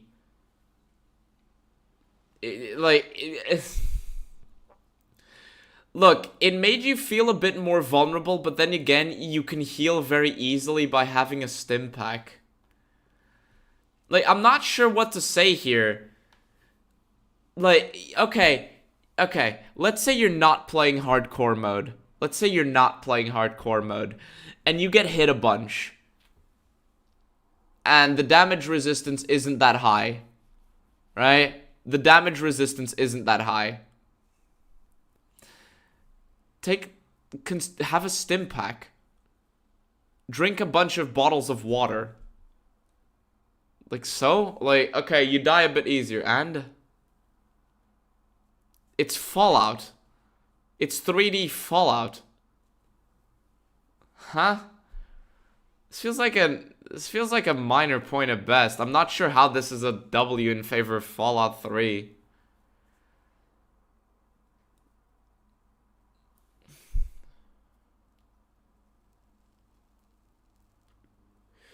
You practically never swapped out of the Tunnel Snakes 101 Vault jumpsuit.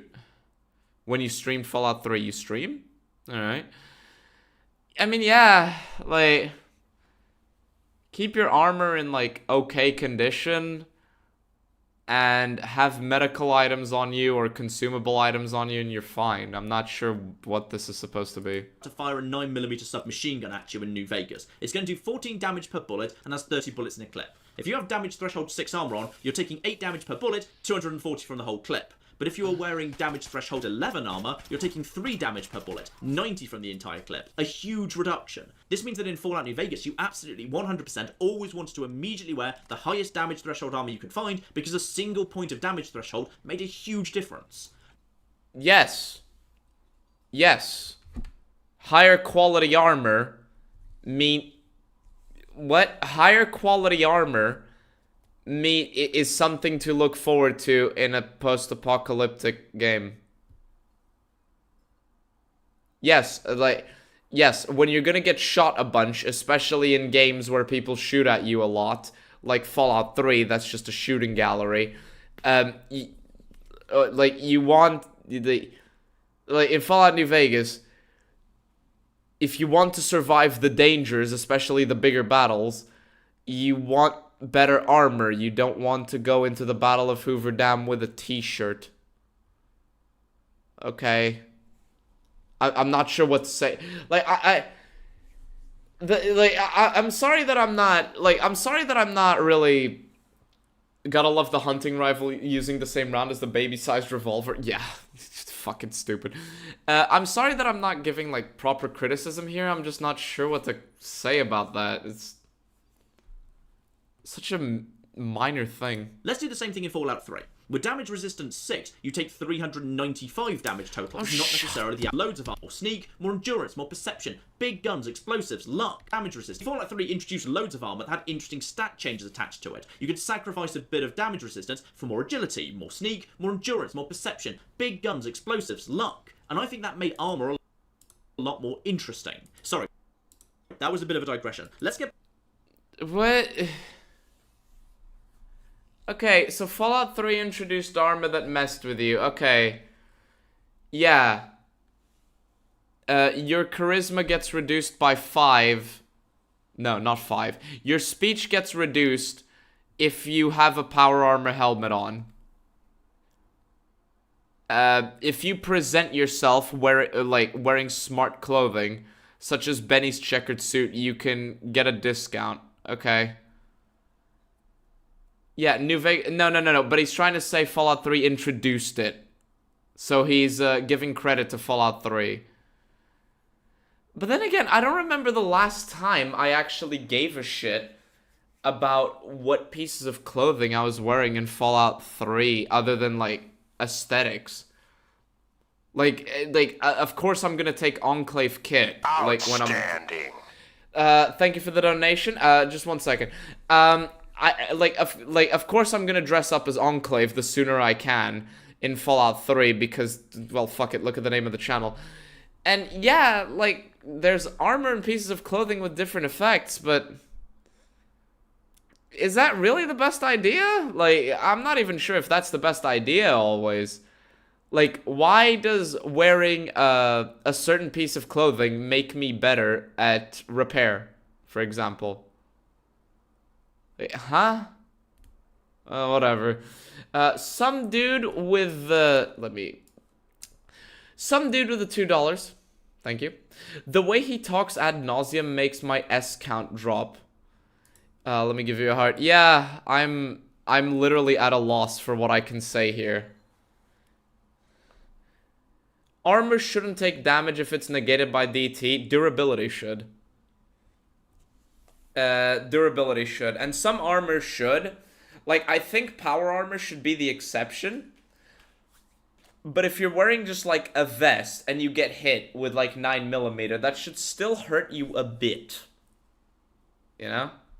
Back to Fallout 3's atmosphere. Naturally, this damage resistance system suits the grim post-apocalypse perfectly, because in Fallout 3's early and mid-game, you are vulnerable, and you can go down pretty quickly, as anyone who's ever accidentally run into an early-game super mutant brute with a minigun knows all too well. This also works alongside... Yeah, they know all too well, because the shooting in the game fucking sucks, and your best option is to just slowly jog away. But I don't think this actually fits the vibe of Fallout 3. If anything, it turns it into an annoyance where you're like, ah, shit. Ah, shit. I'm at a new encounter. Ah, damn it. It's way too early for me. Like, I don't feel the desperation or the fear. I just feel annoyance. Fallout 3's combat mechanics, which I think don't deserve all the criticism they get. Yes, combat is slightly clunky in Fallout 3. Slightly clunky in Fallout 3. A lot of guns in Fallout 3 are downright unusable without VATs. Like, the hunting rifle. The hunting rifle. The thing you use to shoot long range. You can't aim down sights, so it's really difficult to shoot long range, especially because the bullet spread is randomized.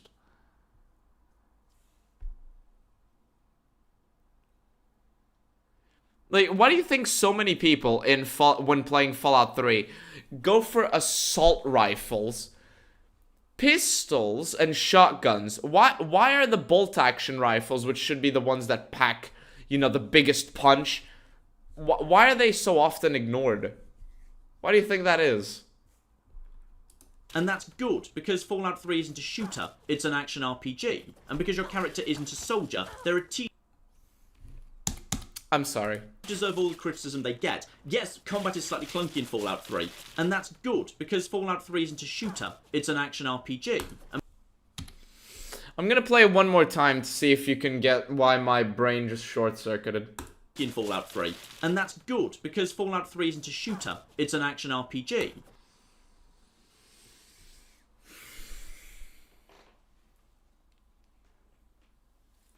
Where's the bottle?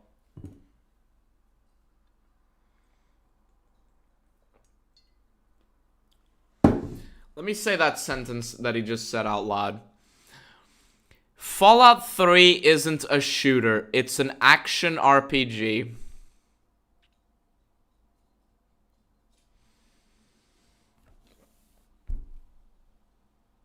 What kind of action is it, many a true nerd?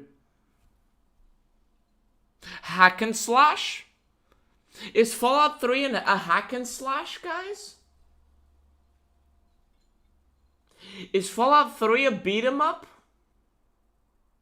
What kind of action?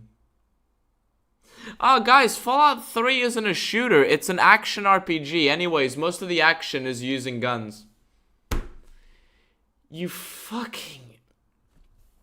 Ugh. Oh, you fucking idiot. It was clearly, even as Todd Howard said, which, you know, taking your fucking religious figure into account, even Todd Howard was saying they put a lot of effort into the shooting. By the way, the Chinese assault rifle is just a reskinned and sped up bow and arrow from Oblivion. Like, fuck. They clearly intended for the shooting to take a big part, to be a big part of Fallout 3. That was clearly the intention. That was clearly the intention. Given that guns are given such a big emphasis in the game. And the shooting sucks, and the role-playing part is severely hampered by the cinematic and narrative they wanted to tell. 4 and 76 are literally just looter shooters? Yes. And I don't even think that Fallout 4 76 is looted. I mean, I haven't played 76, I've just seen it and done research on it. But I don't even think that Fallout 4's shooting is good. In fact, I think Fallout 4's shooting sucks. And because your character isn't a soldier, they're a teenager from a sheltered environment whose only experience of gunplay is their BB rifle. We spent 3 minutes on the shooting, give me $60. Well, you could give it to me. Sure, you can take manual shots and sniper shot. That is not a cue for you to donate $60, please. Only donate, like, if you actually, like, want to give me, like, a tip. But it's not mandatory. Like, just so you know, I'm not an e-beggar. Like, just making that clear. Some small engagements I may well often handle manually, but the slight clunkiness means that VATS has a purpose, because VATS yields good results. And VATS yields good results because aiming is unfathomably unreliable and enemies skate around all over the place, sliding across the map. You fuck. that means that action point management, deception, and a whole bunch of perks are worth taking to improve VATS. Plus, it's been 10 years and VATS kills in Fallout 3 still haven't got old for me. They're awesome and gory and ludicrously over the top, and the perfect 3D reworking of Fallout 1's also ludicrously violent over the top death animations. Unquestionably though, New Vegas got the balance slightly better, adding in insight aiming, but maintaining some of— Yeah, to be fair, like...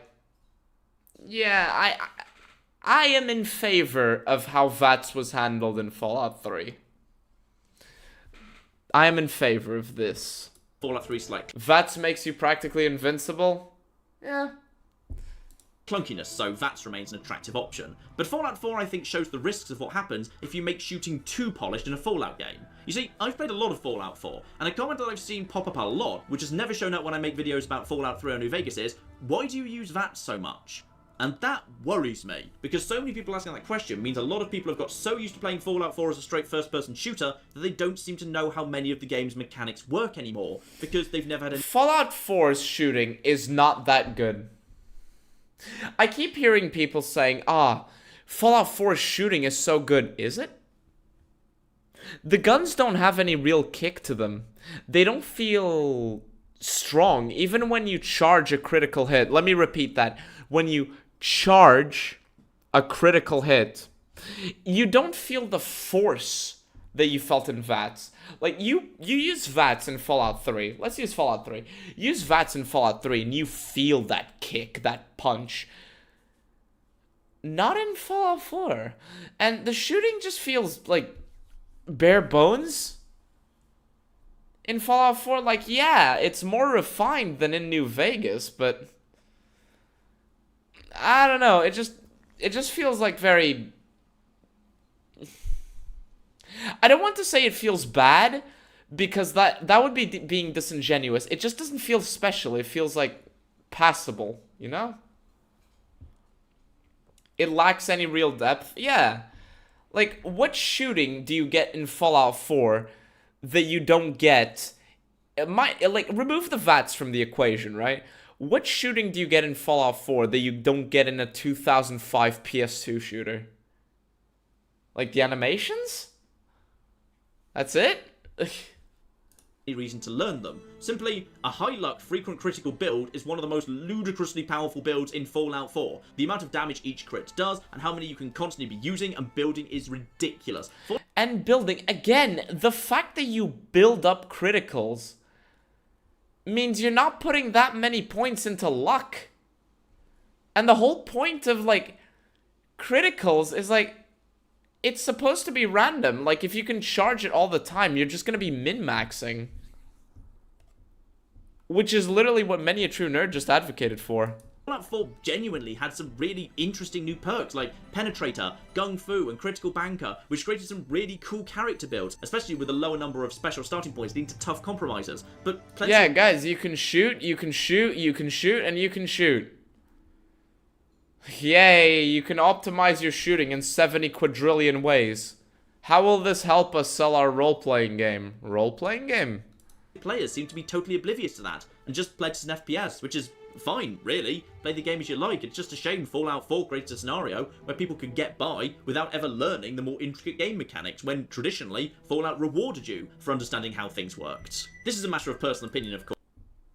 You know what? Even though many a true nerd is kind of phrasing it in a weird way, I agree. I actually agree. Like, yeah, you can shoot better now, and Fallout is no longer rewarding you for understanding all the game mechanics. Yes. It's definitely not fundamentally good. Yeah, you can shoot better now. You can shoot betterer now.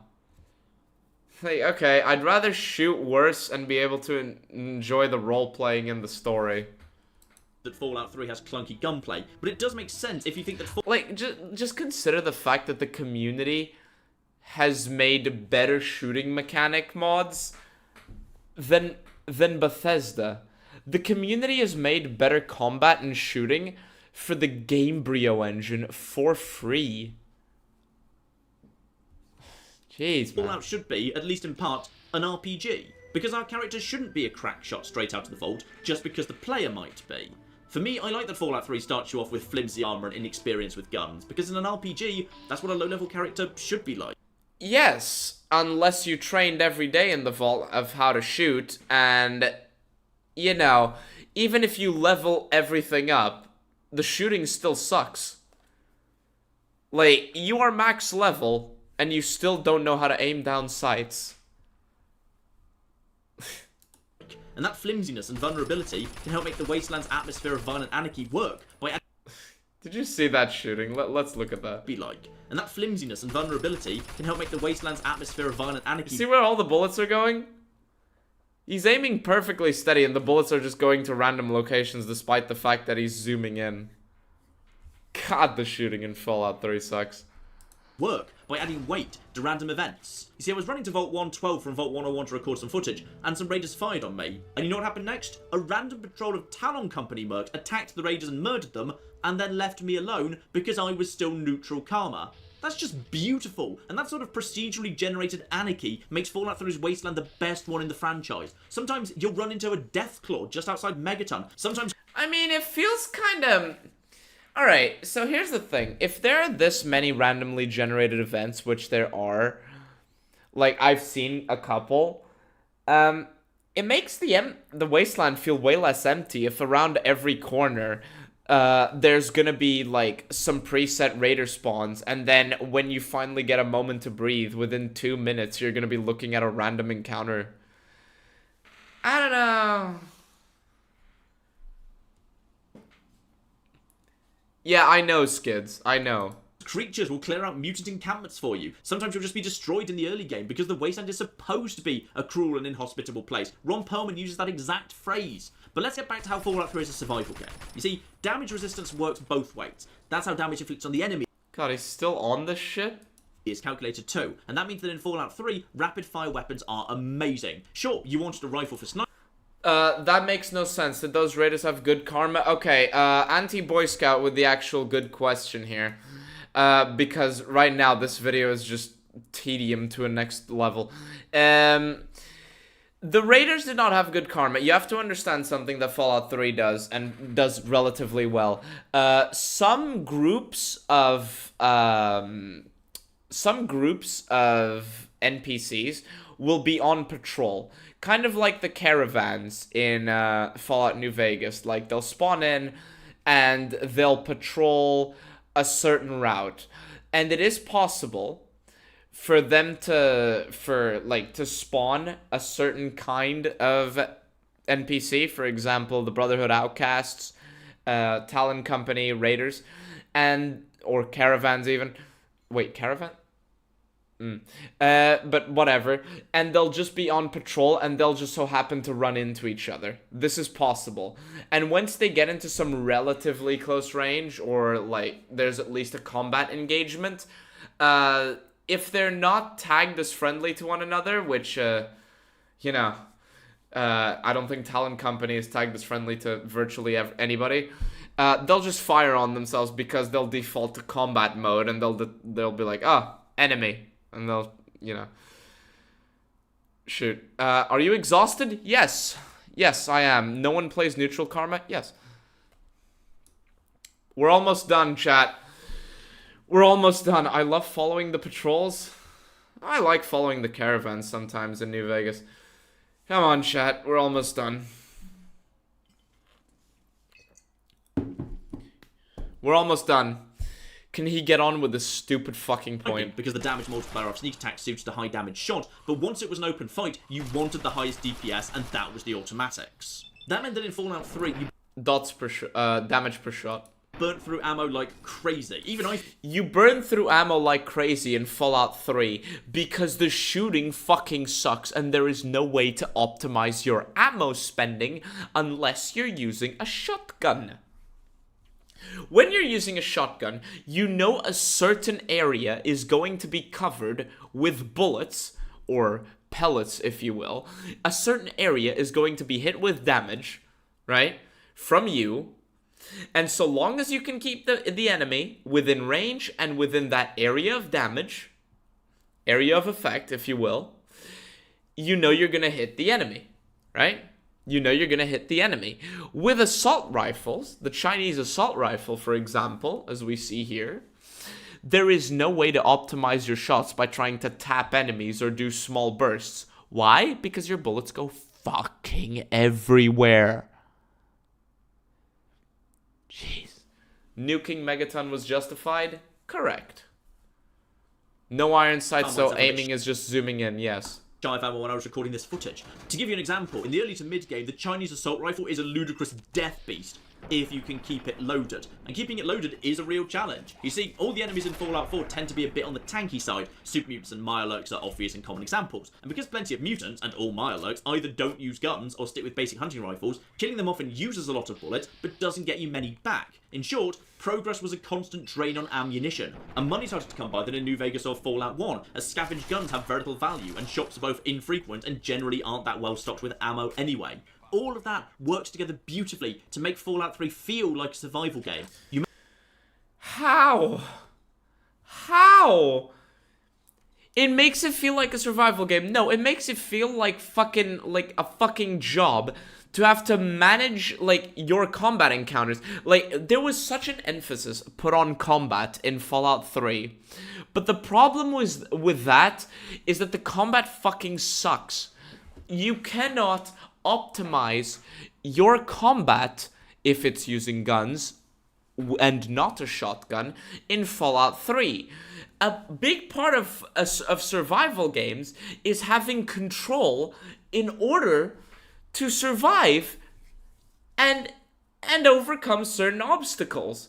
Now, if you don't have control over shooting, and most engagements are dependent on shooting, you run into this huge problem where it turns, like, even if you see Fallout 3 as a survival game, you are taken out of that survival experience and are just put into this obnoxious fucking resource management simulator where you're gonna run out of ammo because, like, 20 of your bullets decided to go to space, and then you're gonna be picking up every gun on the map that you find, and suddenly you are over-encumbered because you have fucking 20 10mm pistols, 9 different shotguns, and 5 rifles. Like, what the fuck? You may not have the thirst meter, but the ticking down of the bullet count works just as well. Howdy, Waylay. This is almost over. Oh, shit. Fuck. This is why a lot of people rely on VATs. And guess what? Is it really a survival game if all your shooting encounters are just you pressing the VATs button? Well, but there's one more genius twist in Fallout 3, and that's how the game quietly turns you into an explorer, and thus provides you with a reason to explore. Wasn't one of your points earlier in the video that Fallout 3 didn't provide an adequate reason to explore? You tried to say there were a lot of landmarks, and Fallout 3 was like, ooh, inviting you to go check out those landmarks. Which, okay, fair enough. But then you complained that a lot of people never explore and there is no reason to explore. And now you're back to saying, oh, it's turning you into an explorer. No, it's turning you into a schizophrenic box opener trying to find bullets for a gun because you keep running out of ammo since you can't control the fucking bullets. Wasteland magnum opus. Now, we mentioned briefly. What time is it for you? Way too fucking late. I thought I was gonna end this fucking stream. Not this fucking stream. This fucking video at like 10:30. It is now midnight 14. Fuck. Anyway, like, I hate this video. I hate this video. Previously, how New Vegas is a curated experience in terms of its enemy placement, and that's still true. We also looked at a couple of maps earlier, and perhaps looking at them again, you might realise another way that New Vegas is a very curated experience. Look, New Vegas is turning you into an explorer because even though he painted this map wrong, New Vegas is giving you the incentive to explore by giving you a springboard from where to explore. A lot of people will be confused. A lot of people will be like, where should I go? Ah, that's too far away. I don't want to do that. I don't want to go that far away. So New Vegas gives you a bunch of locations that you can conveniently take advantage of in order to explore. For example, how many of you people would have... I'm sorry, you people is a bit rude sounding. I'm sorry. How many of you guys would have legitimately explored Bitter Springs and all the way up here if you didn't originally, like, have nothing else to do, or if you didn't have one of these locations here unlocked? How many of you guys would have? Very few. Like, very few. Like, you love New Vegas. Of course you're gonna explore. But how annoying is it, really? If you... Let's say that your closest, like, fast travel point was here. Would you have really gone all the way here to Guardian Peak? Maybe not. Like, you would because you like New Vegas, but I mean originally. Because at one point I was like, why should I go there? That's so far away. There's probably nothing there. And then I was like, well, is there really? I mean, I have a fast travel point to the dock area here. I might as well. And that's when I discovered Guardian Peak. It's the roads. New Vegas loves roads. I don't care what your father says, let's run away together. In literally the first town, people are giving you instructions. Ha ha. Based on the assumption you'll be following roads. Sunny even specifically says you should stay on the roads to be safe, and the quest... Yes, you should stay on the roads to be safe, because the second you get off the roads, it's mutants and raiders all the way. Now, there's still raiders on the road and mutants on the road, but, you know. Like, why shouldn't you follow the road? What? Follow the road so you don't get lost. Hey, chat. Chat, you want to go for a walk? Pick literally a random direction and walk into the bushes. What do you mean you got lost? Like, what? markers agree. The road out of Good Springs perfectly syncs up with the They Went That Away quest marker, and then you can walk pretty much all the way to Benny without ever leaving the tarmac if you wish. Stay on the road, nice simple enemies, a few raiders. The road is king, and if you have a new quest, there will absolutely be a road that leads there, which will be the safest way to get. Me when roads take you from point of interest to point of interest? Surprised Pikachu face, like what? There. But in Fallout 3, what, for example, is the optimal way to get to Vault 112 and Smith Casey's garage? Well, because the map is so big and distances are artificially inflated, and because the lobotomy quest marker does most of the job for me, the optimal way of traveling is not actually via the roads, especially because they flow so much, but simply walking through an open field. Like, walking through the field.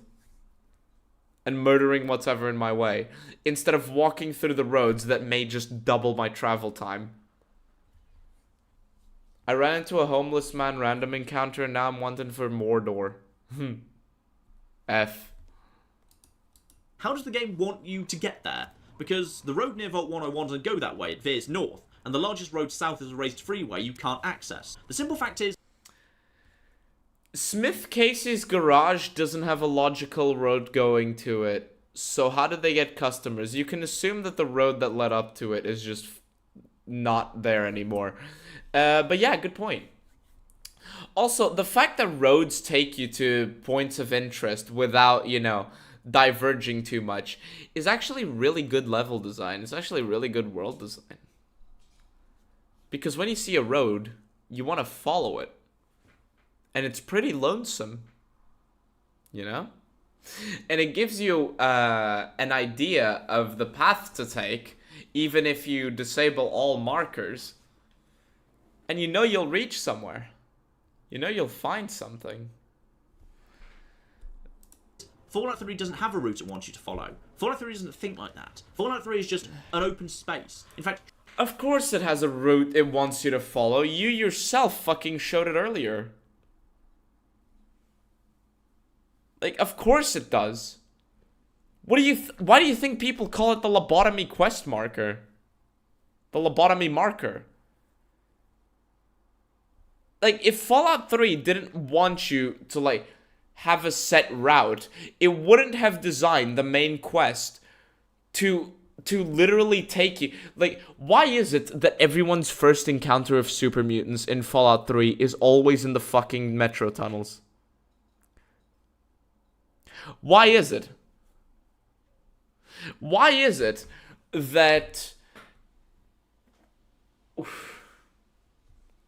Damn it. Damn it. Why is it that I can't get to Mama Dolce's without going through a fucking metro tunnel? Why?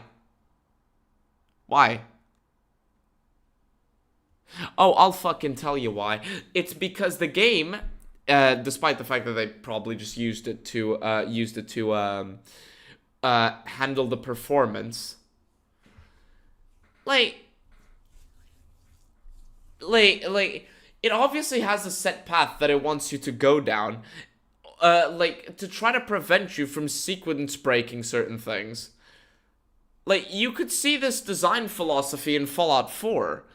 Like, you can see Bethesda's fuck design philosophy in Fallout 4. In Fallout 3, this kind of worked because they had the excuses to shove loading screens everywhere. Not in Fallout 4, though. So what can happen in Fallout 4 is that you reach the point where you're going to find Kellogg, right? And they'll tell you to use dog meat in order to track down Kellogg. But you can just not meet dog meat. So Fallout 3, what it effectively does is it forces you to go down certain roads if you want to continue with the main quest. There's one that has the minigun at the entrance of the metro tunnel that leads to the GNR. Is there? I don't remember. Trying to follow roads in Fallout 3 is a terrible idea. They're no safer than the Waste, all the same random events are being drawn. In fact, they're probably slightly more dangerous, as the odd fixed military checkpoints can be manned by all sorts of nasty robots, and the Enclave often set up shop on roads too. Now that lack of obvious roads in Fallout 3 means you'll often just head off into the wasteland as the crow flies, and here's where everything I've been discussing starts working together. I've discussed earlier how Fallout 3 is... Besides, the lack of roads means that a lot of people will only find certain settlements if they decide to go in a random direction. Like, how do you find Republic of Dave in Fallout 3? Do you follow a road? Do you follow, like, the environmental clues? No, you pick a random direction and you go. Or you look at the map in undiscovered areas and you estimate more or less where a settlement would be.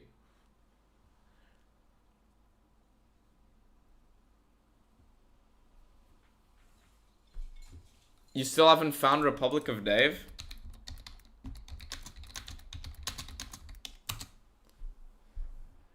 How do merchants find settlements? Yes. How do merchants find settlements? How do the merchants find settlements? I don't know, bruh.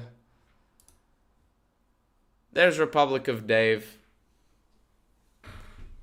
Because yes, Republic of Dave is right next to the biggest Deathclaw location in Fallout 3, in the Capital Wasteland. That's how that works. How would you find Republic of Dave exactly? Because look at this. You're trying to find Vault 92 in Old Olney, right? You're following the road, right? You're going up the road, and you're like, oh shit, Old Olney. Vault 92 and a lot of the interesting stuff in Old Olney is to the left. So you're going to be like, left. There's the edge of the map. Why should I give a shit? There's a power station here. So what you'll do, right, is you'll go around Old Olney, you'll explore, and maybe you'll get out here and then head down to, like, the recycling resort, Grove's resort homes. Or you'll turn around, you'll be disciplined, you'll come back to the farm, and you'll be like, power station, okay. Alright, I've explored a lot of this. What's down below? Oh, look, a relay tower. And then you completely miss Republic of Dave. Another settlement needs your help. I'll mark it on your Pip-Boy. How about I mark it on your forehead? There's a lot more empty space than New Vegas, and all of these factors I know not to use the Fallout Wiki. I just pulled it up to give an example. A recipe to explain, not give an example. For a sense. Holy shit, that's kind of satanic. That's kind of satanic. Uh-oh. Chat, one of you has to refresh the page. I don't like this. I don't like this. One of you has to refresh the page, chat. I don't like this. I'll wait. I'll wait if you want to refresh the page. You think they'll fix the food problem in the Fallout 3 remaster? No. No. Ah, thank you. Thank you, chat. Thank you. I don't know who took the hit, but thank you. I am no longer disturbed. I am no longer disturbed. But probably fucking not. It's Bethesda. They will get some third-party studio to remaster Fallout 3. They'll make it look all nice, pretty, and modern. But they'll keep the mechanics virtually the same, while improving on shooting a bit. They'll improve on shooting. They'll fix a few issues, such as the fucked ending. They'll fix a few bugs. And I think that's it. They'll probably improve the AI a little bit, or the animations a little bit, and that's it. Sensation of exploration. In fact, I can show you this live. I was literally just heading west to record some footage, and I saw this big radio transmitter thing, and I couldn't remember what it was, so I went to go and have a look at it. Keep in mind, I chose the route that I'm on. No road, middle of nowhere, and now I'm diverting to go and have a look at something. To me, that feels like exploring, and that's where the empty space comes in. If everything's so densely packed together that you just accidentally wander into location after location, you're not exploring, you're not discovering, you're just encountering. But for that is exploring. Does he think exploring has to be, like, a big fucking area? Like, you can explore catacombs. And if you run into, like, fuck it, why am I bothering? Fallout 3 was big and empty enough that if you wanted to, you could 100% walk quite a significant distance across it without hitting any named location. But of course, you'll see things. A church over there, a power plant on top of that hill, the radio... Yeah, you generically placed church that's gonna spawn the exact same enemies as the last church. Yippee! mast I just showed you. And because there's enough space that you don't have to go to them, going to them becomes a choice. It's something you've opted into, and that means you're actively exploring. I mentioned rewards in Fallout 3 earlier as well, and that fits into this too. Exploring in Fallout 3 works because you can be certain that there'll be something worth looting there. Anyway, here's a little tower with cables here with absolutely nothing worth looting. If the only incentive you have to get people to explore is loot, or La Vista, you're a fucking clown, man. Like, you're a bad game designer, man. Between bobbleheads, weapon schematics, unique weapon variants, hundreds of skill books. But there's one other thing I've already discussed that comes back in here as well, and that's quests and locations. Because as we saw on the map earlier, Fallout 3's main quest uses a relatively small proportion of the map, and some of its most fun areas, from Andel to Oasis, are reserved exclusively for explorers, and that's wonderful. You know what, ladies and gentlemen? I could go on. Yes, it's reserved exclusively for explorers, but you are effectively gated away from a lot of these locations because the game teaches you not to stray far from the beaten path. The game has to outright give you incentives to explore and to go places for you to actually do it. The game teaches you to be an obedient dog, and you have to learn not to be an obedient dog just to find out where the fuck you should go. Like, I want to find Oasis. What's my... I know nothing about Fallout 3. What do I do to find Oasis? What's my clue? Ah, trees. Huh? I saw a picture of a place with a lot of trees. I'm gonna find those trees, and then you just bumble around.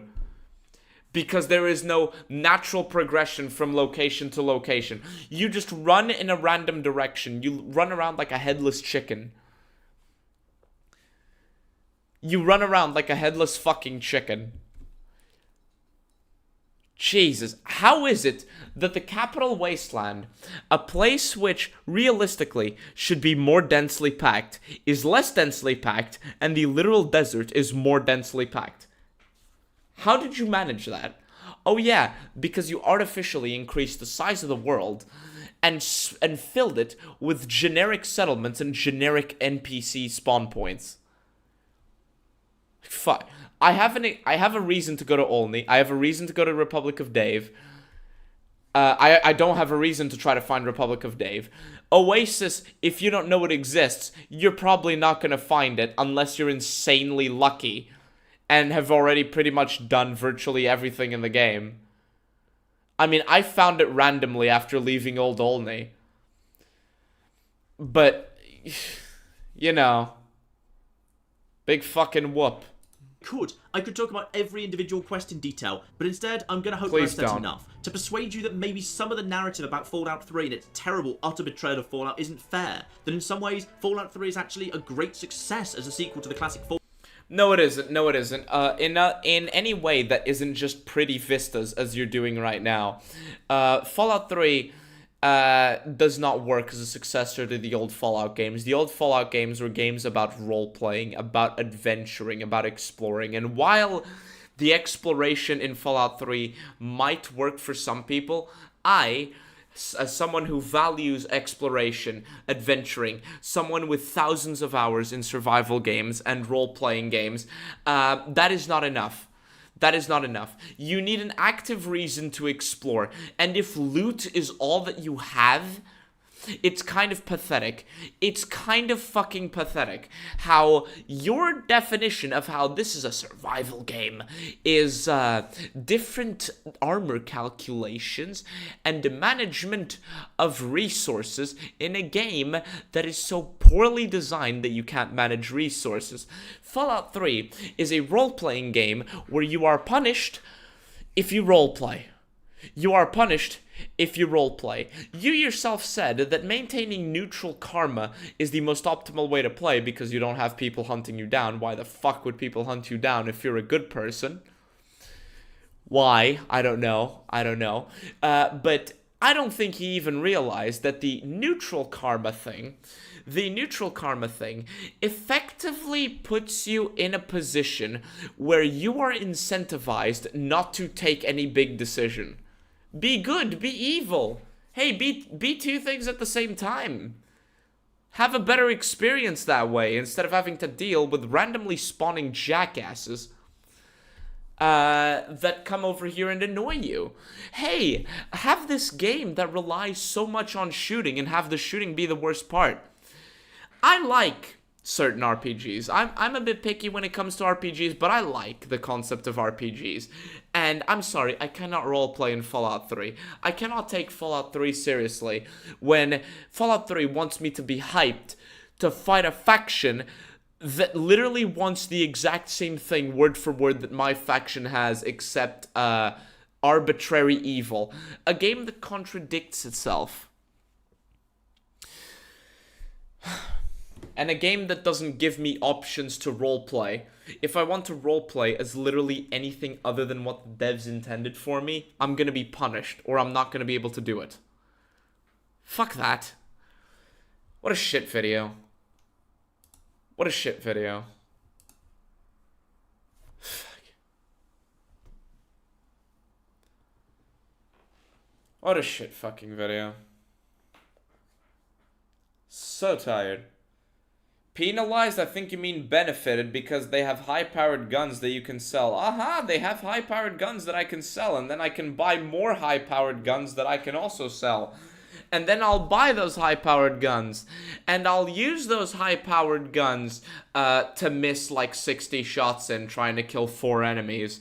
And then when I kill those 4 enemies, I'll sell those high-powered guns and find even more high-powered guns. And then I'll shoot the enemies and miss more than half of my shots. And then when I actually hit shots, I'll buy more high-powered guns. What are your next plans? Survive tomorrow.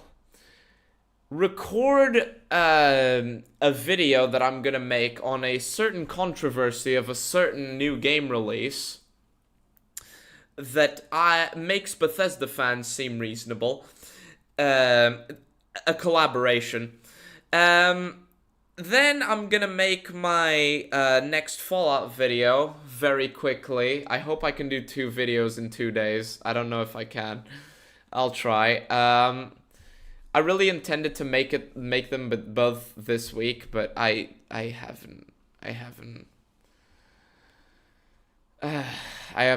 had the energy to. I wasn't even gonna stream. I was just gonna get home, sit for a bit, and then go sleep. And now look at me, it's midnight 35. Pokemon ZA? Oh, I don't know. You're gonna have to find out.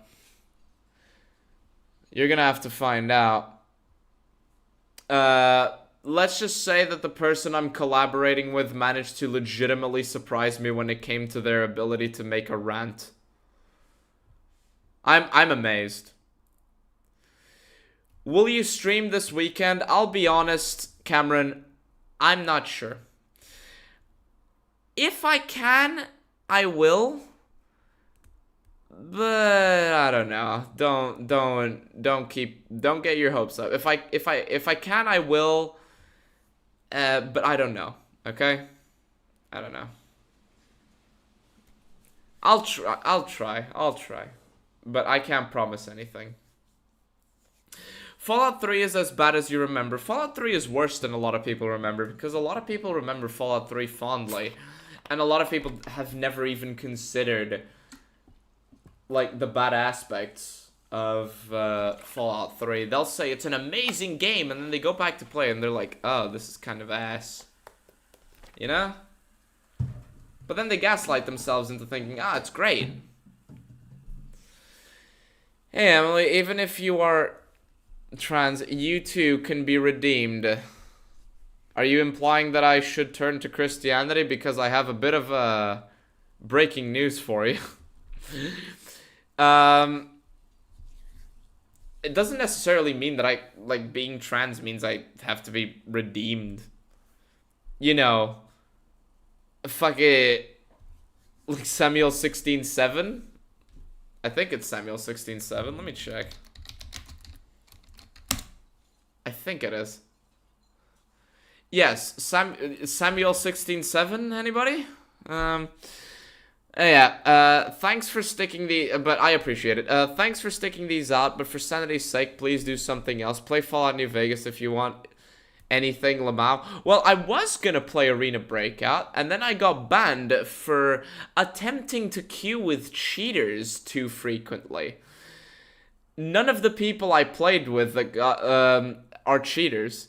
I have one friend that got banned for griefing, and my account got banned for 3 days because I attempted to queue with cheaters. It's like, huh?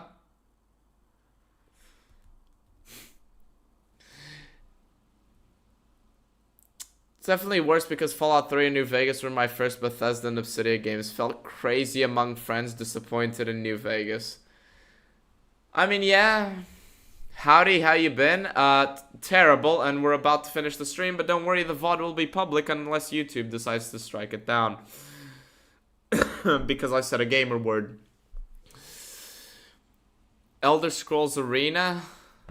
No.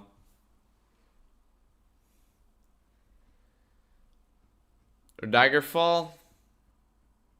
I don't really feel like playing an RPG, I'll be honest. Like, maybe I'll play a bit of New Vegas. Maybe we'll play New Vegas together and gather footage for the EE video on Dead Money. But I'll be honest, this semester has been so terrible so far that I don't know how I'm gonna make that. Especially with my IRL situation, which is temporarily fixed, but temporarily.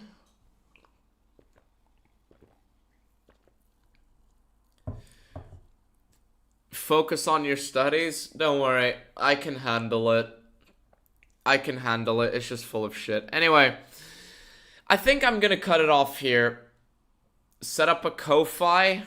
A Ko-Fi requires a phone number that needs to be public, I think. Or am I thinking of Stripe? Am I thinking of Stripe?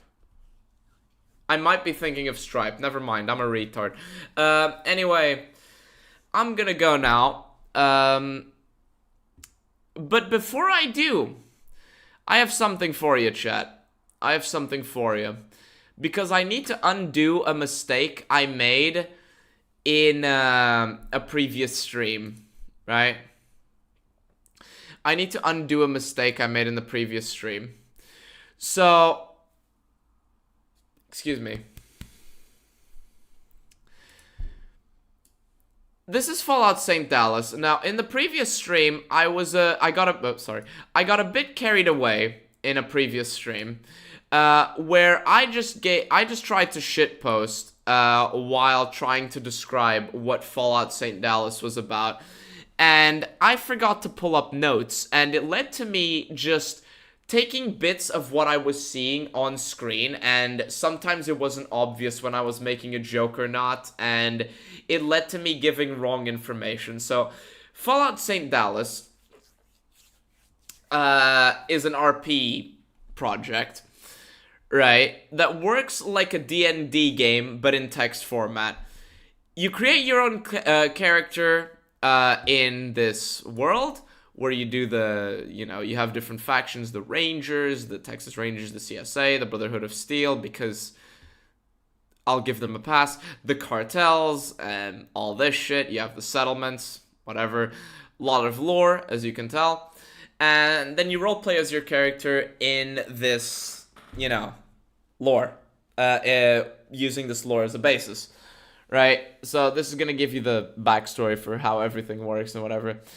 You can play alone or with a party of players, but in any case, you'll be assigned to a game master who's going to play the role of the environment and determine, how your adventure goes. Like, For example, like, just off the top of my head, do you get ambushed?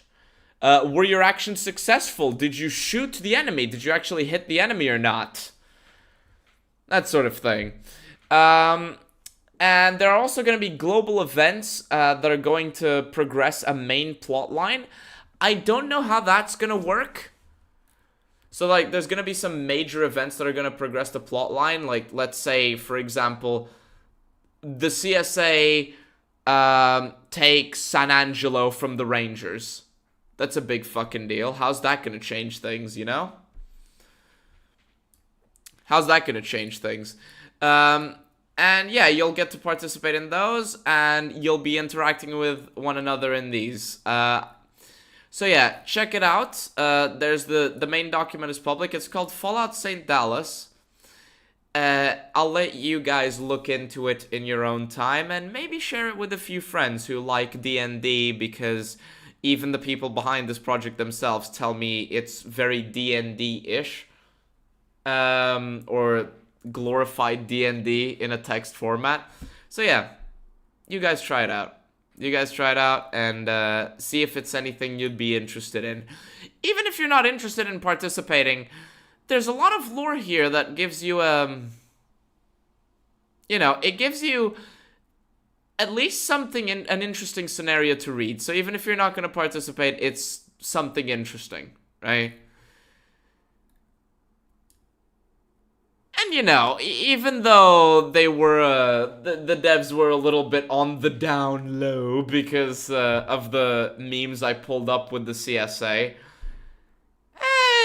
you know, the sort of things you would probably be able to roleplay as and justify if you play the CSA. Wink, wink, nudge, nudge. They condemn it, of course, but yeah. Anyway, there's a lot of shit here. Go and check it out. Fallout St. Dallas. Text-based role-playing, that's like D&D, but of course in a text format. And you even get a game master. And no, there's no female Deathclaw, not to my knowledge. Anyway, I'm gonna go now. Thank you guys for watching, thank you guys for rating, thank you all for the support. Fuck this video with a baseball bat that has spikes on it, and I will see you all in the next one. Bye-bye.